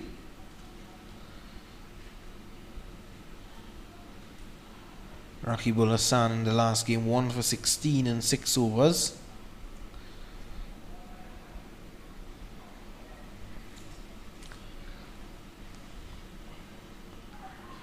On the leg side, don't think they'd risk taking a single there. It's a fielder at short fine leg.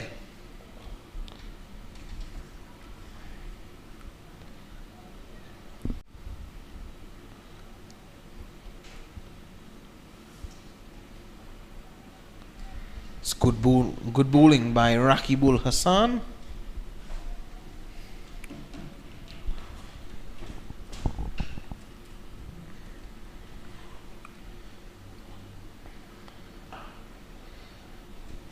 Down to long off for 1, and Rakibul Hassan, only 19 years of age, Greg Wilson. Still a fairly young man. It's good to see him getting the opportunity to play at this level. He would have recently completed the Under-19 World Cup for Bangladesh.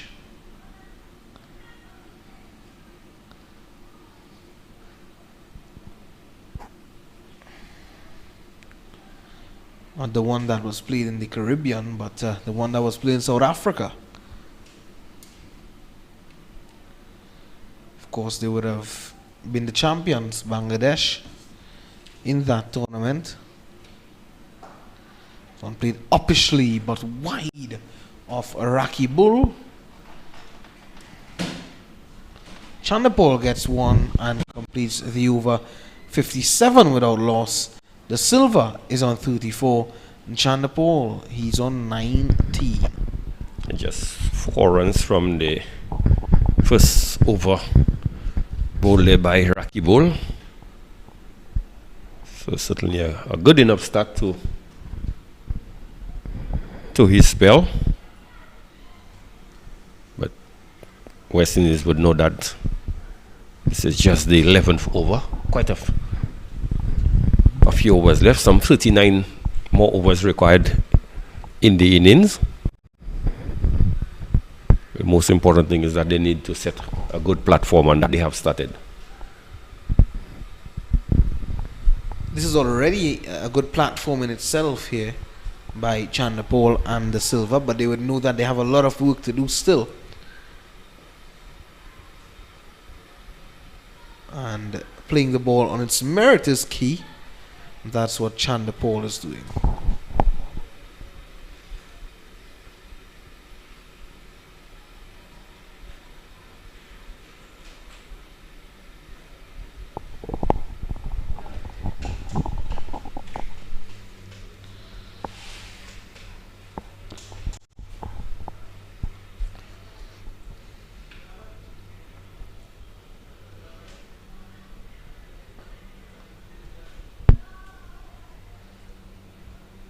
Batsmen, of course, sitting in the dugout would be very happy to see what they are seeing out there.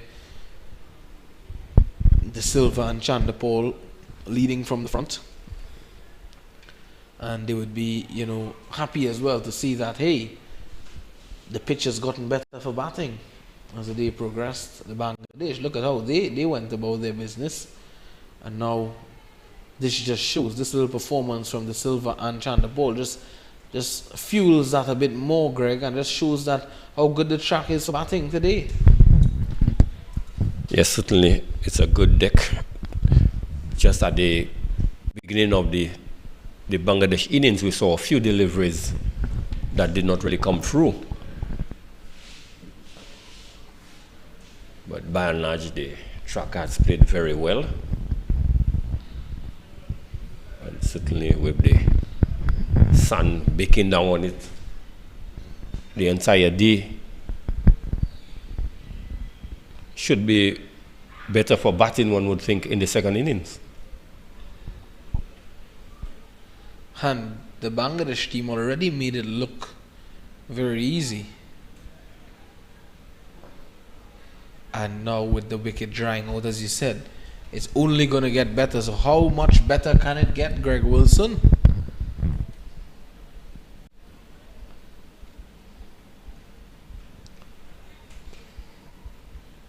Well, it's just ideal for batting, and these two out there just have to capitalize on that good condition and bat for as long as possible. So 60 runs without loss after 12.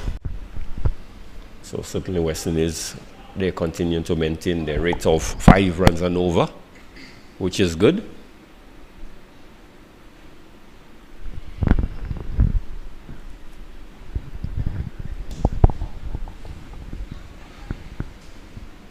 So 218 more runs in 228 more deliveries.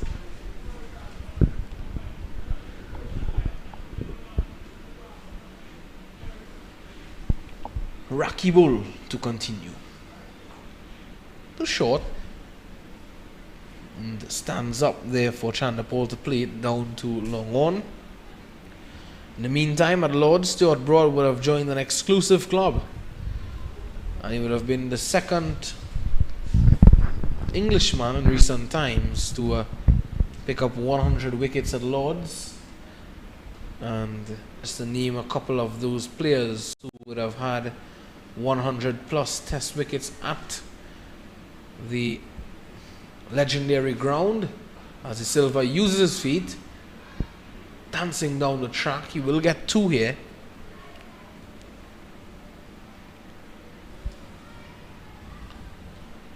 Mutaya Muralidharan, he would have played 24 matches at Lords, picked up 166 wickets there.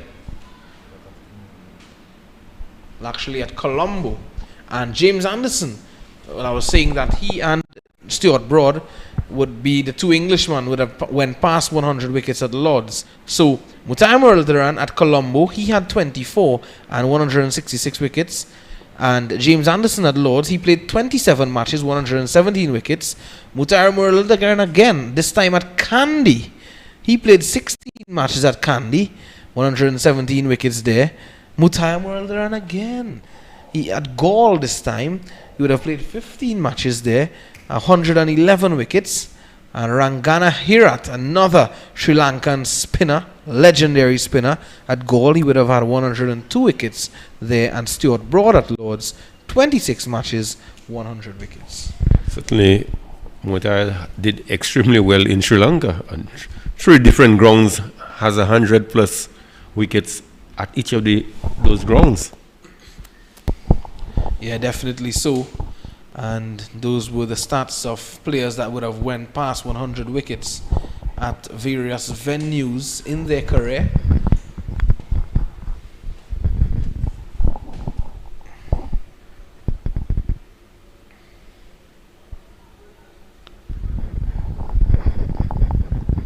At the moment, 65 without loss. The Silva, well, he rolls on now to 39, and Chanderpaul, he's on 23. At the end of 13, it's his 66 without loss.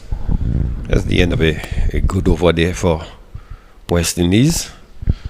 Picking up some 6 runs off the over, so still maintaining that 5 runs and over. So good sensible batting there by these 2. And the Silva certainly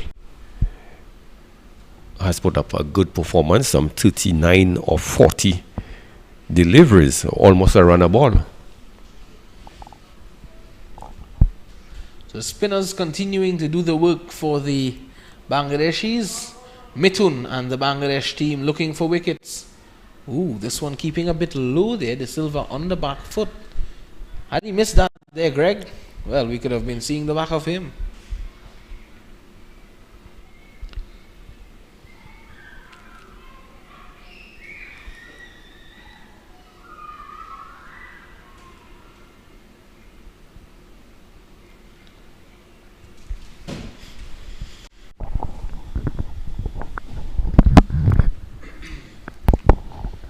So I think the next objective for this 2 would to at least erase that 78 runs and to get to less than 200 runs. That would be a good psychological advantage for them. Yeah, most definitely.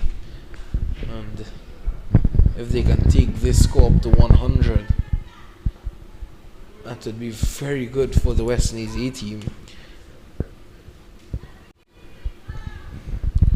I think not much of the Bangladesh bowlers that have been used thus far have looked anything penetrating, Greg Wilson.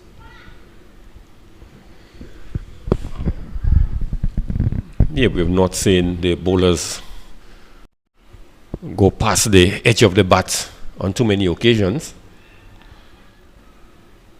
Yeah, lacking wicket-taking deliveries, or pressure deliveries, as you like to say.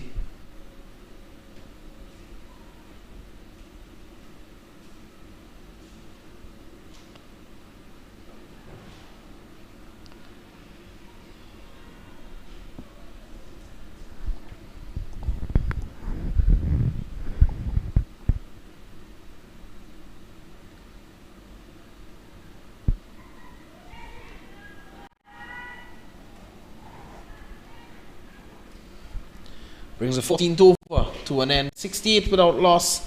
The Silva on 40. Chandapol on 24. And well, remember, West Indies A, they're chasing 278 for victory. Good over there by Saif Hassan. Just 2 runs coming off the over. So just pulling things back slightly for the first time in a long time. The rate has dipped below 5.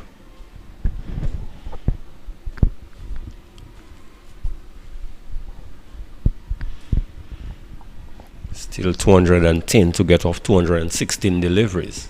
Anyone mind that run rate just a bit under the required run rate? But they have wickets in hand, and that's most important. That's the most important thing.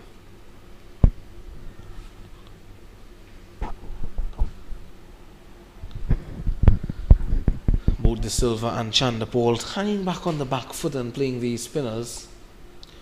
It's as though they have so much time.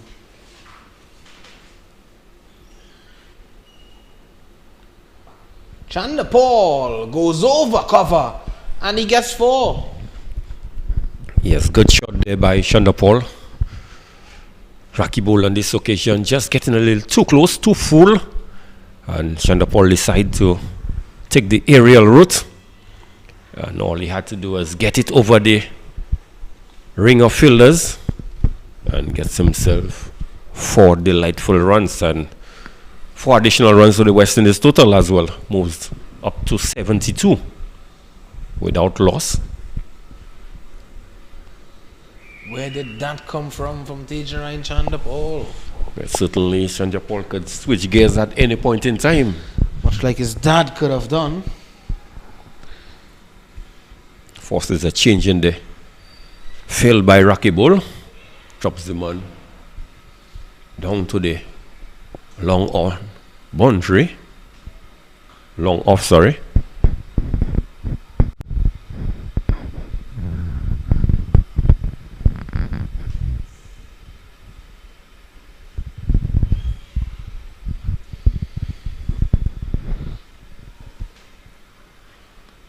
Short crunch through the offside this time once more.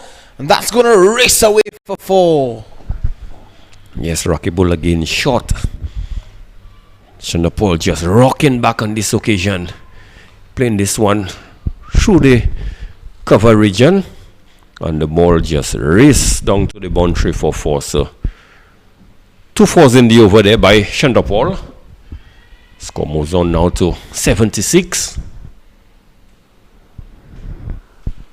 So good going there by this too.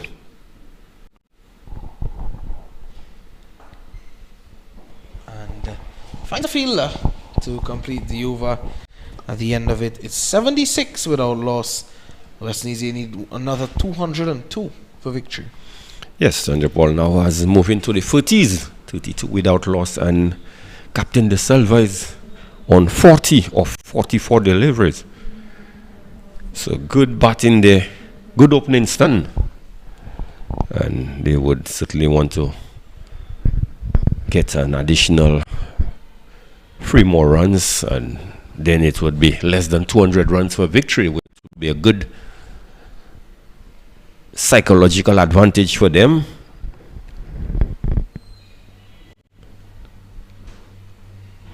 Because the longer this partnership continues, the more concerned Bangladesh will become.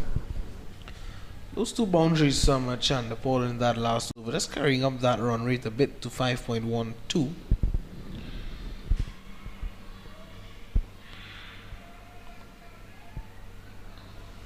Loud call of no there from Josh De Silva.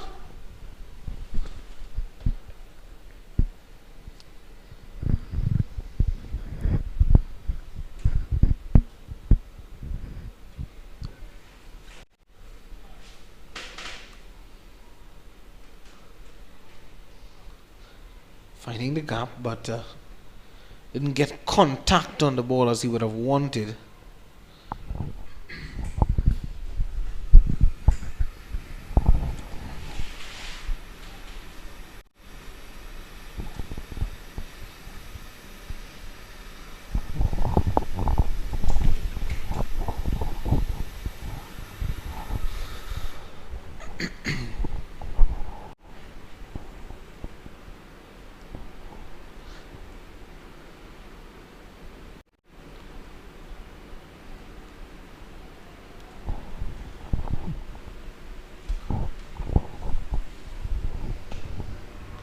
back to the bowler, but just short. Luckily there for Tejan Chanderpaul, that didn't go to hand. Yes, just pushing that one that he wasn't to the pitch of. Almost played it back to the bowler.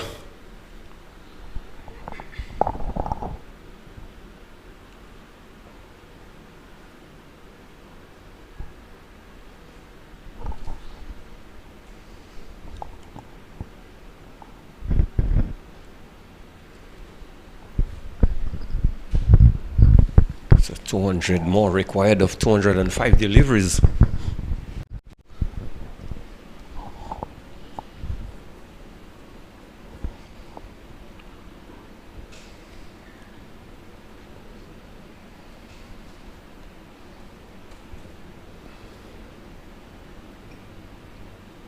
Down the leg side, swept away, but there's a man down there.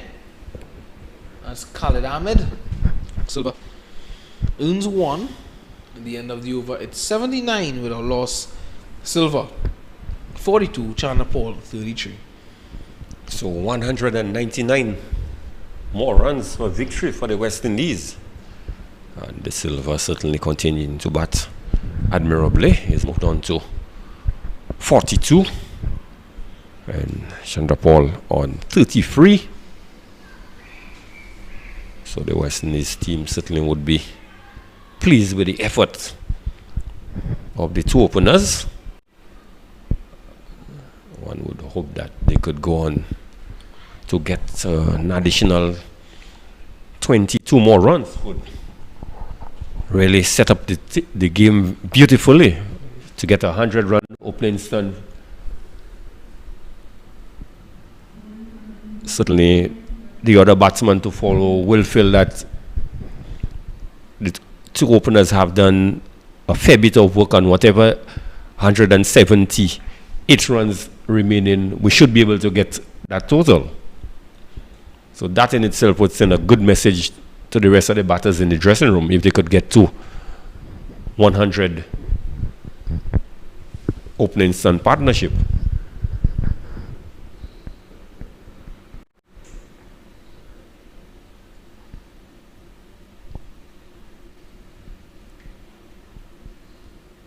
Riju Raman Raja has come into the attack, and he has been brought in for this game along with Khalid Saeed Ahmed. A good start.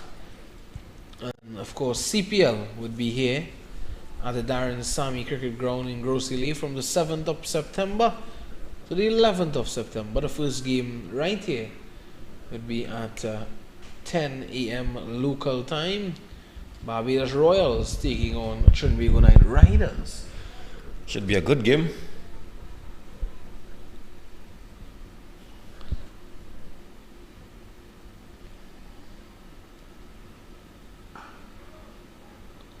And the second game here, at least on that said day, would be at 7 p.m.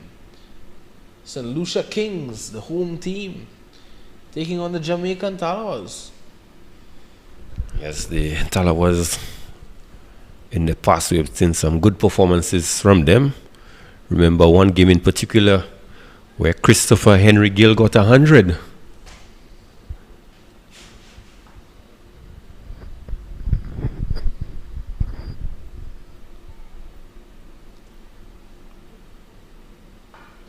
This one hooked away nicely by De Silva.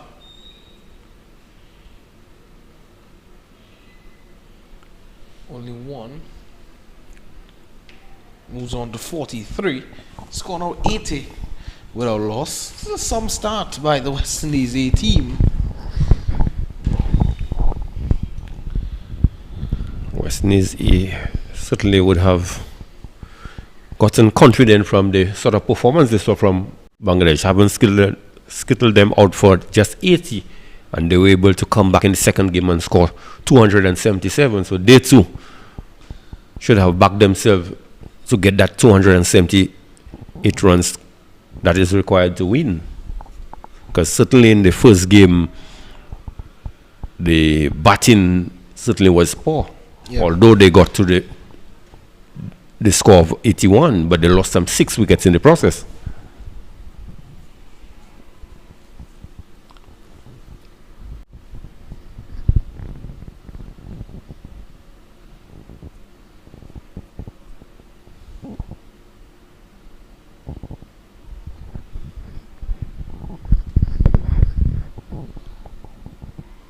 round the wicket is Raja.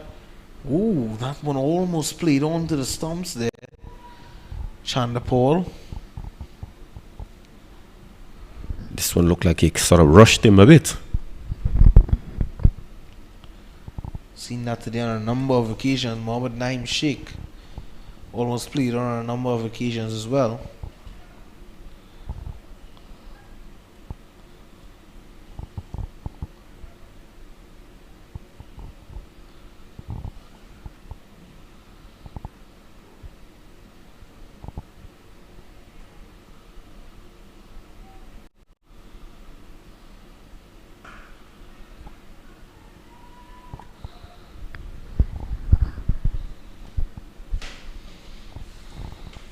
Riju Rahman Raja's first over has been done and dusted, and just one run coming off it. It's 80 without loss. Chandapal on 33 and the Silva on 43. A good start there by Raja. Just one run off the over, so certainly it needs to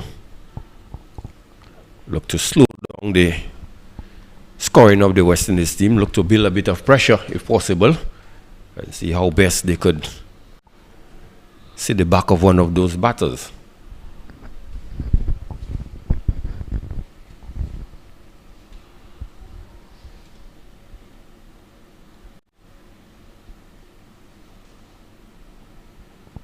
Saif is going to continue. Saif Hassan.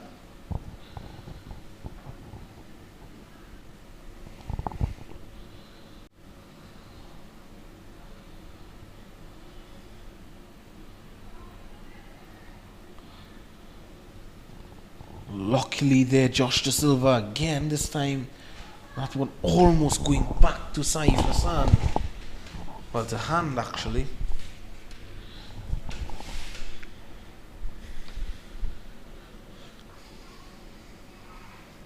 Quick single taken.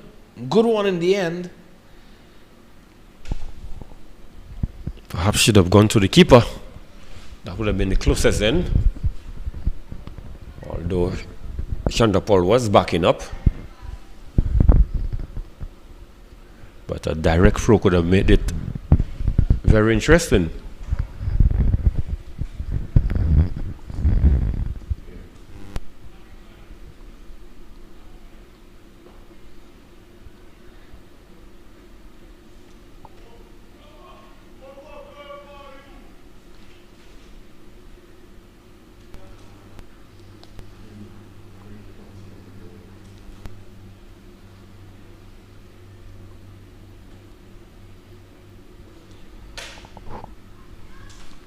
Again, good running.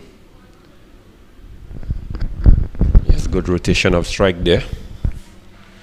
These two seems to have a good understanding out in the middle.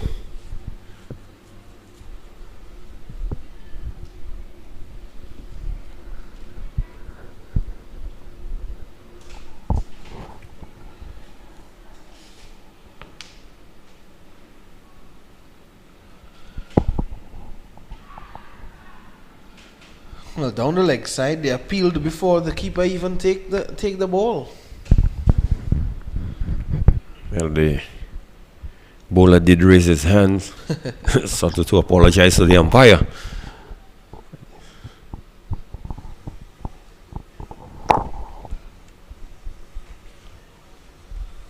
Well, you have to admire this as well, Greg.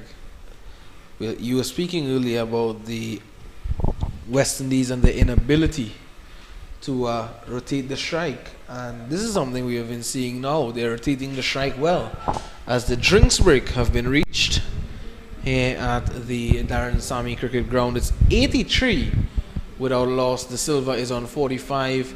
Chandapal is on 34, chasing 278 for victory. We'll take a drink and be right back with more.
Well, we're back after the water break, and it's Riju Rahman Raja who is going to take up the attack from the media centre end. 83 without loss to West Indies. A team after 18 overs, chasing 278 for victory.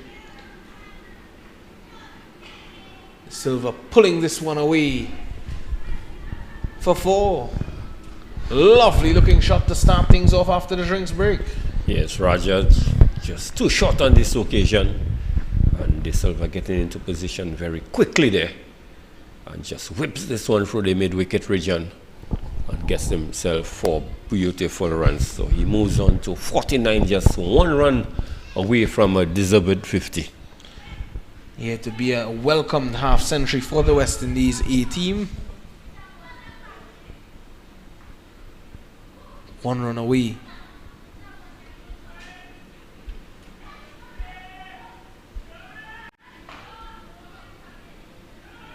Looking for that single, Joshua De Silva. Chanderpaul, don't take nothing away from him. This man has really partnered De Silva well at the top of the order.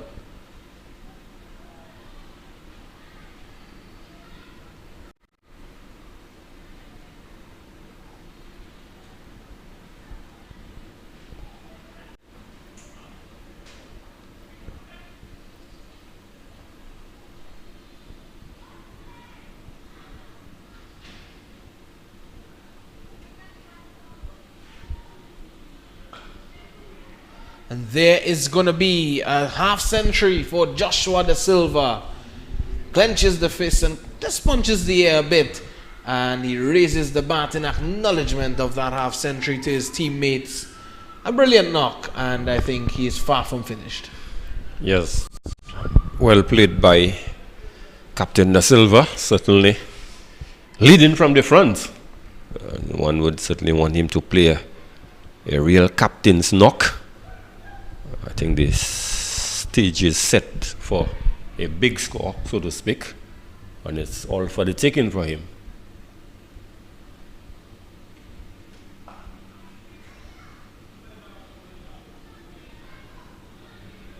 Keeping the scoreboard ticking here, the West Indies A team.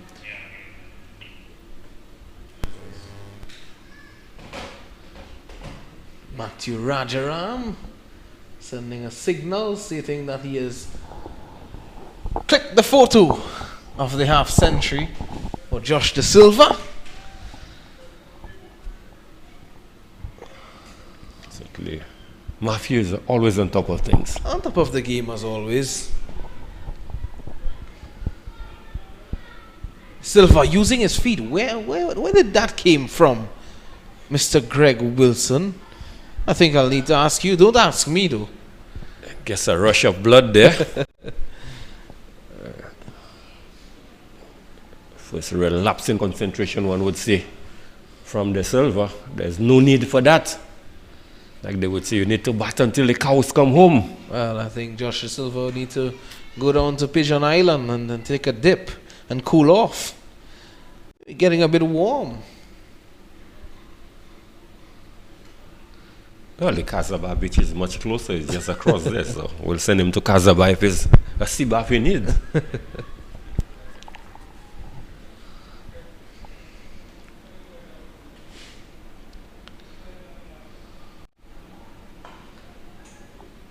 Driving, but finds a fielder. No run. So that's the end of the over. 89 without loss. Chanderpaul 35. De Silva 50. Yes, good platform set there by the West Indies, and Captain De Silva certainly has scored a delightful 50, although he saw a rush of blood a few deliveries ago, but nevertheless he did survive, and he needs to put his head down. Still a long way to go. Still an additional 189 more runs required. So the job is not even halfway done yet. So the two need to continue batting for as long as possible. They are not under no pressure. Just 19 overs completed. Saif Hassan has bowled 7 overs and he's gotten into his 8th now. And he just conceded 24 runs. So Mithun just looking to find a 10 overs there from Saif Hassan and looking to get through it quickly.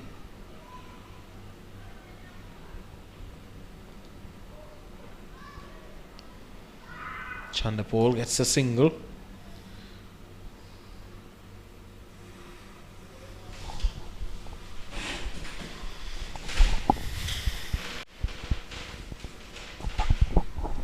He would be looking for his half century now, Daren Chandapol.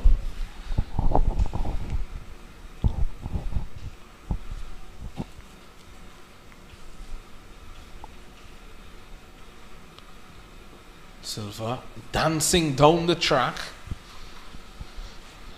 Get 1.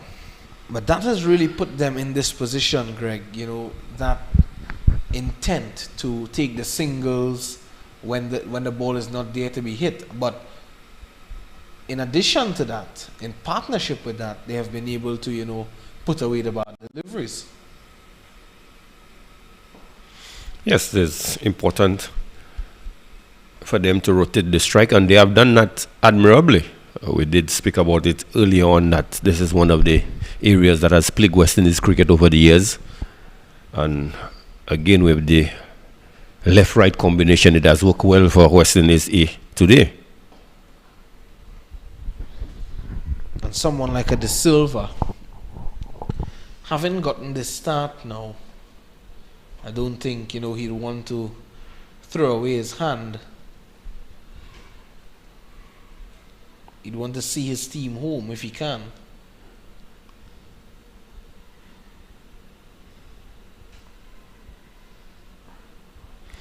Yeah, De Silva needs to bat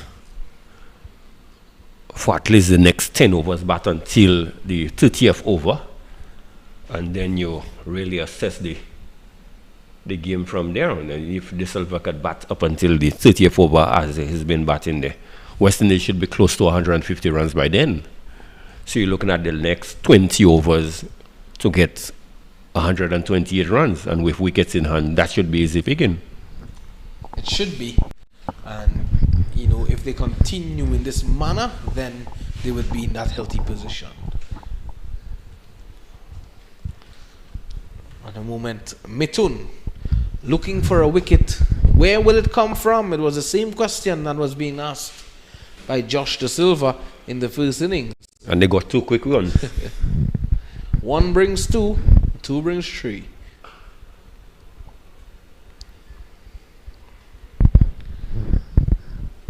Raja, normally his delivery skids on to the batsman. You can see how quickly there Chandapol had to get into position to cover the line of that delivery.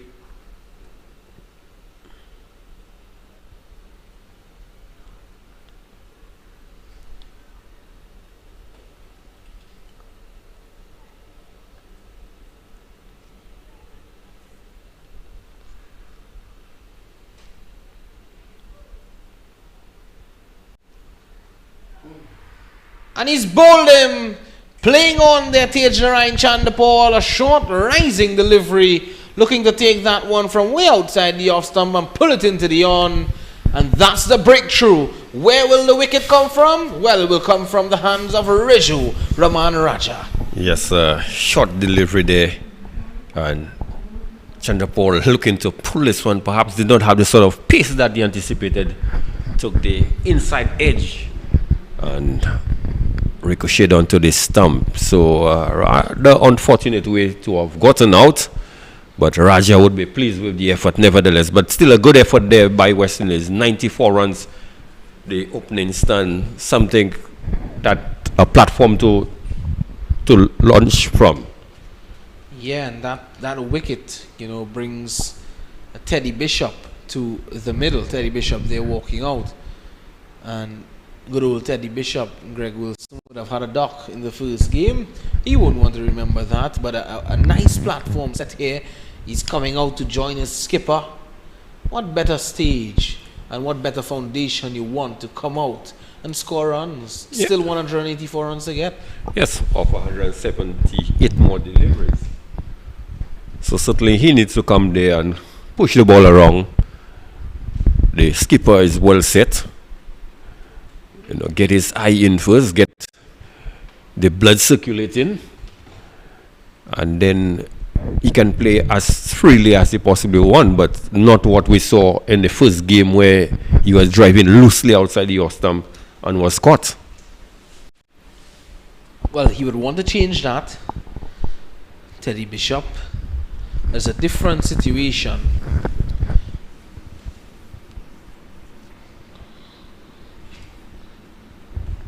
Teddy Bishop, the man from Grenada, have completed that on a 19 World Cup in the Caribbean recently in January of 2022, and everyone would have remembered that century that he would have had at the Diego Martin Sporting Complex against Zimbabwe. He's off and running, Teddy Bishop. I'm sure there was a sigh of relief as he played that one into the onside. Yeah, certainly the young man would have remembered the first game. It did not trouble the scorers, so to speak, and would want to get off the mark as early as possible, and was able to do that successfully this time around.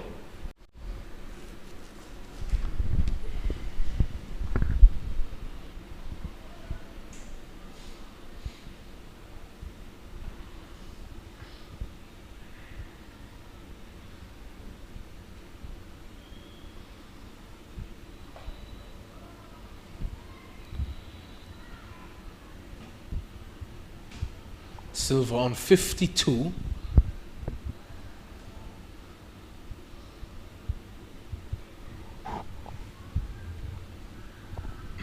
This could come down to a real good game coming to the back end of this innings. Fans have remained. Kids who would have been here since this morning, looking on at these two teams play.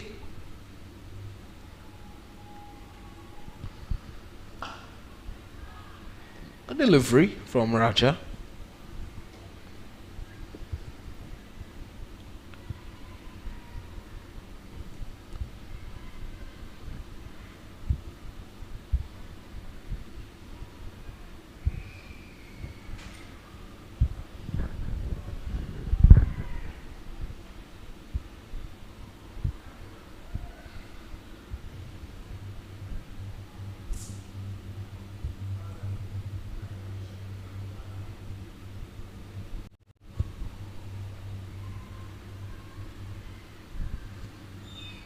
Oh, the Silva looking to drive expansively, loosely as well. Again, lack of concentration. And at the end of 21, it's 95 for 1. Yes, the Silva, after getting to his 50, we have seen him play to a loose shot outside the off stump. So certainly looks like he's been losing concentration a bit.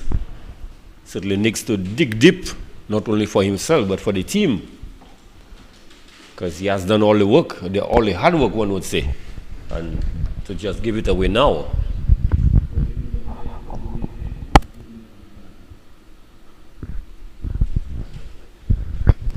So Rakibul is going to be given another opportunity. And I think it's a good one because he's going to be bowling to the new batsman, Teddy Bishop. Teddy Bishop still in the youthful end of his career, just 19 years of age, and he's a well-developed player though, never mind the age. So was played uppishly and just short of Saif Hassan at a backward point, and the Silva there seems to be telling him if he's going, go hard, don't just push and prod. Back past the bowler, and he'll get one, so that would be good for him as well, just getting off strike, turning the strike over to Josh De Silva.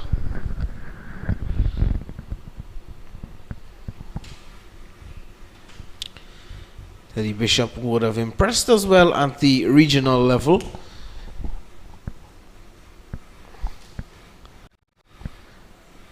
Only his, of course, first regional, first class season. Chance for a run out at the non-strikers end. And De Silva, he's home just in time. Bit of a mix-up there, Greg Wilson in the middle. Yes. Sort of mix-up, but fortunate for De Silva, he was able to get home safely.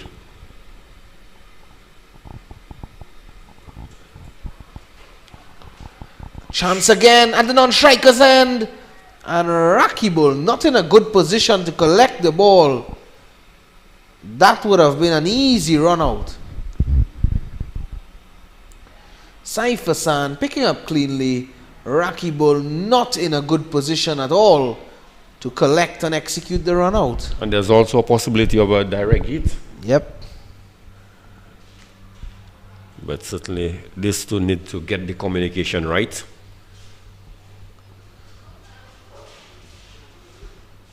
Similar shot, but a much easier single taken now. And this would have been very tragic for the West Indies. They to lost 2 wickets in quick succession like this. 99 for 1.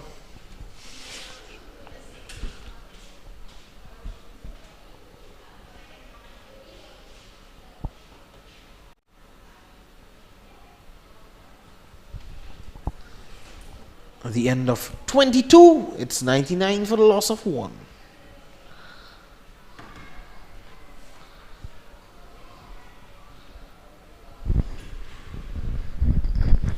Yes, so West Indies just 1 run away from 100.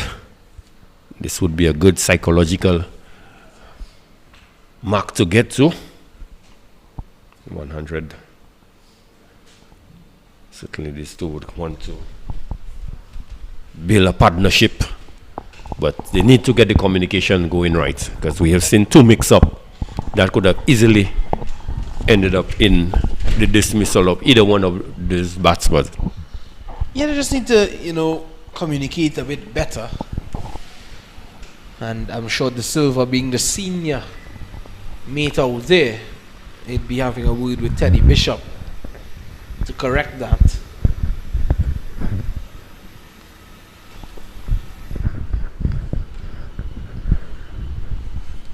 Raja is back. And as easy as you like, De Silva turns the strike over.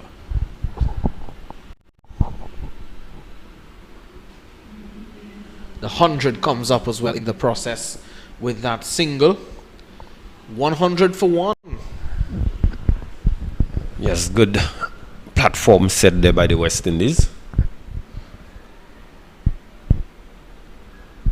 These two should try to see if they could get to at least 150 before any further loss. You need, when you're batting, to set yourself some small targets.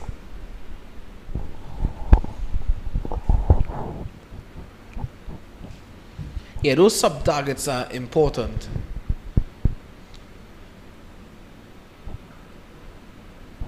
It really helps you when you're out there. And the next, if you at least say for the next 4 overs, next 5 overs, you're going to score 20. You work towards that. And you work towards it with ease. Rather than you say, in the next 5 overs, I'm going to score 40, 50. You work in small bits, Greg, and work your way towards the target. Don't look to overhit the ball. Don't look to try too much different things. Simple cricket.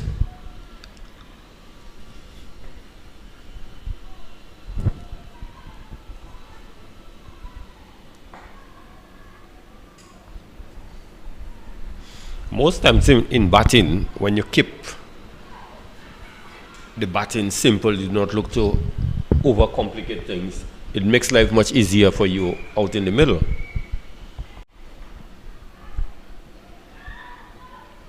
Silva having a word with Teddy Bishop. Bishop has found it a bit difficult early on here to really maneuver the balls that has been presented by the Bangladeshis.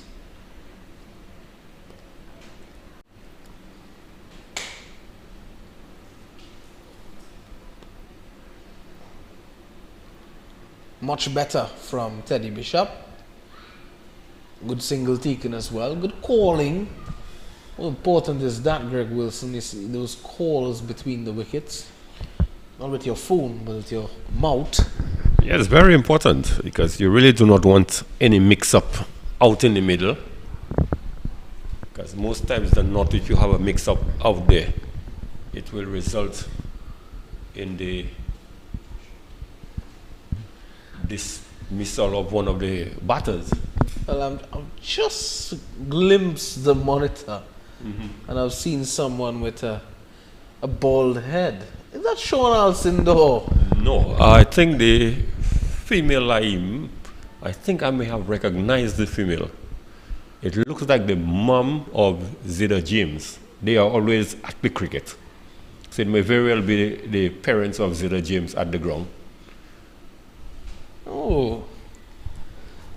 Well, maybe Matthew could just get the camera back on them again.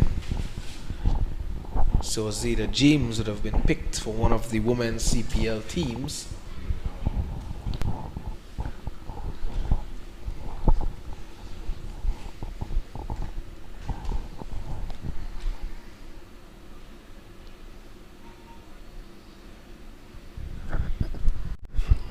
Good batting there by Teddy Bishop, just running this one down through Footman. And this is what that would be expected of him so early in his innings. More so you're batting with George De Silva who is set. Let him take the attack to the bowlers. He should be quite contented in just rotating strike. Well, it's actually Sean Alcindor. There's a good guy. Well. Sean is almost unrecognized. Yes, it is the mom of Zeta James. I was right, that's Debbie. So it is the mom of Zeta James with Sean Alcindor there. Look at that. Look at that new haircut from Sean Alcindor. Fresh look. A smooth look. Maybe you could do with a bit of coconut oil on that baldy. Sean Alcindor. A good guy. But Raki Wolasan is back into the attack. Sean getting all the angles.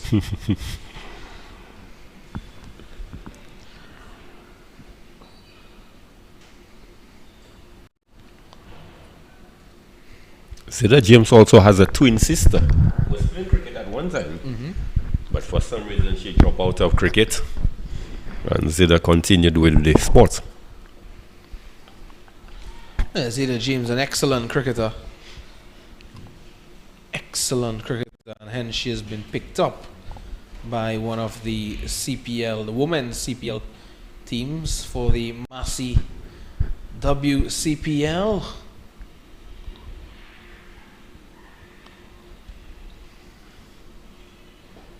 Bishop not being able to get the ball away early on in his innings.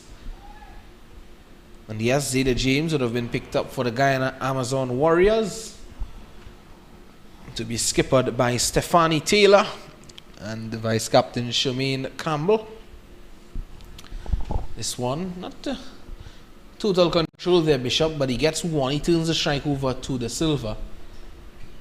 And a number of youngsters would have been picked up by these women's CPL teams. Couple youngsters from the USA and a couple youngsters as well who would have participated for the West Indies under 19 team. This one smashed down too long off by De Silva, and that completes the over. At the end of it, it's 105 for 1. De Silva moves on to 57, and Bishop, he is on 6. This will now give us some time, Greg, to just run through those women's CPL teams. For the Barbados Royals, Healy Matthews would be skipper, Shakira Selman the vice captain, Fatima Sana from Pakistan, Chloe Tryon from South Africa, Snigdha Paul from the USA, Renice Boyce, Mandy Mangru Brittany Cooper, Aaliyah Alain, Shanika Bruce, Afi Fletcher, Kiana Joseph, Jafina Joseph, and Chanel Henry. And for the Guyana Amazon Warriors, Stephanie Taylor, Shemaine Campbell, Chamari Atapatu from Sri Lanka, Ayabonga Kaka from South Africa, Isani Vagela, USA, Rashada Williams, Rachel Vincent, Kesia Schultz, Shadian Nation, Sharian Fraser, Jamila Connell, Karishma Ramarak, Shabika Gajnabi, and Zeta James. This one played back fiercely to the bowler Raja, who was down, but that's good work from his own bowling. Yes, good work there. Save what could have been 4 runs. For the Trinbago Knight Riders, Deandra Dutton, captain, Anissa Mohammed, vice captain, Haley Jensen from New Zealand, Sunilus from South Africa, Gitika Kodali from the USA, that's the USA under 19 captain, Leanne Kirby, Kaishona Knight, Kaisia Knight, Natasha McLean. This one pulled away by the silver. Will get 1. And just continuing with the Trinbago Knight Riders women's team, Shanita Grimond, Kanisha Isaac, Janelia Glasgow, Steffi Sugrim, and Shonisha Hector. Those are the 3 teams that would be participating in the Massey Women's CPL. Yes, 3 good teams. Some of the players there are good international players, especially those from the international teams like the New Zealand, Sri Lanka. Atapatu in particular, very aggressive player. It's a nice shot there from Bishop. The first real convincing stroke that he would have played to rotate the strike. Yeah, really impressed to see some of these youngsters getting the opportunity, and more so the USA players, Vagela, Snigdha Paul, Gitika Kodali. And what about this talent on the Trinbago Knight Riders team, Greg? I'm not sure how much you would have seen of her, Janelia Glasgow. Well, I've heard of Janina quite a bit. I think she's an excellent prospect. A special player. She bowls a heavy ball, and she can hit the ball a long way as well.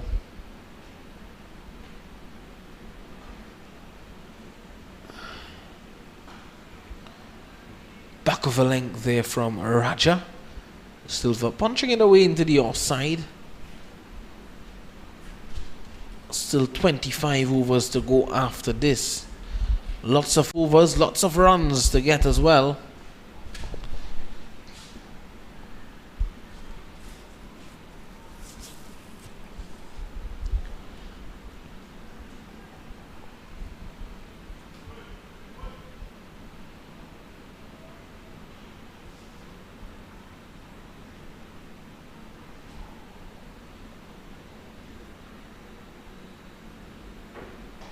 Silver over backward point, and he will get 4. So De Silva certainly looking to up the ante. Has realized he has been in the 50s for a while now, and with Bishop just 7 of these 15 deliveries, probably feeling a bit of pressure. And certainly the rate is creeping up to 7 now, close to 7, 6.75. So De Silva certainly thinks that he has to get a move on, but he has to be selective. Nelson is on the board now, 1-1-1 for 1. Funny old number. Nelson.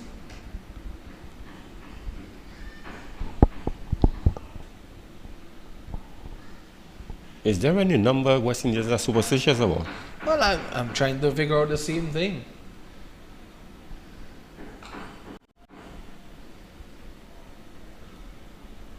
Silva not getting that one away. That completes the over. It is 1-1-1 for 1. So De Silva continued to bat admirably out there. We've just seen him just lapse in concentration at least twice when he got to to 52 and 54.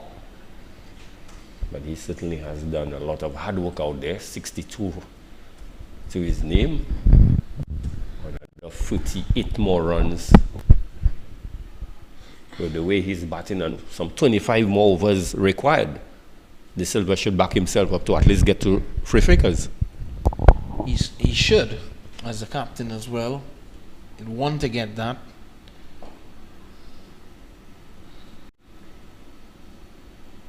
Good to see Teddy Bishop getting into the action.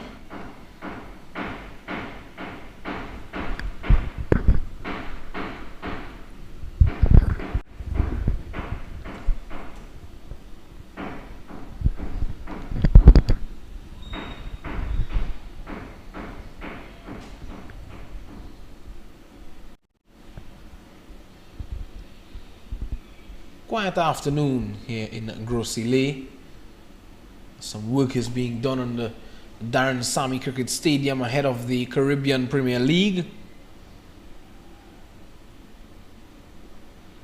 The groundsmen would have been enjoying these the last ODI match, the unofficial one-day match, and this one. I think they would have enjoyed that, Greg, because of the fact that they would not have had much work to do. Yes, they were under tremendous pressure during the unofficial 2 test matches, especially the second test. The first 3 days they were very busy.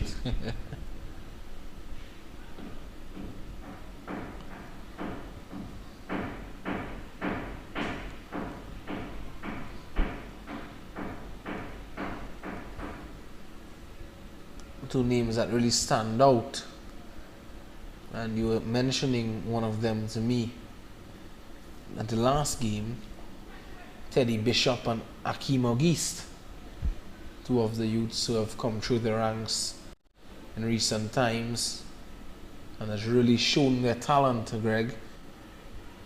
As the over comes to an end, it's 114 for 1. Yes, even in the ongoing Rising Stars tournament going in St. Vincent, Akeem, the 2 matches he has played so far, he has gotten 2 half centuries. 80 in the first and 66 in the second against Jamaica. So certainly he has been scoring a bit of runs, but I still believe that having played first-class cricket, you have played a level above most of the youngsters there. He still needs to stamp his authority. Still too many soft dismissals, especially the second one against Jamaica, second inning, with just 5 overs to go in for the end of the day's play. And he was comprehensively bold, looking for a big expansive drive through the onside. So you need to be more responsible than that, I believe. At this level, you're supposed to stamp your authority. Yeah, especially when you have played at the first class level, and you rightfully mentioned that. And it's similar to what we are seeing out here in the middle, Greg. You know, De Silva playing Test cricket for the West Indies. Coming down to this level, I was a bit unhappy at how he got out in the 2 Test matches as well, and throwing away his hand. But it's good to see him getting some runs in the one-day match, a second one-day match. But as you said, stamping your authority is important, making your presence felt when you come down here. Because you are playing at a higher level. So when you come down here, you need to really step up and set the example for players at a younger age. And speaking about setting the example, here's a lovely stroke. Back down the ground, past Raja for 4.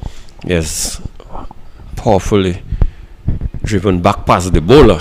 And with the made off up once the ball had gone past the bowler, with the pace that it was struck, there was 4 written all over it. So good shot there by De Silva. Moves on to 67 and West Indies 119. So like we said earlier on, the next target for the West Indies would be 150. Perhaps look to see if they could get to 150 without losing any further wickets. That would do the confidence of the batters out in the middle well, and more so those in the dugout. So Naeem Sheikh could have already gotten a century in this game. De Silva now, another opener.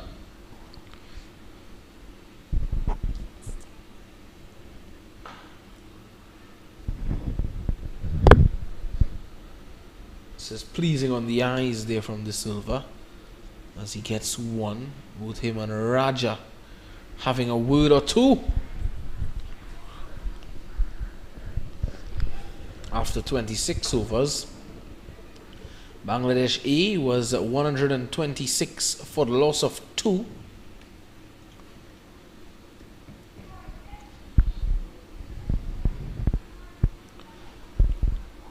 So there's not that much of a difference. West Indies would have lost 1 wicket fewer, but Bangladesh would have had 6 runs more. Yeah.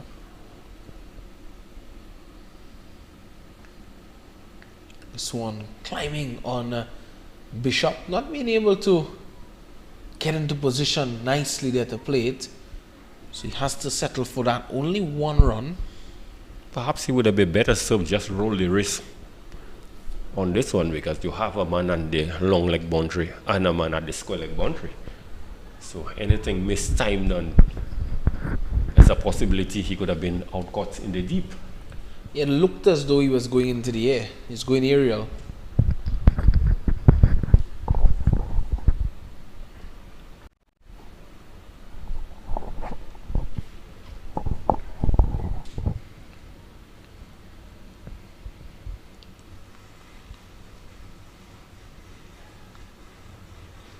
Edged and gone. De Silva edging that one into the hands of Xhaka Alianic. And he has to go, unfortunately, for 68. Yes, a wide delivery.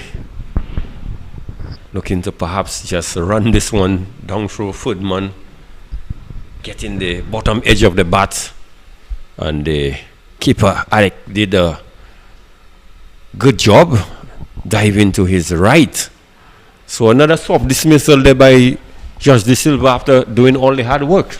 Well, I'm trying my best to understand why he was unhappy with that decision. I thought that was clearly an outside edge. Well, I could understand what would have happened to De Silva. Looking to run the ball down through Footman, the bat would have hit the ground. Yeah. So he would not have felt when the ball hit the bat. So once the ball hit the bat at the same time, the bat would have hit the ground. So he would have only felt he hitting the ground. Yeah. Yeah, there was certainly a clear deviation. But you could have seen a clear deviation from the bat. But again, this was a wide delivery. And if you wanted to play like this, you throw your bat at that delivery. Yeah, just looking to just run this ball down to Footman and get in the edge, and good work done there by the keeper. So Bangladesh should be pleased with their efforts. To see the back of De Silva was looking threatening. Yeah, he was certainly looking threatening. And now it's going to be up to these two out in the middle to just repair the innings a bit. 157 required from 139. 2 wickets down. Looks to be Justin Greaves, who has come out to the middle. It is Justin Greaves.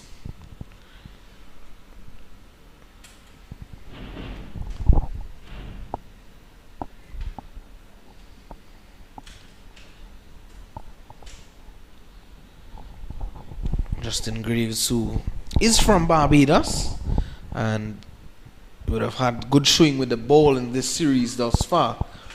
More so in the last game, the first ODI match, unofficial one-day match of this series.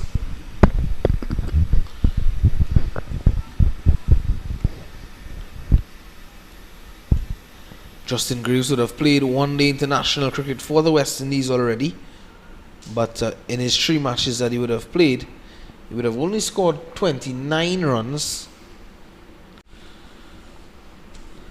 And that brings a wicket taking over to a close, 121 for 2. Bishop is on 11. Greaves is yet to score. At the end of a good, successful over there by Raja, getting the wicket of Captain De Silva. He looked set out there for a big one, but that wasn't to be. And Greaves and Bishop would need another partnership between them with 157 more runs of 138 more deliveries. So the run rate now is climbing closer to 7. So certainly once it gets past 7, it may start being a bit of concern for the West Indies. This one cut away expertly by the young Teddy Bishop for 4. Yes, excellent shot there by Bishop. Was given a bit of room there and really pounce on this one, cutting it all along the ground, and gets himself 4 delightful runs.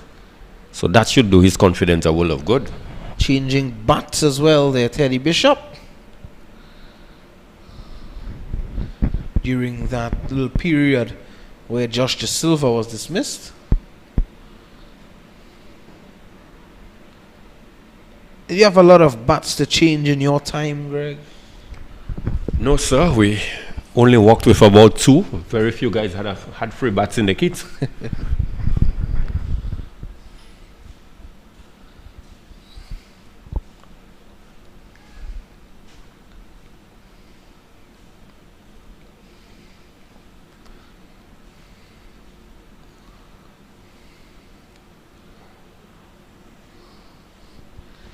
Graves has always been someone who has impressed with the bat. Shown as well glimpses of hope. But he's never been someone to really push on.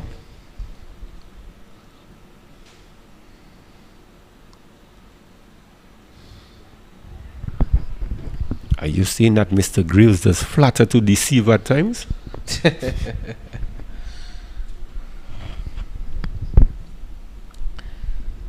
126 for 2. The West Indies A looking to get to 278. Graves looking to go big. I don't think the situation warrants anything of that nature at the moment. I think with the mid on up and just one man in the square leg region, he felt that there were acres of real estate that he could have explored.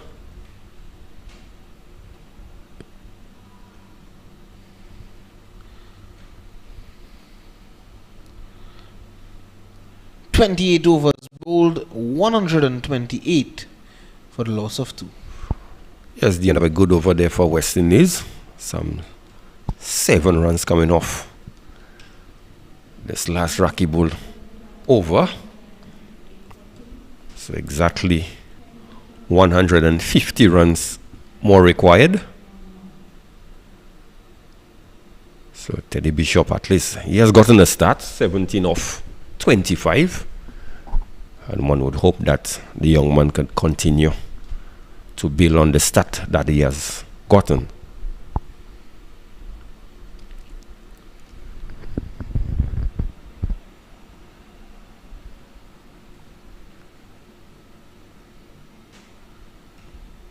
Yeah, Bishop getting the opportunity. One of the few youngsters that have been included in his team. McKenny Clark would have been given the opportunity with Karaya leaving.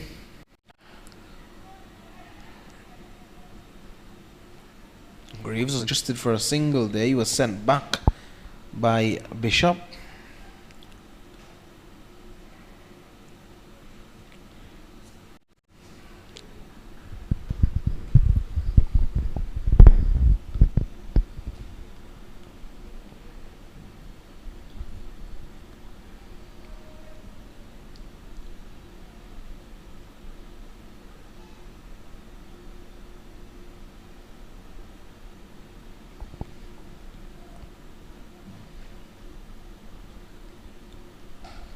short, pulled into the onside. 1 to the Teddy Bishop. Yeah, good shot there by the young man. On this occasion, he was certainly in control of the shot, and this time around looked to keep it down.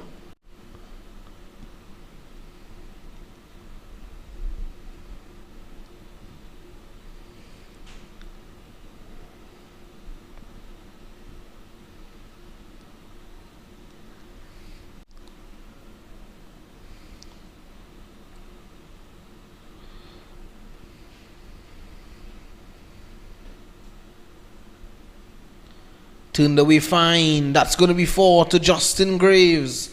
Well played. Not looking to overhit the ball. It was there to be just ticked away, and that he did. Yes, Raja in this occasion just straight into the pads of Justin Graves and just got sufficient bat onto it, and the ball just raced down through the vacant fine leg region and got himself 4 easy runs and moved on the total now to 133 for the loss of 2 wickets for the West Indies.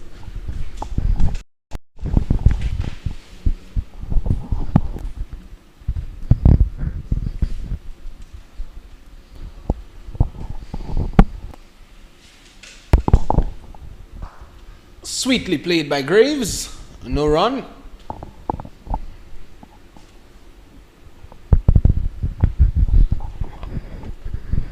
Deck has been a good one. Bowlers dominating last couple of days in this series, and now Greg, something for the batsman. Yes, certainly the batsman would be pleased with the deck today. I think once you prepared to spend some time out in the middle, you would have gotten just reward. You would have fancied playing on this pitch if you had the opportunity to? Oh, most certainly. I think most persons who have the opportunity to play out there, as a batsman, you do relish the opportunity. It's always a good deck. You know you could trust the bounce, play through the line of the ball. You could play on the up. So it's always a good wicket to bat on. Run down the third man there by Justin Graves. So 1. So 1 more delivery in the over. 134 for the loss of 2. The sun peeking over the Beausejour Hills as we speak.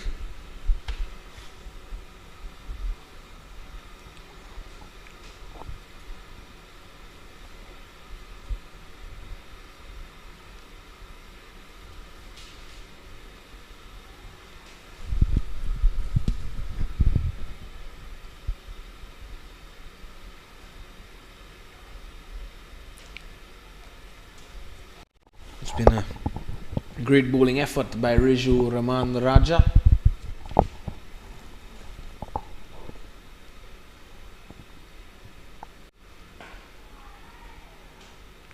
And that just underlines that point. 134 for the loss of 2. Yes, good delivery to end the over. As we always say, close the over. And that he was able to do. Just 6 coming from the over. Still a good productive over for West Indies. But Raja, as you indicate, some 31 run, has picked up 2 wickets in the 7 overs that he has bowled so far. So the equation for the West Indies is 144 more in 126 balls. Where the required rate inching closer to 7. But with wickets in hand, this is always important going into the last 10 overs of the innings. Spin again. So slowing things down. Here is Mithun looking to build some pressure.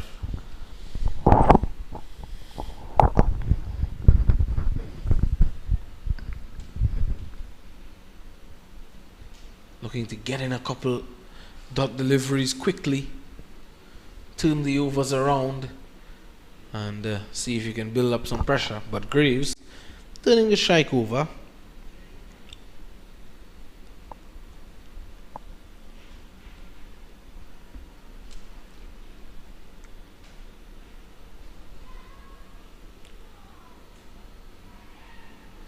Good call there by Graves.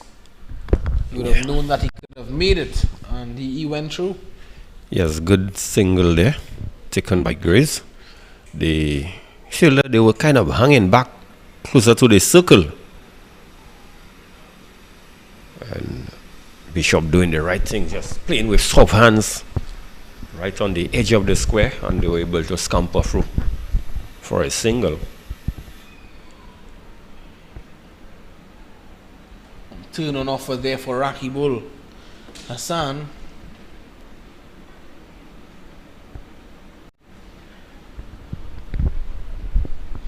We're into the 30th over of the innings.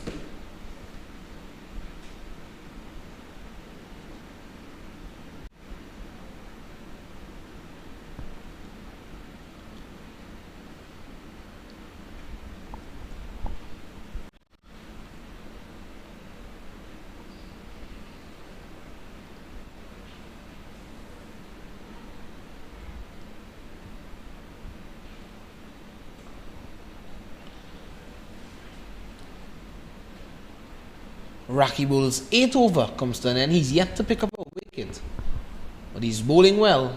It's 137 for the loss of 2. Yes, good going there by Rakibul, and the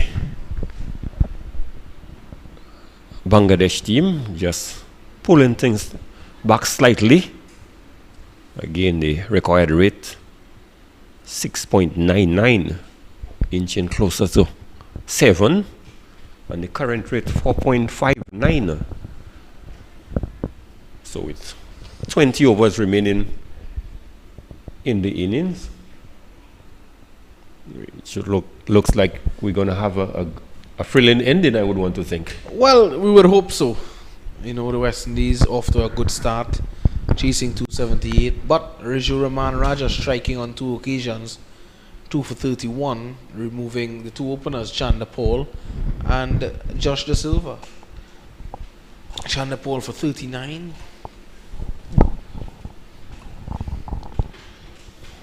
Silva for 68.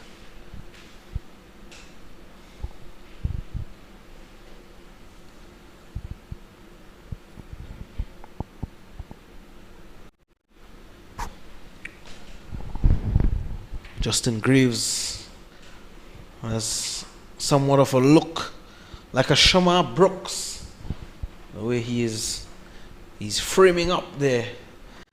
Greg, Saeed Khalid Ahmed has the ball in hand.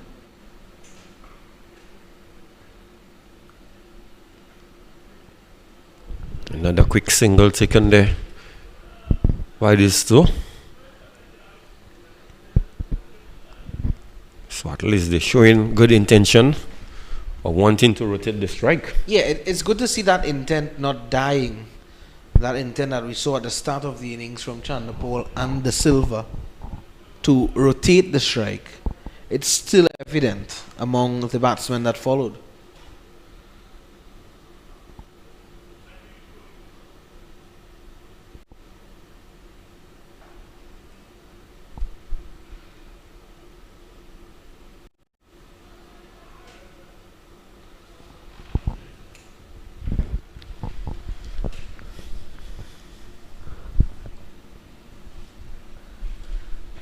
.140 required from 119.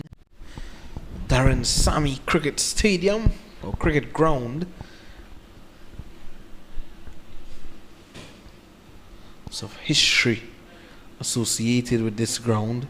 As Graves looking for another single. Direct hit, and they will get through for the single now. I can't understand why the fielder was throwing the ball. Graves was already inside his crease, and it didn't make any sense that the fielder would have thrown that ball, Greg. It doesn't make any sense to either one of us, because it all just resulted in a free run to Graves and the West Indies. But sometime in the heat of the battle, you know, a lapse, you know, we speak about lapse in concentration from the batsmen. Sometimes we see it from the fielders as well.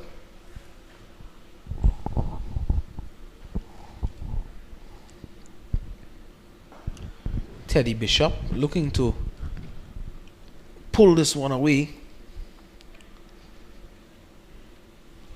rushed on a bit.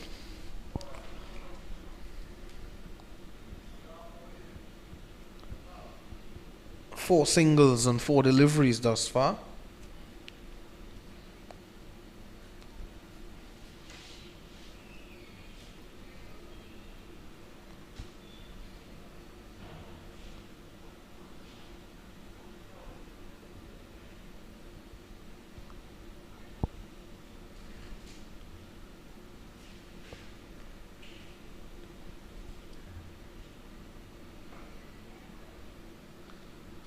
And easily Graves getting a single.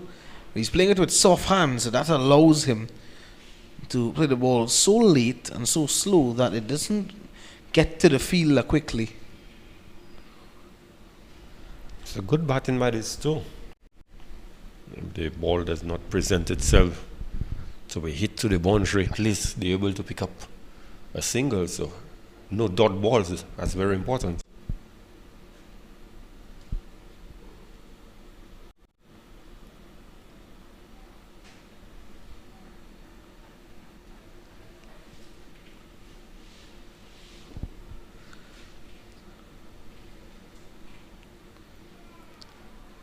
Looking to slash at that one there, Teddy Bishop.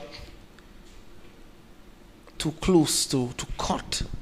And at the end of 31, it is 142 for the loss of 2. Yes, so the required rate has now gone past 7 and over. And the current rate 4.61. Still not, current rate not that bad. Because with wickets in hand, at some point in time, you could always up the ante and get the required rate. But the most importantly, we're seeing between these two, their commitment to turn over the strike.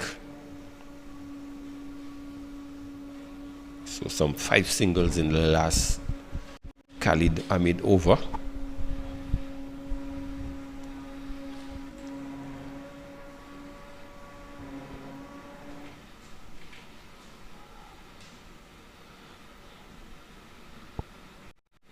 Justin Graves, the man who will certainly be charged with the responsibility of playing the lead role in this partnership. But Teddy Bishop, he is gone past 20, he's on 21. Looked as though it's Mukidul Islam Mugdho.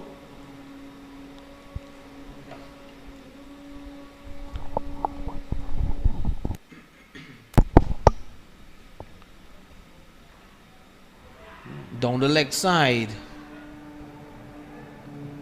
Hand to boot there, but starting well straight and going down with the angle.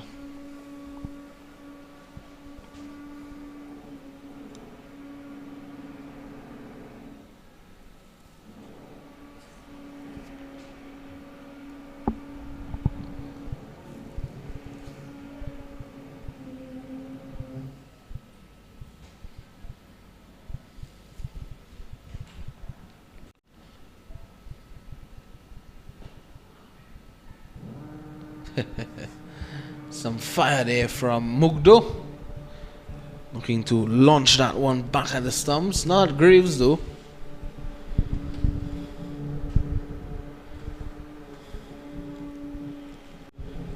Mugdo, at least on this over, started things very tight. 2 dot deliveries. And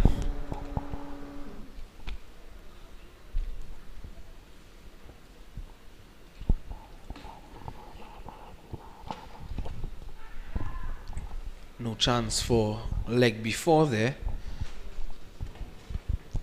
Gonna be leg buys, signaled by the umpire.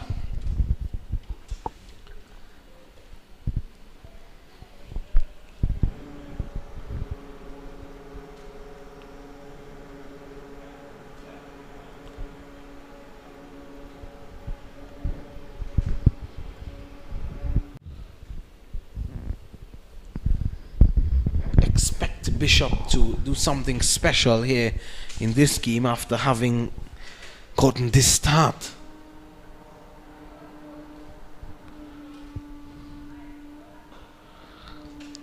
a top shot from Teddy Bishop. And Greg Wilson acknowledges it with applause as it races away for 4. Yes, certainly beautifully played there by young Teddy Bishop.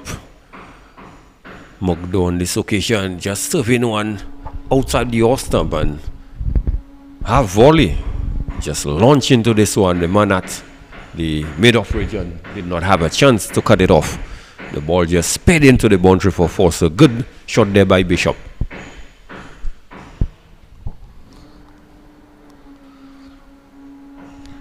This time, loud appeal. And looks as though it has been heading down the leg side. Umpire Dayton Butler, he headed down the leg side as well immediately. Apparently must have had some bats in there, because I did not see him signal. Yes, I didn't see any signal from the umpire.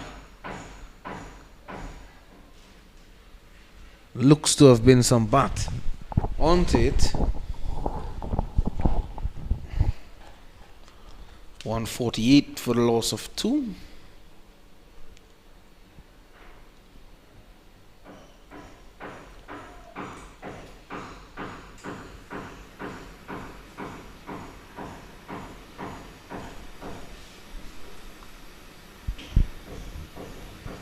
Well, that completes the over. And at the end of it, it's 148 for 2. 32 overs have been bowled. And West Indies, they need a further 130 runs of 109 deliveries. Mugdo has bowled 5 overs, none for 23. Teddy Bishop is on 26 and Justin Graves, he's on 11. Yes, good batting by these two out there.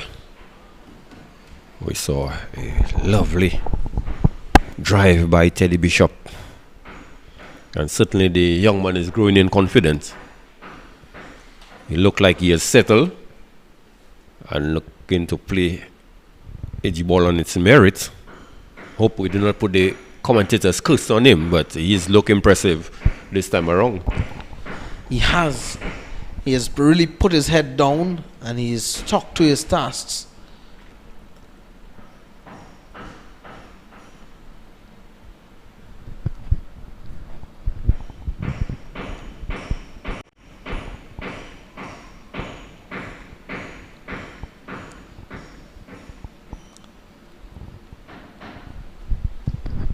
So as a team, you know, Greg, when you have a youngster batting, you always want to play the mind games with the youngsters. Yeah, most certainly.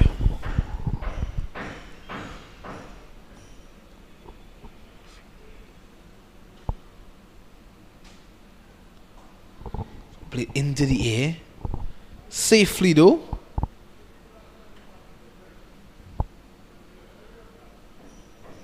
Bishop gets one. We're speaking about the Daren Sammy Cricket Ground.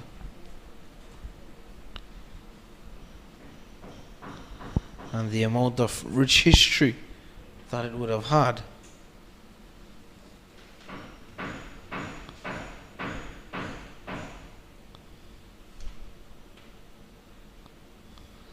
Graves tapping this one into the offside. Another single.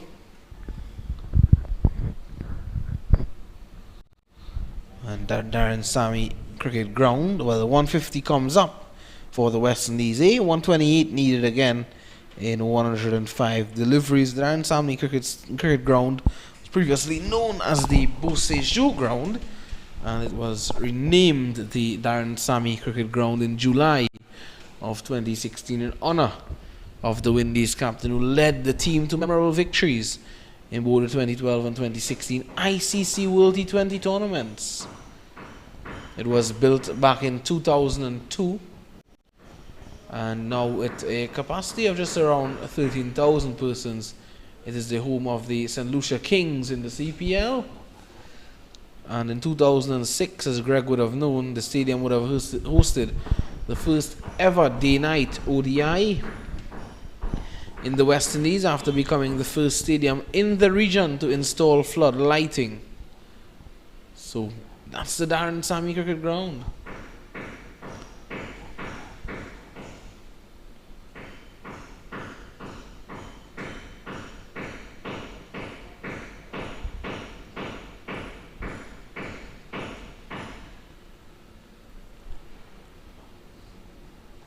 too full and too straight as well there from Ahmed.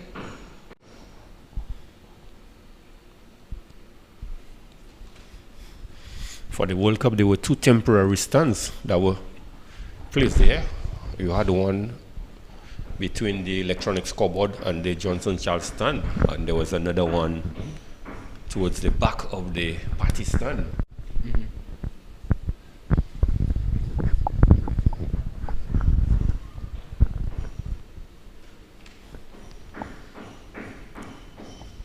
Party stand is everywhere, Greg.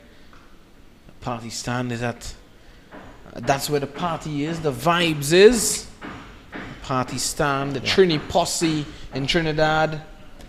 Have you ever experienced cricket in any party stand? Well, I have not. Well, for the West Indies versus India series, I would have had a little experience of that at the Brian Lara Cricket Academy. And but I plan to, Greg, I already have my ticket to the Brian Lara Cricket Academy for the Trinidad and Tobago Night Riders versus the Jamaica Talawas contest. I'll be in the party stand. You find me there. Okay, sir. Enjoy for 2, that's all I can say. Enjoy for 2? Yeah. I'll try my best. So you do 2 in the party stand here in Beausejour. Well, actually, I should be doing comments, so I would have no time to be in the party stand. Well, Greg, you could enjoy the commentary for me as well. Enjoy the atmosphere.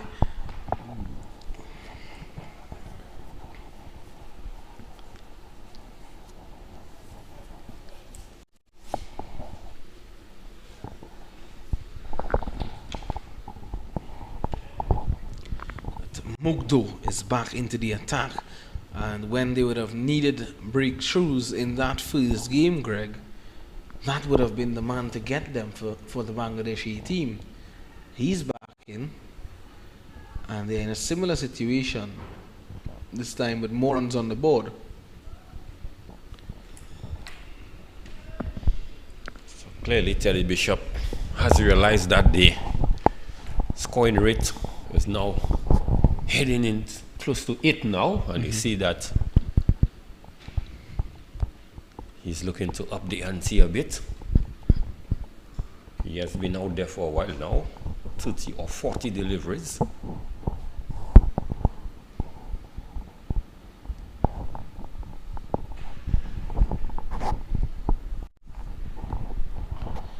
This one is pulled away, and this could run away, but the fielder from long on comes around, and they'll have to settle for 1 run. That's Teddy Bishop.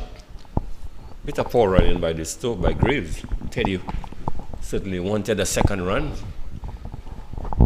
but Justin Graves seems to have other ideas.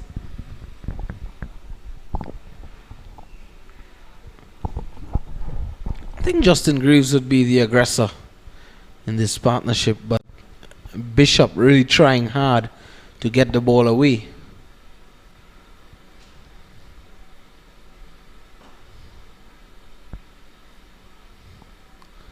It's good batting, good running, turning the strike over nicely.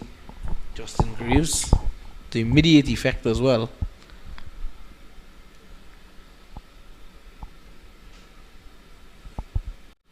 Very soon we may see another water break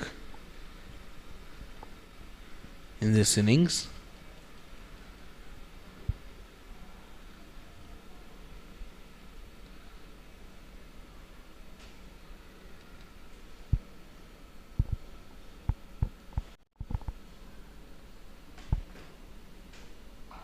This one is into the air. He could be out here. He could have thrown away his hand here, Teddy Bishop, and that he did. My oh my. Well, certainly you could have seen the trap was set for Teddy Bishop. This is the third delivery, in the over that the ball was banging short, and Mugdu did realize that he was looking to go over the top. And certainly this one was a bit too high, really could not control it.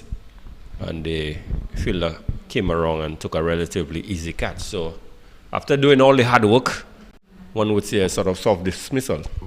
Yes, soft dismissal indeed. And with that dismissal, the water break has been taken as well. We'll take a short one and be back with more action. The West Indies looking to get 278 for victory. They need another 123 of 97 balls. And at the moment, they've lost 3 wickets, 7 wickets in hand. Bangladesh looking to restrict them as well.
Well, we are ready to resume here after the drinks break. Tevin Imlach partners with Justin Graves now. And Graves just taking strike to end the over. And at the end of it, it's 155 for the loss of 4 wickets. Well, actually 3 wickets, sorry. And that man just being dismissed was Teddy Bishop for 31. Yes, one could have seen clearly that Mugdo was looking to set Teddy Bishop up.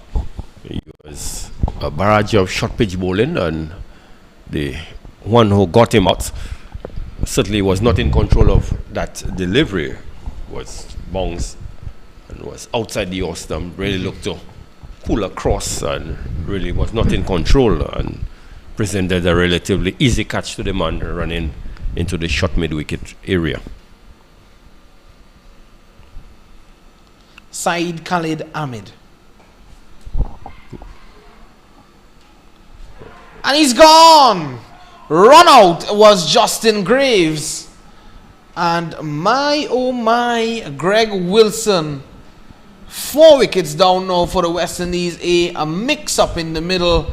Turned into the onside. Imlach was looking to run the single. He called through Graves, and then I think Graves, on this occasion, I think Graves was the one backing up a bit too much. There was a non-existent single. I think had Imlach gone for the single, he himself would have been run out with that direct hit. Well, Imlach took off. Yeah, the initial movement. Yeah. And Graves would have taken off as well. But as you said, backing up a bit too much. So he wouldn't have had that amount of time to just get back quickly. And in the end, he was left stranded. So 2 quick wickets. West Indies losing 2 wickets there. And certainly this would have set them back tremendously. And you would have 2 new batsmen at the crease. Just what Bangladesh would have wanted.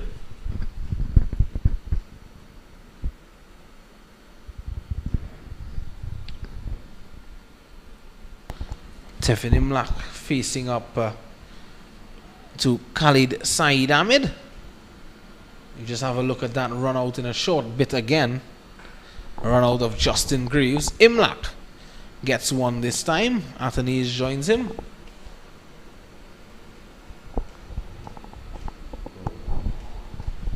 And the man issuing the run out was Mohammad Naeem Sheikh. The man would have scored a century today.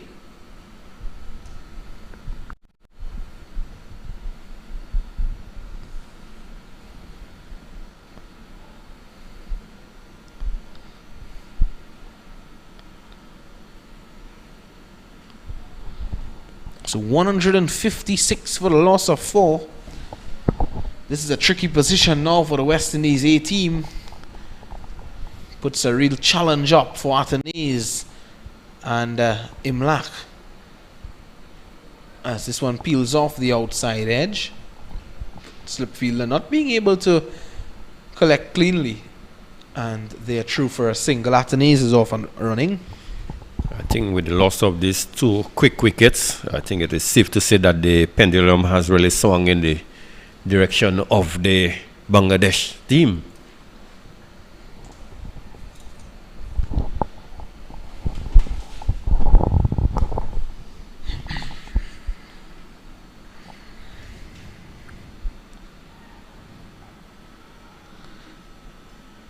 Number of these wicketkeeper batsmen, and I always say it, busy.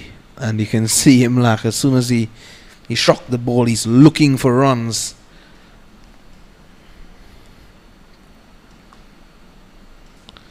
Dinesh Ramdin did that well. Carlton Bohr.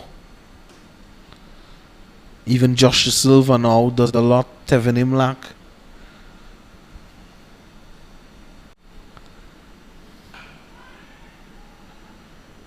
Taking that single. Important that. It's about 4:39 p.m. in the afternoon here in Grosile.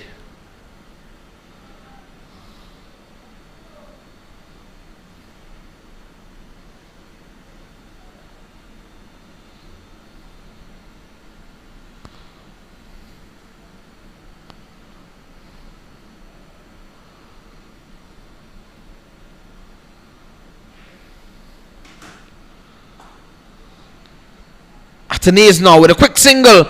A direct hit, and umpire Tuckett says not out. I think he was clearly in. A good aggressive running by this though.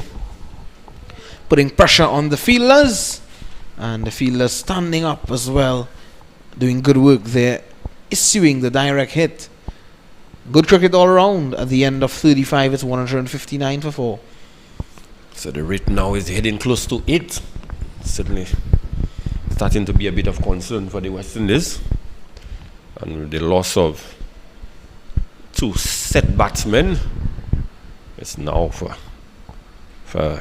Tevin Imlach and Alec Athanaze to look to put in a partnership.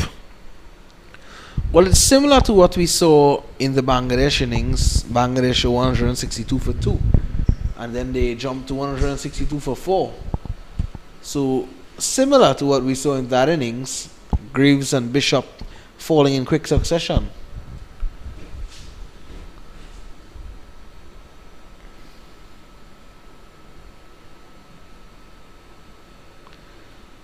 It's like what we saw from Sheikh and Mithun in the Bangladesh innings.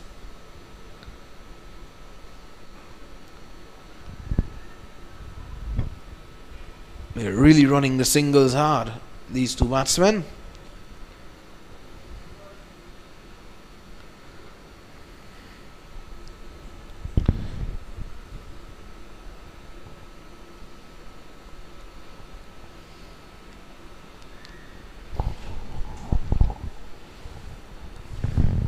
It's at this point where the Bangladeshis, they were 168 for 4.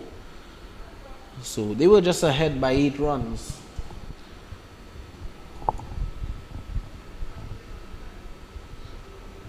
That's a quick one there from Mugdho.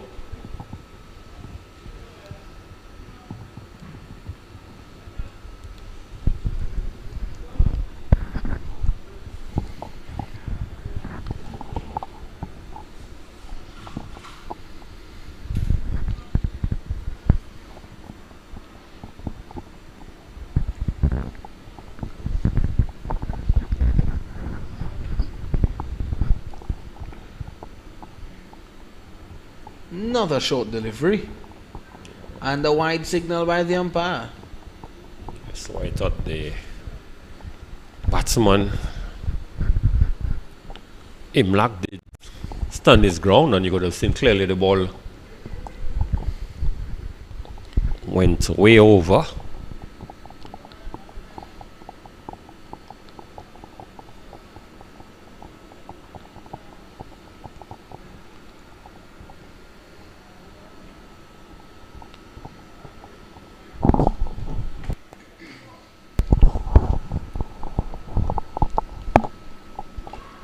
It's a good delivery, cramping Imlach for room, looking to take him on there, Imlach.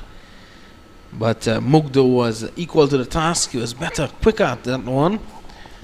Mukhidul Islam Mugdho would have made his T20 debut for Bangladesh Krira Shika Pratishthan in 2018-2019 Dhaka Premier Division T20 Cricket League in 2019, and he would have made his list A debut for the said team in the Dhaka Premier Division Cricket League. Imlach looking again for a single, so pressure on the West Indies A batsman as we speak. And his first class debut would have been for Rangpur Division in the 2019-2020 National Cricket League. And surprisingly, in February of 2021, he was selected in the Bangladesh emerging squad for their home series against the Ireland Wolves. And in April of that year, he was named in the Bangladesh's preliminary test squad for the series against Sri Lanka. This guy has some talent, Mukhidul Mugdho. And he's bowled him. Speaking about him and his talent, there he is, castling that man Tevin Imlach. Certainly good delivery there by Mukhidul. Pulling straight at the wicket. You miss, I hit. And certainly the West Indies team are starting to feel the pressure. Imlach going across the line on this occasion and was comprehensively bowled. So certainly you could see the body language of the Bangladesh team, they certainly feel that they have this one in the bag. A poor choice of shot there from Tevin Imlach, you have to say, Greg Wilson. Don't think that was the shot for the situation, especially, you know, with the ball that was served up as well. It was a straight delivery. Maybe playing it back to the bowler, playing it back past the bowler was a better decision that should have been made. But in the end, the decision had already been made to go over deep mid-wicket or over mid-on's head. And Imlach, he has to go for 2. So the West Indies now losing the 5th wicket. Equation now 117 of what? 86 deliveries. 85. So.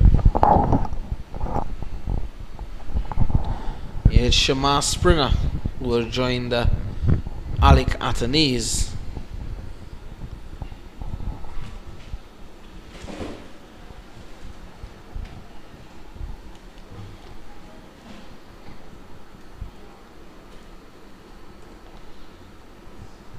Shamar Springer can bat. He would have left that one alone into the gloves of Xhaka at the end of 36 at 161 for the loss of 5. And Athanaze, he's on 3. And Shamar Springer, he's yet to get off the mark after just facing 1 delivery. Yeah, good over completed by Mokido, conceding 2 runs, but most importantly, picking up the wicket of Imlach. So the West Indies team now with a rate of over 8 and over. It's going to take a bit of getting if they are to cross that 278 run that is required to win. Yes, and it's going to be the spin of Rakibul Hassan for the next over. He's bowled 8. And in his 8 overs, he's conceded 37. Good news coming out of England from Southampton in the 100 men's competition. Andrew Russell playing for the Manchester Originals. He would have contributed to a 188 for 3 first innings total. He would have made 64 not out of 23 deliveries. And in his bowling, he would have had 1 for 7. So he would have had a man of the match performance out there in Southampton. Athanaze will want to put up a man of the match performance if he can win this game for the West Indies A team. Want to do something of similar stature.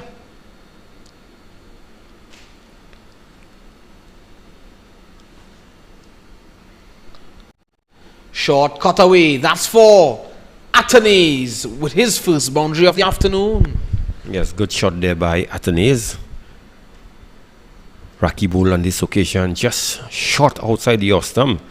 Gave Athanaze enough room to free his arms and bisected the 2 fielders beautifully down to the extra cover boundary for 4. So West Indies would need a few more of those shots from Athanaze, a few more boundaries. He needs to be selective. Loud appeal for leg before, and he's given. Rakibul strikes. Athanaze, the man to go. That looked as though it would have been cannoning into middle and leg stump. Let's have another look. Just thinking of being selective. This was straight. And certainly good decision there. Athanaze does not look pleased with the decision, but having the advantage of the replay, we could say certainly it was a good decision by the umpire. You have just struck Rakibul Hassan for a boundary, a short delivery outside the off stump. It was obvious that he was going to alter the line, alter the length. He was going to get it in full, Greg Wilson. And there you go, pulling out the good old sweep. Was too full to be sweeping. Certainly. And he paid the price. So West Indies now losing their sixth wicket with 165 on the board, and certainly it looks like a serious uphill task for the West Indies now. Yeah, what looked to be a solid platform from Josh Da Silva and Tejnarayan Chandapal now looks to be the West Indies staring down the barrel of defeat. But we'll have to wait and see. 165 for the loss of 6. Brian Charles comes out to the middle. He's no mug with the bat as well, Charles and Springer. But we're into the bowlers now. Springer is an all-rounder. Charles would consider himself an all-rounder as well. But we're basically into the bowlers now, Greg Wilson. Yes, certainly we are.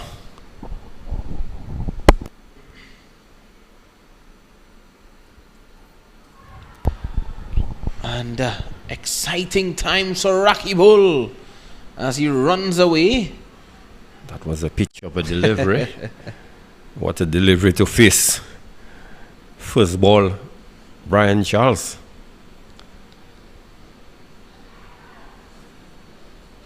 Well, he's very vocal now, Rakibul Hassan. He's enjoying himself.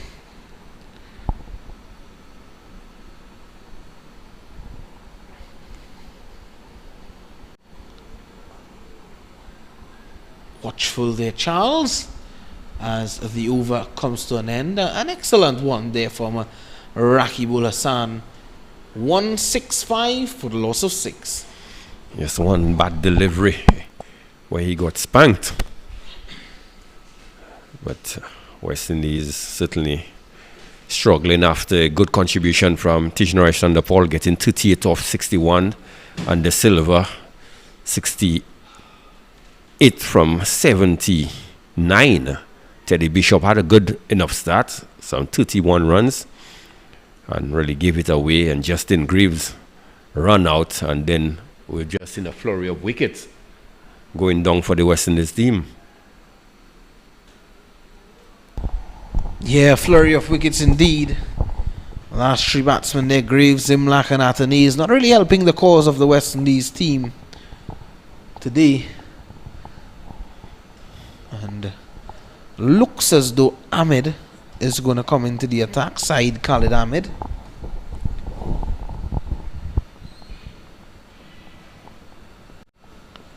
It is side Khalid Ahmed. And the Bangladesh team, having gotten into this position, they would want to look to close off this game as quickly as possible. And he's bowled him! Khalid Saeed Ahmed sneaks through the defences of Shamar Springer, and middle stump goes back, is it? But I know for sure that Shamar Springer is going back. Yes, quick delivery there by Khalid. This one really, he was beaten for pace. And could you imagine the ball has travelled past the 30-yard circle? Well, the stumps as well has been broken. The umpire, Carl Tuckett, is signalling to the groundsman for another stump. Well, well, well. So certainly a quick delivery there. And Ahmed being introduced into the attack from the Kaimoje end, and immediately has gotten success. Yeah, immediately he's been chopping and changing his ends to see if he can get some success. And well, he's had it now. Who is that coming out there now? Is it Anderson Phillip? Yes, it's Anderson Phillip, who is going to join Brian Charles. The stump has been chipped, and there's good old Jonas. Joni is going out to the middle to carry a stump. And Joe with the stump. A good guy, Jonas. Yeah. He's been kind to us, the media team. And he's having a good laugh with one of the Bangladesh fielders as well. There's good old Joe running off gingerly but safely.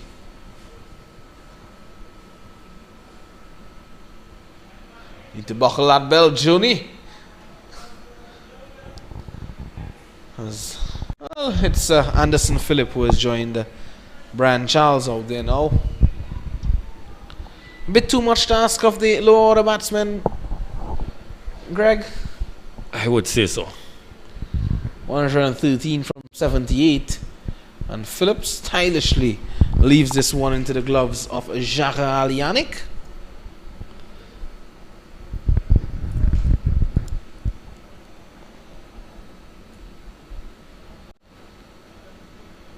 But still enough runs for either batsman to get at least 30-40 runs under the belt.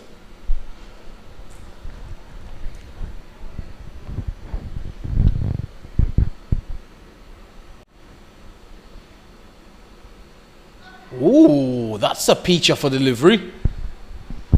Yes, that was a beauty. And like they would say, perhaps a better batsman may have nicked this one. Well, I don't think Anderson Phillip would want to hear you saying that one there, Greg. But Anderson Phillip is coming back at number 9. He would say, Greg, but I'm a good player. But certainly it was a picture of a delivery. Excellent. Really squared him up. And immediately a slip has been positioned. That's a good move by Mohamed Mithun.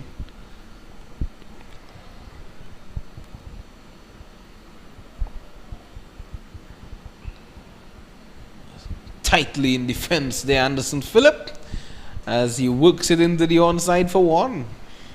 Certainly has gotten off the mark.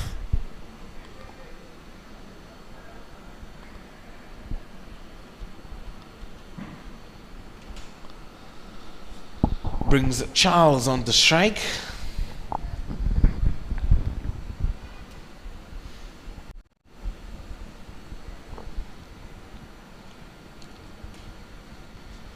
Charles, speaking about his batting prowess, there are two of the groundsmen as well. Speaking about Charles' batting prowess, 322 first-class runs, 32 matches. And Charles now is off and running as well. One more delivery to go in the over. It's 167 for the loss of 7. It's a long way away from over this game. It's about approaching the hour 5 p.m. here in Grassy Lay.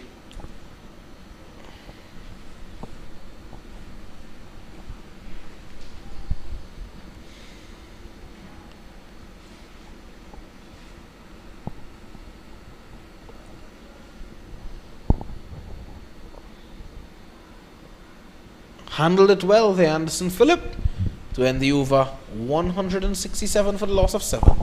Well, certainly Khalid is just serve him a dose of his own medicine. He did handle that short ball very well, and Khalid Ahmed continuing to bowl well. Picked up the wicket of Springer, and the West Indies with the daunting task of 111 of 72 deliveries, but importantly only 3 wickets in hand, and with no real top order batters at the crease. It's always going to be difficult for the West Indies. It means that those batters really have to play out of their skins. No one really carried on to play a 9 shake sort of innings, Greg. I mean, he didn't carry on to bat through the innings, but at least he was able to get a big 100. And that would have contributed to his team getting up. And certainly Captain De Silva was poised to get 100. Yeah, and he gave it away. This one played in the air by Charles. He will get 2. Rakibul for a moment would have thought that he had his man there, but way out of the reach of the mid-wicket fielder.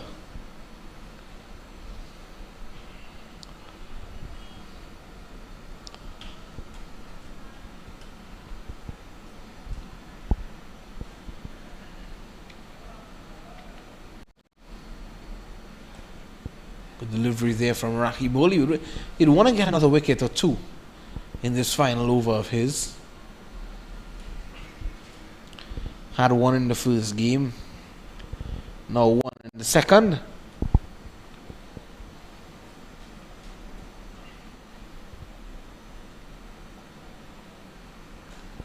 Charles playing the situation well.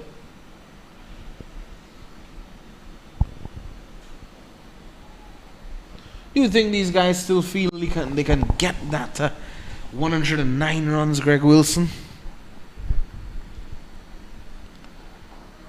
This one played in the air, down to long on. Charles looking to take on Rakibul.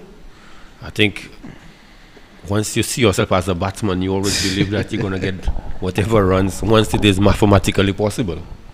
And it is possible. I don't see why it is not.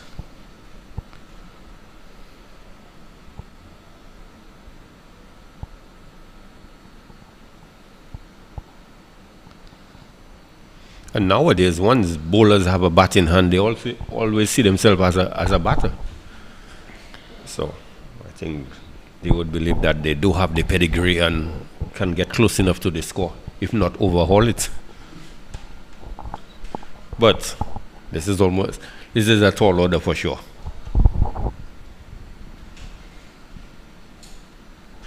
Philip just defending that one into the onside. No run at the end of 39 is 170 for 7.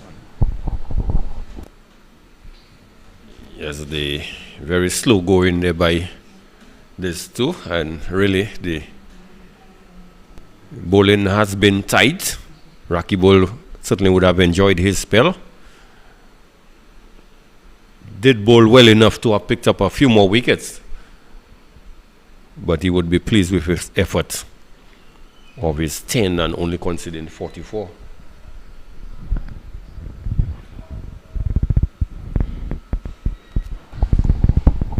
So 108 from 66. The final 11 overs to get 108. We've seen teams done it, but they have been in a better position to do it.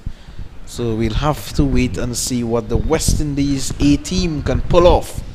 Yeah, or if the Bangladesh A team can just put the death rattle on the West Indies A team.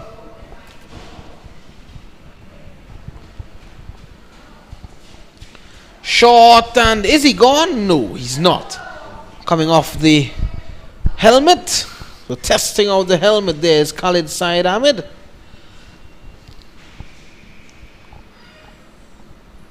That on the shoulder. Was certainly a quick delivery there by maybe we can have a Khalid. Closer look at that again.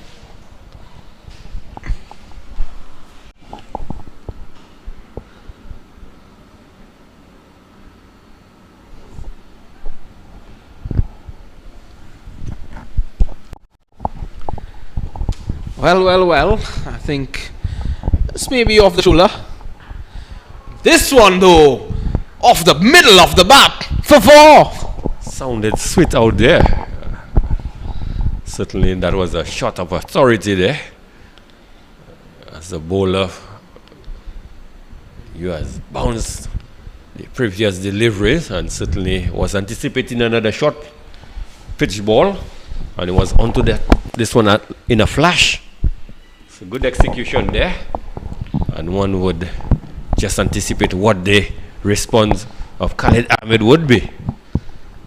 Think he's going to dig it in short again, or maybe he's going to bowl it right up into the block hole, Yorker length. Let's see. Might just be a double bluff there, sending the man out on the mid-wicket boundary and firing the good old Yorker.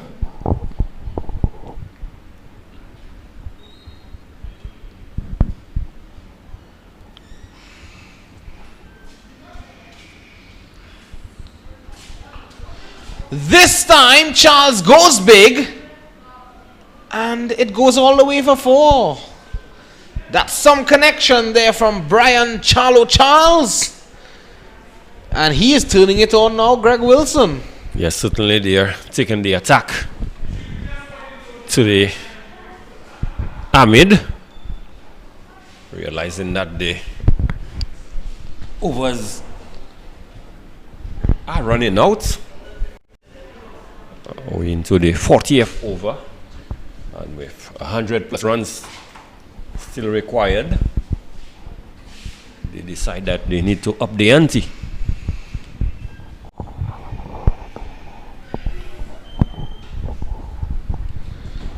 This time Charles getting a single.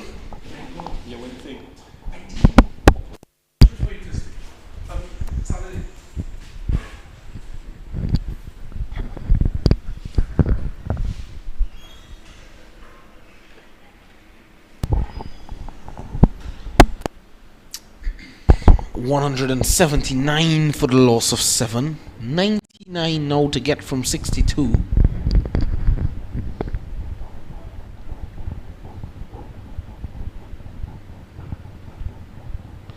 Well played there by Philip. If they can get this would be some doing from the West Indies.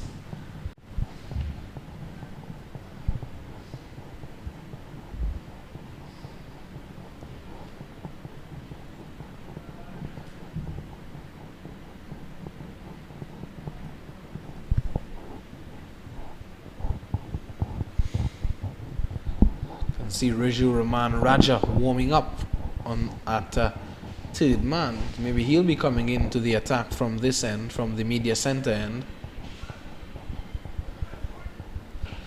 Well, Anderson Phillip with a lovely straight drive for 4. Uppish, but safe. Yes, with mid on, mid off, up. Ball pitched up by Khalid Ahmed. Playing the lofted drive. Just 2 bounce over the rope. Safe shot. So good productive over there for West Indies. Some 13 runs coming off the last over there of Khalid Ahmed. Good going by Charles and Philip. Making something out of the game here now. They're bringing West Indies closer. Certainly.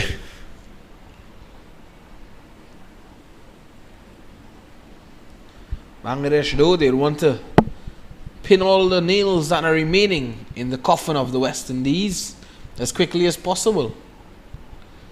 And Soumya Sarkar is going to be given an opportunity. He would have come in the last game and struck a big blow as well in the loan over that he had been given. So he's now looking to come in and do the same.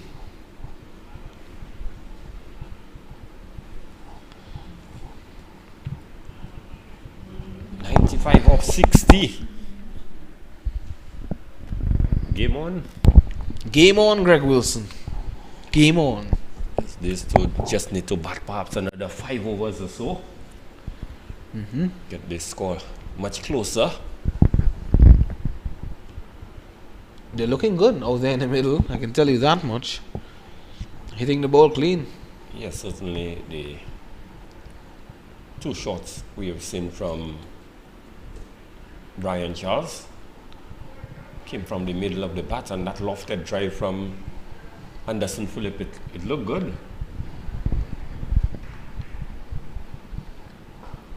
Charles turning this one down to long on, looking for 2, but he'll have to settle for 1.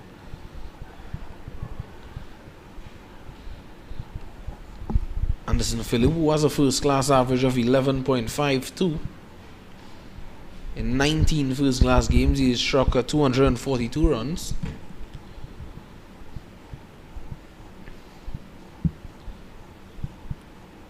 Charles, whose average is just about 8.47. Well, Anderson Phillip was going for a big shot. Missed out. I think good offer. Looking to go straight down. I don't think these guys are going to die wondering, Greg Wilson. They're going to go for it. Why not?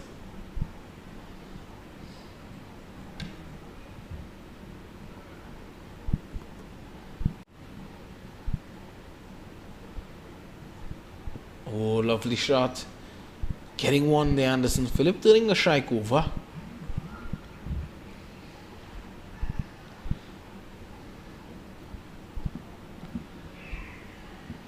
And more so batting from the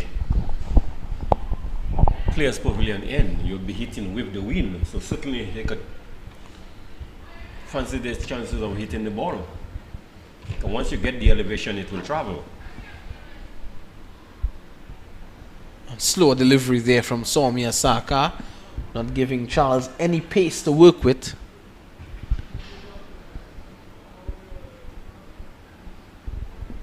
So Sarkar certainly mixing things up, not being too predictable.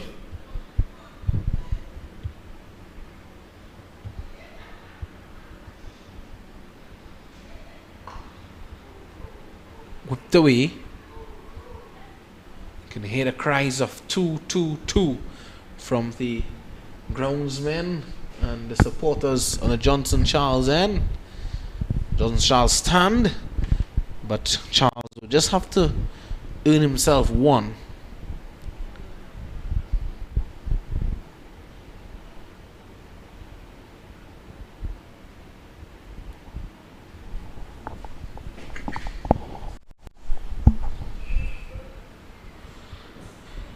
Philip looking to take on the short delivery.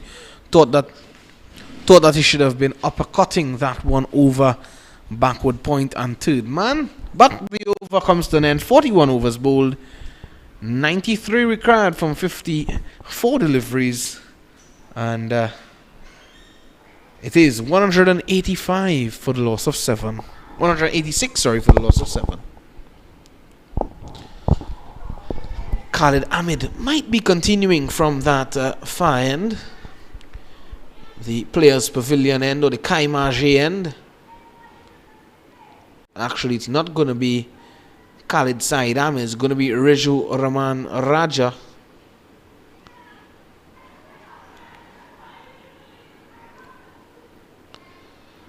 Reju Rahman Raja, whose delivery skid on.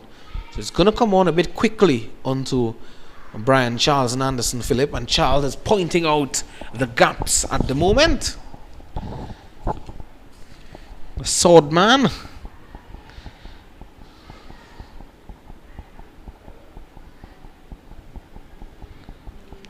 Reju Rahman Raja in his 7 overs bowled, he would have had 2 for 31.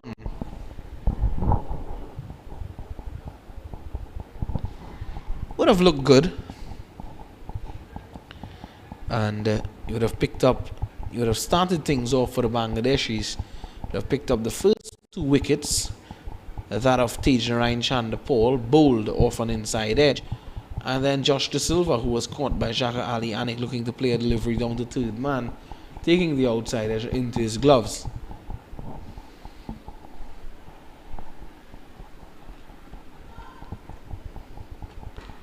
Charles smashing this one. 2 mid off. 1 to the total. After 41 overs, Bangladesh A was 206 for 4.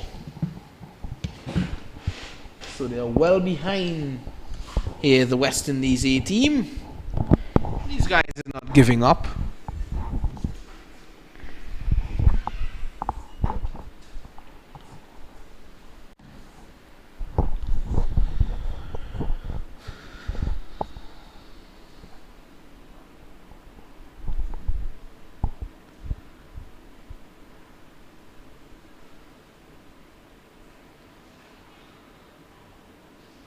Looking to slash at that one hard there. Maybe looking to overhit the ball there, Anderson Phillip.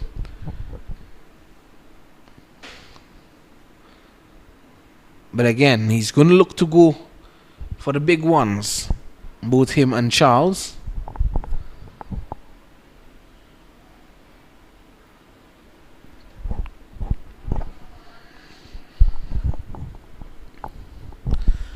The Bangladeshis don't need to try too much things, just need to keep it straight, keep it tight. Because if they are to go for the big ones and they miss, you're going to hit. Just like that. Keep it straight. Look to fire in those deliveries into the toes of the batsmen and surprise them with the odd short delivery at times.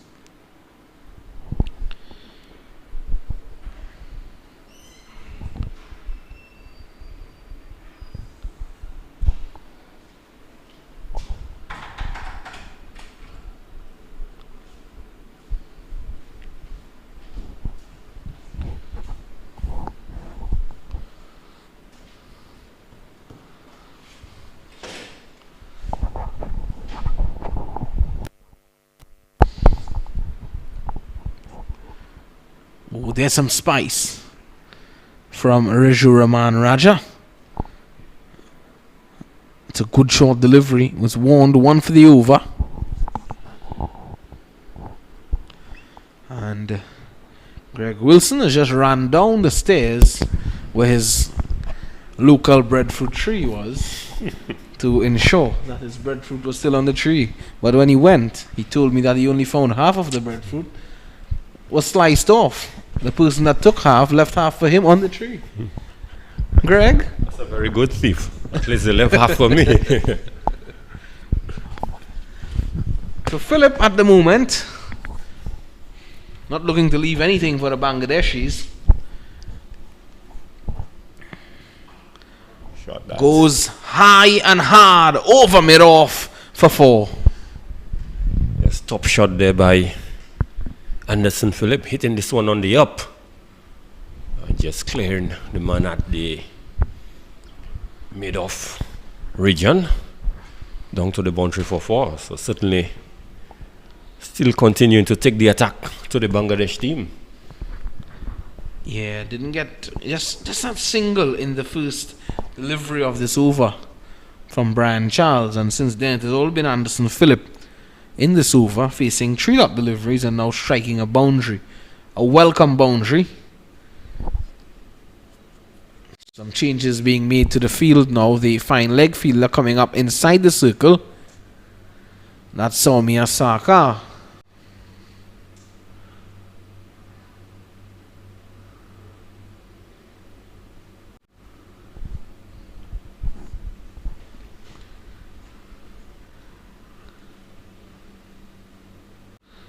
And this is a massive hit, but dropping just inside of the ropes, and it goes for another boundary. Consecutive boundaries of the bat of Anderson Phillip. Yes, so Anderson Phillip certainly has taken the attack to Raja in this over. Certainly he's signaling his intention. He's not going to go down just wandering. And a good sign, but the required rate now has jumped over 10. So 83 of 48 deliveries.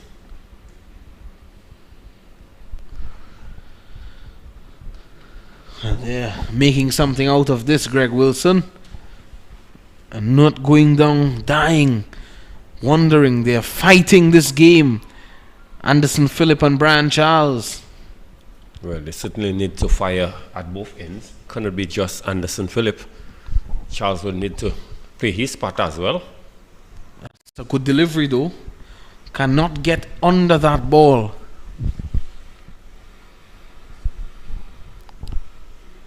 Yes, good ball there by Saka.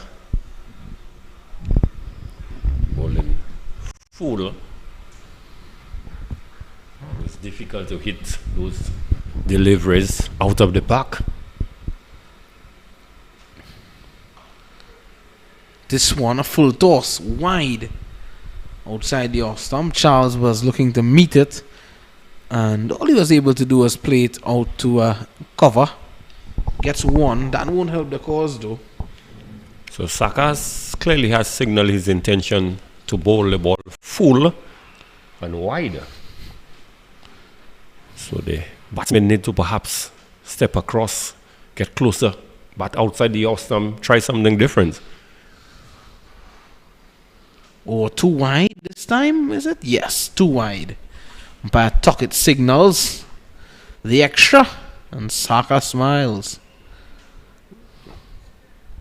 So Saka saw the initial movement by Phillips to go outside the off stump and decide to go wider, but was penalized on this occasion.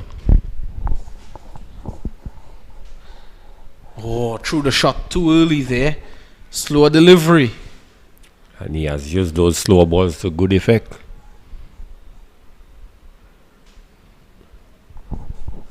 So Saka certainly mixing things up. And the required width is quickly approaching 11.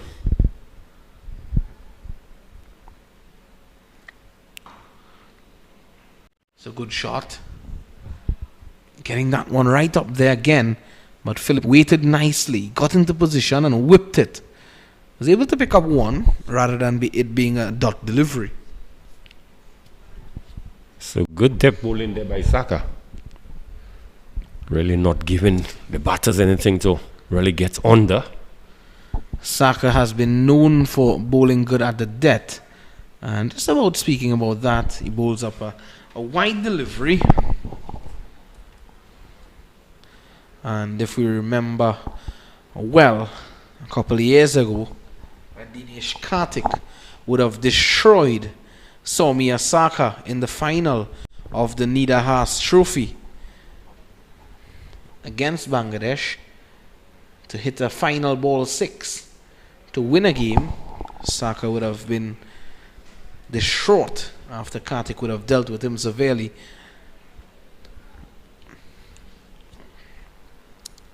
That's in 2017-2018. That was the Nida Haas T20 Tri-Series in Colombo.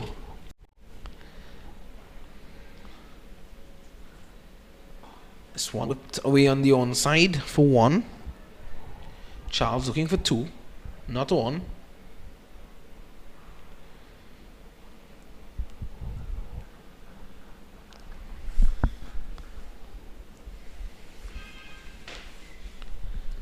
So the end of a good over there by Saka. Only conceding some 4 runs. 3 of the bat and a wide. Actually 5 runs of the overs. So the West Indies has brought up the 200. It's a good effort. But they would want to get the remaining 74 runs. 78 runs, sorry. But it's going to be a daunting task, no doubt.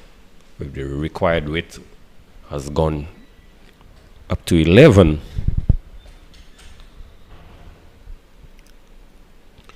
Two for Raja, 2 for Mugdo, and 1 apiece for Khalid Saeed Ahmed and Rakibul Hassan in there.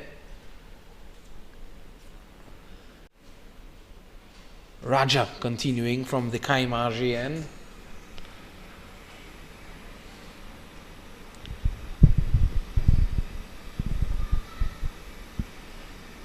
It's getting into the late afternoon here now, Greg. It's about 7 overs to go. Well, 6 after this. 78 runs needed. They need a couple of lusty blows here, the West Indies A team.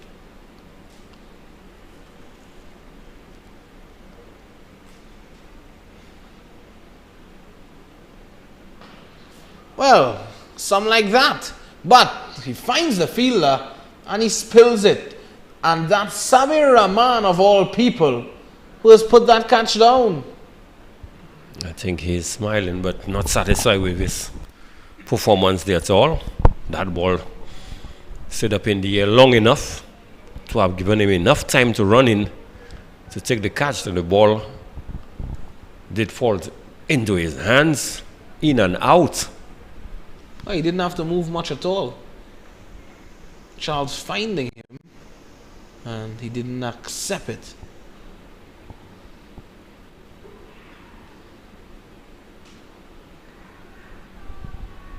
Stifled appeal for caught behind, not out, says umpire Butler. Phillip looking to take on the short pitch bowling.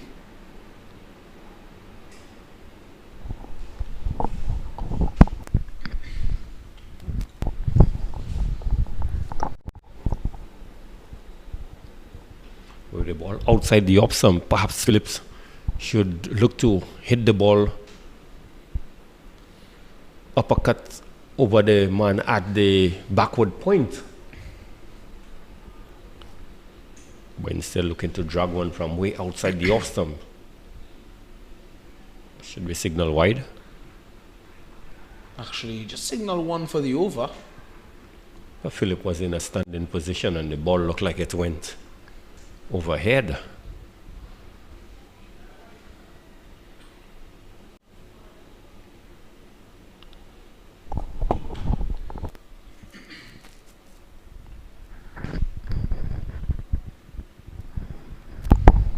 So the rate has gone up to 12 now. becoming very difficult now for the West Indies.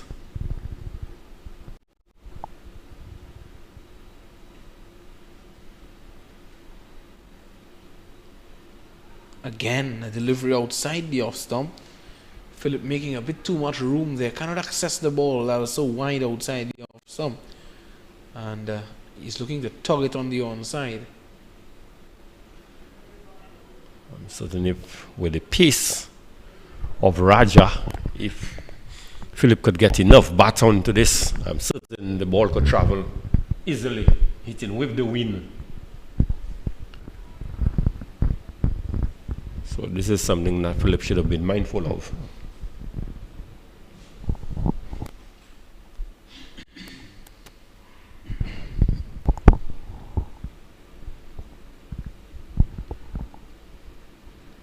Again, short. And that ends the over. At the end of it, 201 for 7. And just 1 run in the over. Well, good use of the short ball there by Raja. Certainly a number of short deliveries outside the off stump to Philip.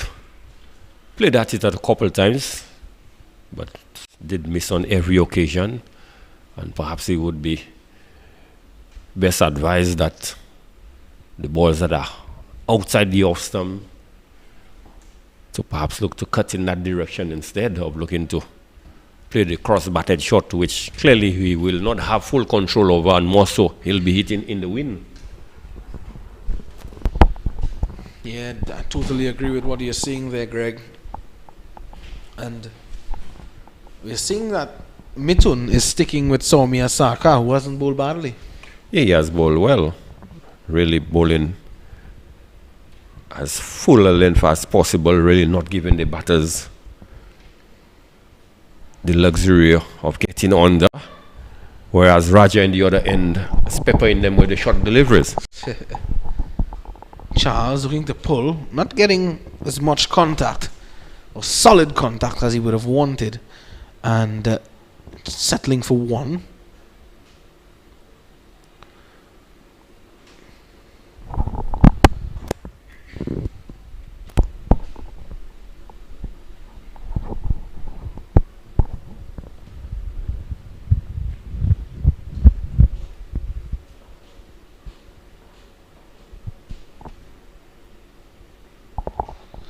And Phillips goes high, he gets height, no distance, and he's gone.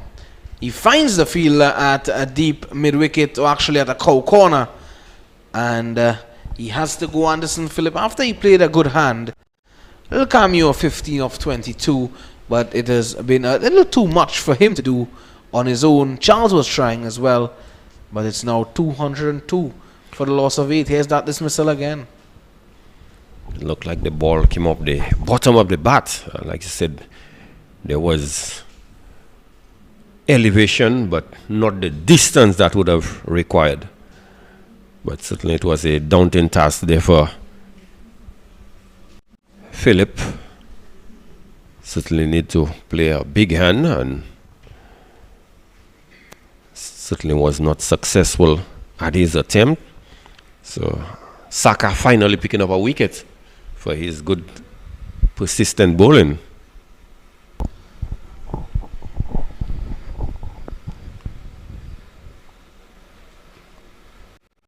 Preston McSween has joined Brian Charles now.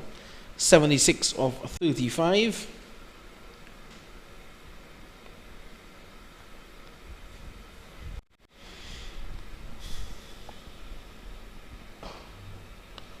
This is struck hard, back down the ground for 4.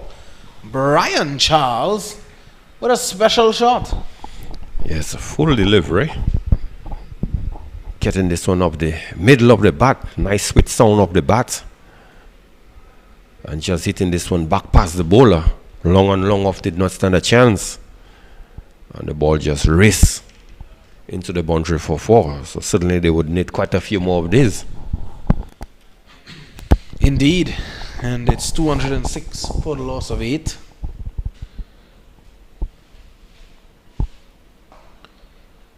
slow delivery there from Saka, not giving him the pace to work with. Charles has to settle for 1.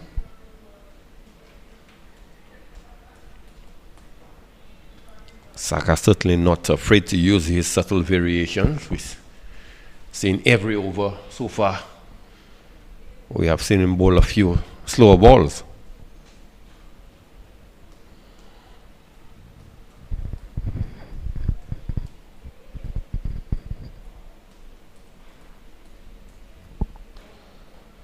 Preston McSween, what can he do for the West Indies A team? It's all left to him, Lewis and Brian Charles.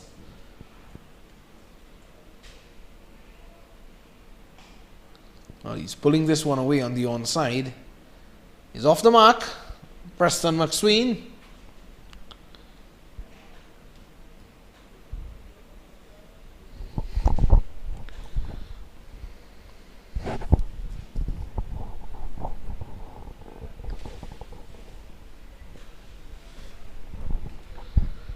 .208 for the loss of 8. 70 more to get in 31 balls. 2 wickets for the Bangladeshis. This has been pulled hard. Saif Hassan is there. Only 1 to Charles. That ends the over. 45 overs have been bowled. 209 for the loss of 8. The end of a successful over by Saka. When we saw the end of Anderson Phillip. So certainly a daunting task there for West Indies. Some 69 more runs needed. Certainly maybe still an opportunity for Brian Charles to get a 50. Yeah, there may be still a chance, and looks as though that Raja is going to finish off his spell from the Kaimaji end. He is going to finish off his spell. This one taking the splice of the bat, going back to the bowler, a bit wide of him. And clearly Raja is prepared to bang the ball in and asking the West Indian batters to hit into the wind. So certainly they are using the conditions to good effect. Yeah, they have done well today, the Bangladeshis. With the bat and with the ball. They've impressed. They're looking to set up the game on Saturday as a virtual final. Most certainly.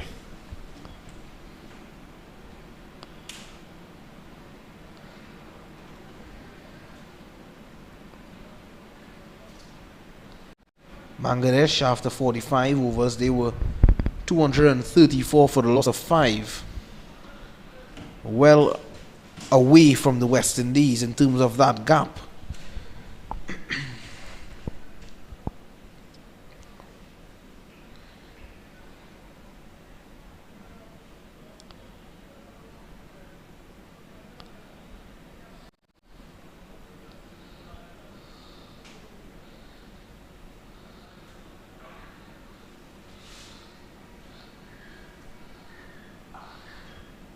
Powerfully hit by McSween, but finds Sharat Hussain Deepu at the backward square leg. 1.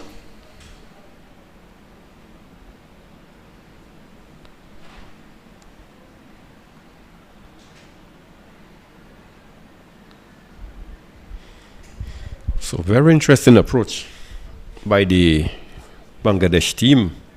Clearly they have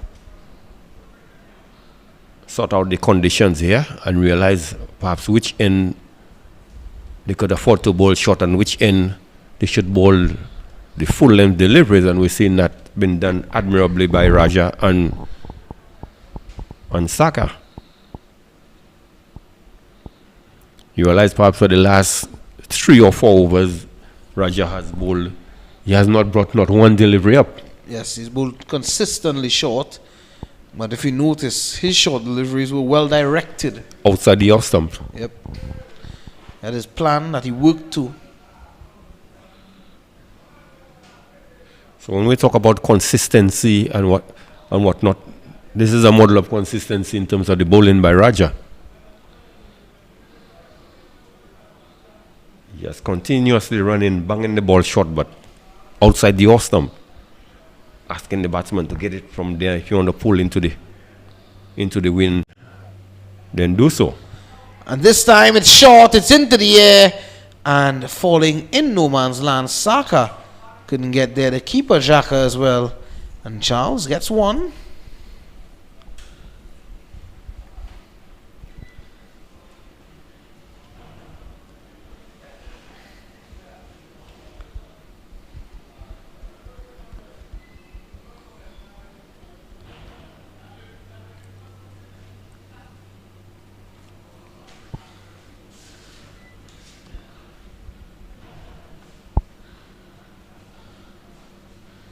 Final delivery of his spell coming up for Reju Raman Raja.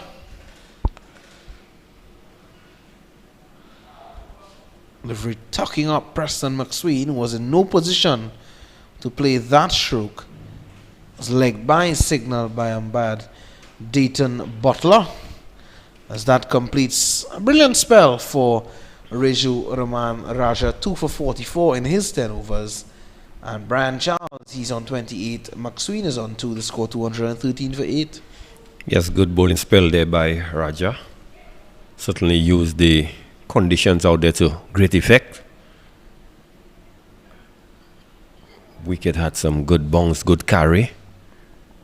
And he consistently was hitting the deck hard outside the off stump and really did not bring the ball up where the batters could really free their arms.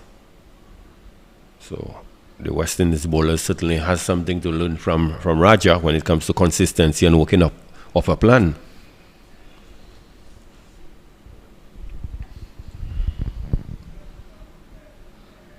Wide by Saka, the first rare bad delivery from him.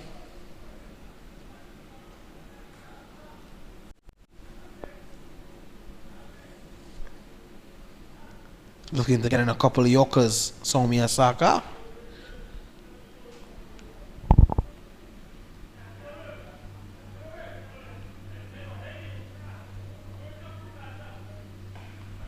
Full toss, that's been smashed away for 4. Preston McSween, your beauty. Yes, Saka looking for the wide Yorker. Certainly missed his mark. Low full toss serve there for Preston McSween, who took full advantage of this one and struck it to the left of the man at the cow corner region and got 4 runs.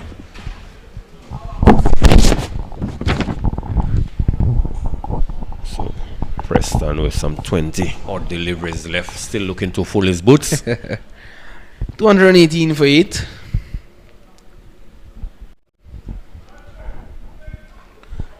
Pulling again, but Saifa San coming around. Looking for 2, McSween.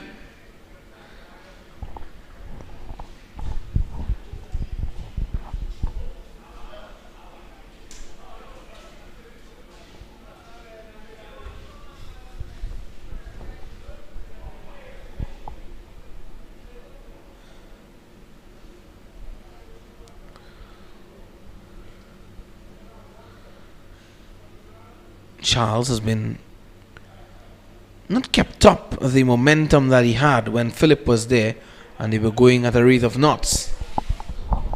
Good delivery there from Soumya Saka, just inside that guideline, the wide Yorker.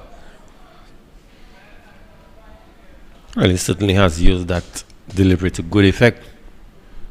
Has been able to nail it on most occasions.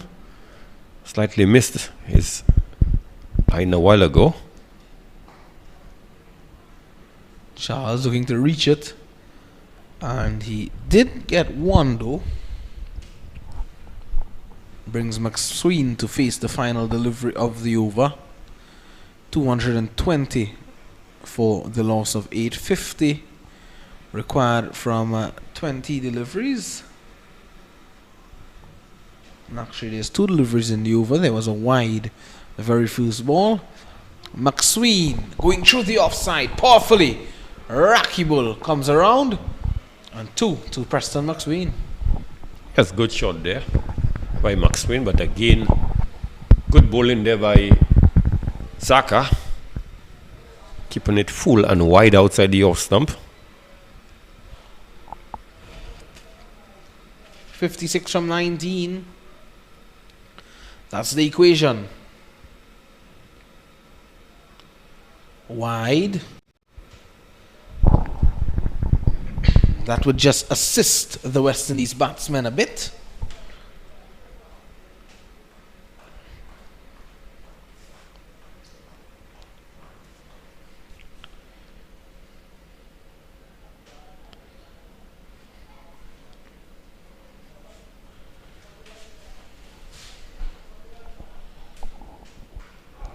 McSween finding the fielder again, so he has 1.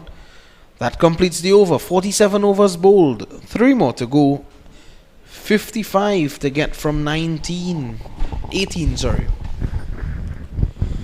Still mathematically possible, but with those 2 batters at the wicket,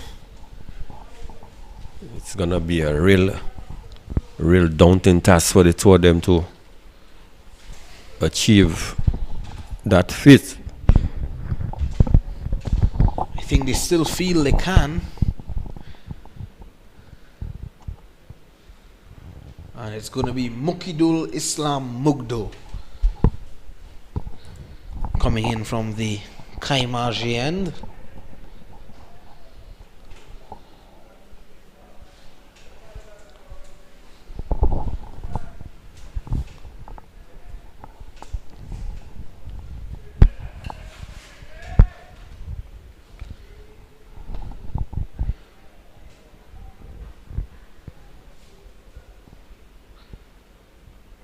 McSween on strike, and he's swinging for the heavens. Doesn't make contact. So clearly the plan from the Kaimaji end is to bang in the ball short.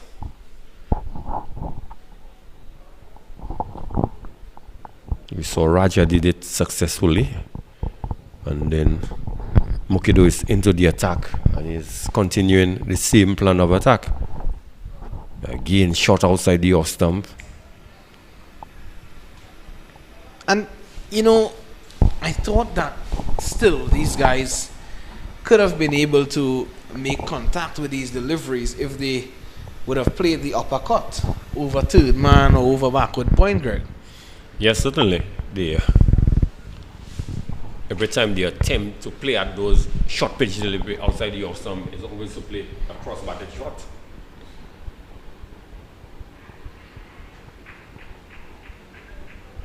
There it is again. At the very last moment, he was looking to do that, was just to play it over a third man or a backward point, and he didn't make contact.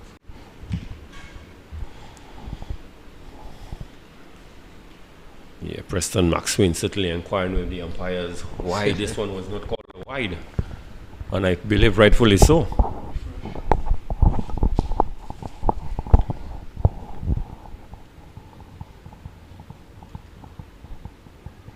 Good delivery again there, mixing it up. Short deliveries, 3 short deliveries, and now 1 fired into the legs of the batsman.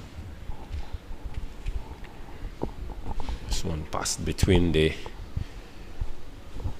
batsman and the stump.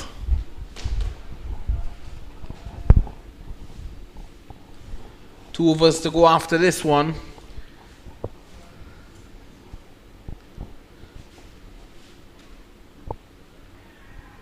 Caught behind this time or wrong?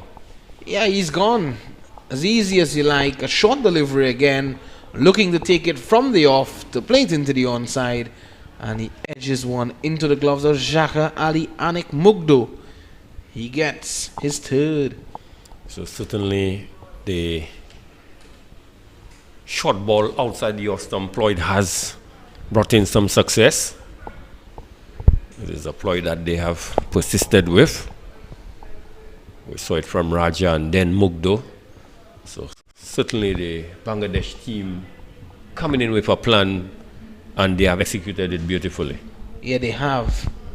Mrityunjoy Chowdhury, the man bringing out the water.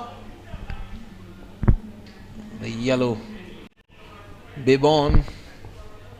And one delivery to go in the over. Mugdo can get 4. If he bowls this delivery on target, it's Sherman Lewis who's coming out to the middle.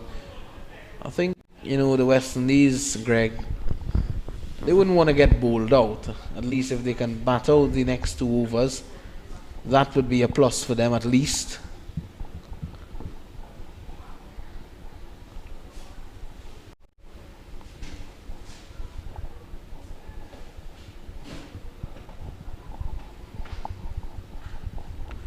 Final delivery of the 48 over coming up. 55 required from 13.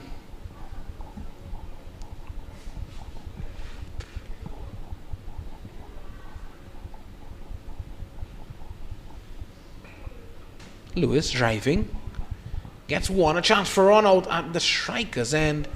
Charles is home just in time. So 54 from the last 2 overs. 224 for the loss of 9. Yes, well, West Indies. Certainly one would say the writing is on the wall.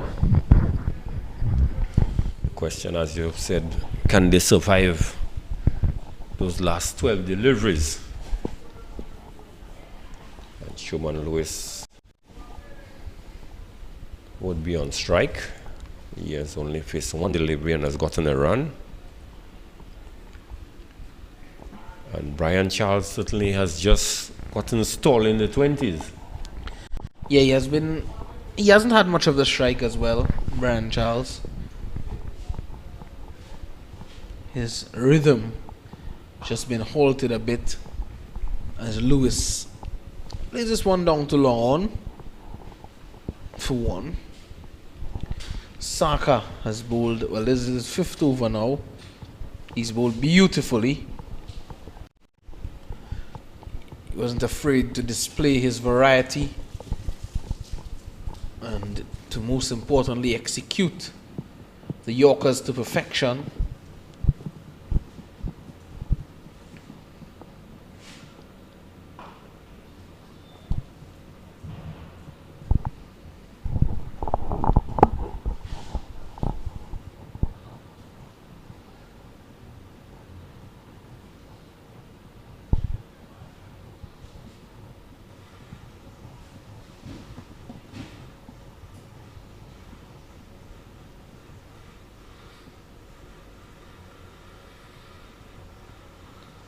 Slow delivery there from Saka.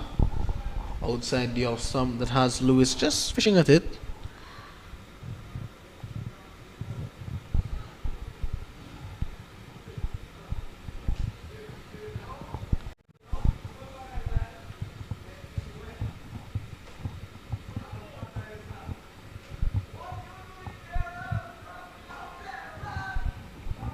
Full toss flicked away to deep mid wicket.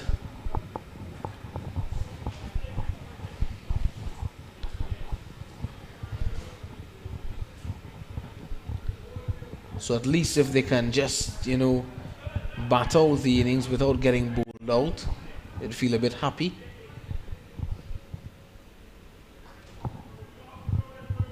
Charles finding the backward point fielder. He looks a bit tired, Brian Charles, the way he's hanging on that bat.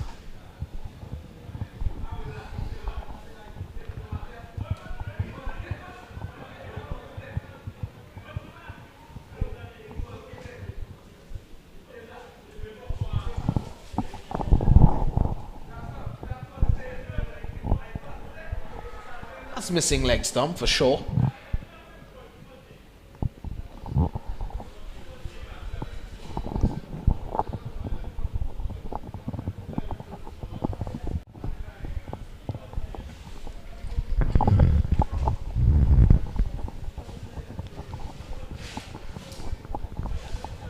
Last over for the day's play.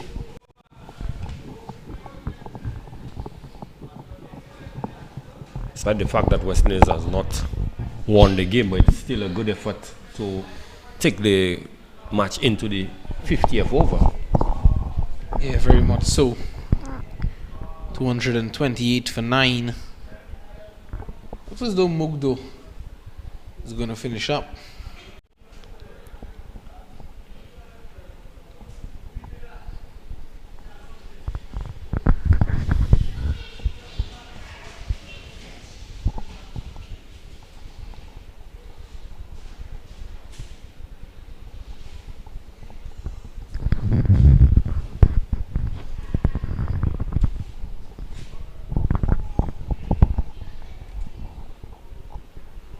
Short delivery.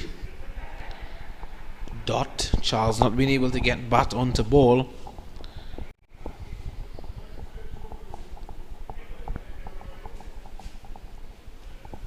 I find usually what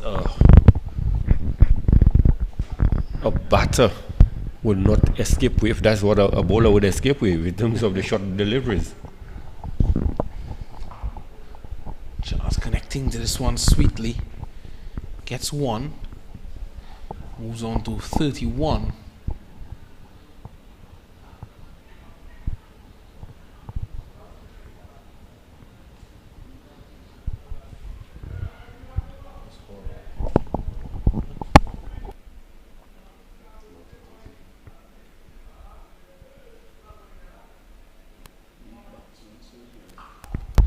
Lewis pulling hard down to the backward square leg, and he gets one now.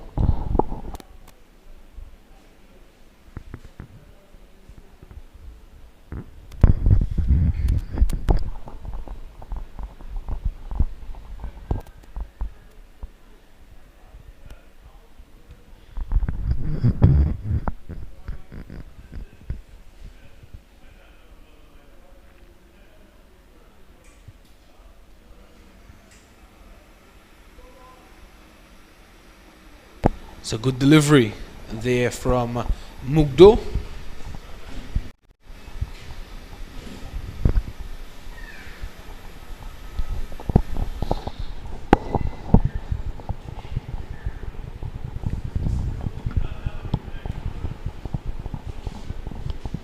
Final two deliveries coming up.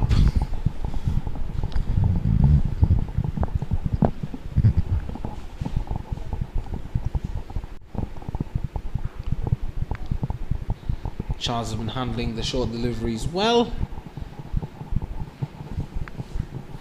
So 46 to get in the final one ball, Greg. Well, it's a bit too much for the lower order batsmen to do for the West Indies A team.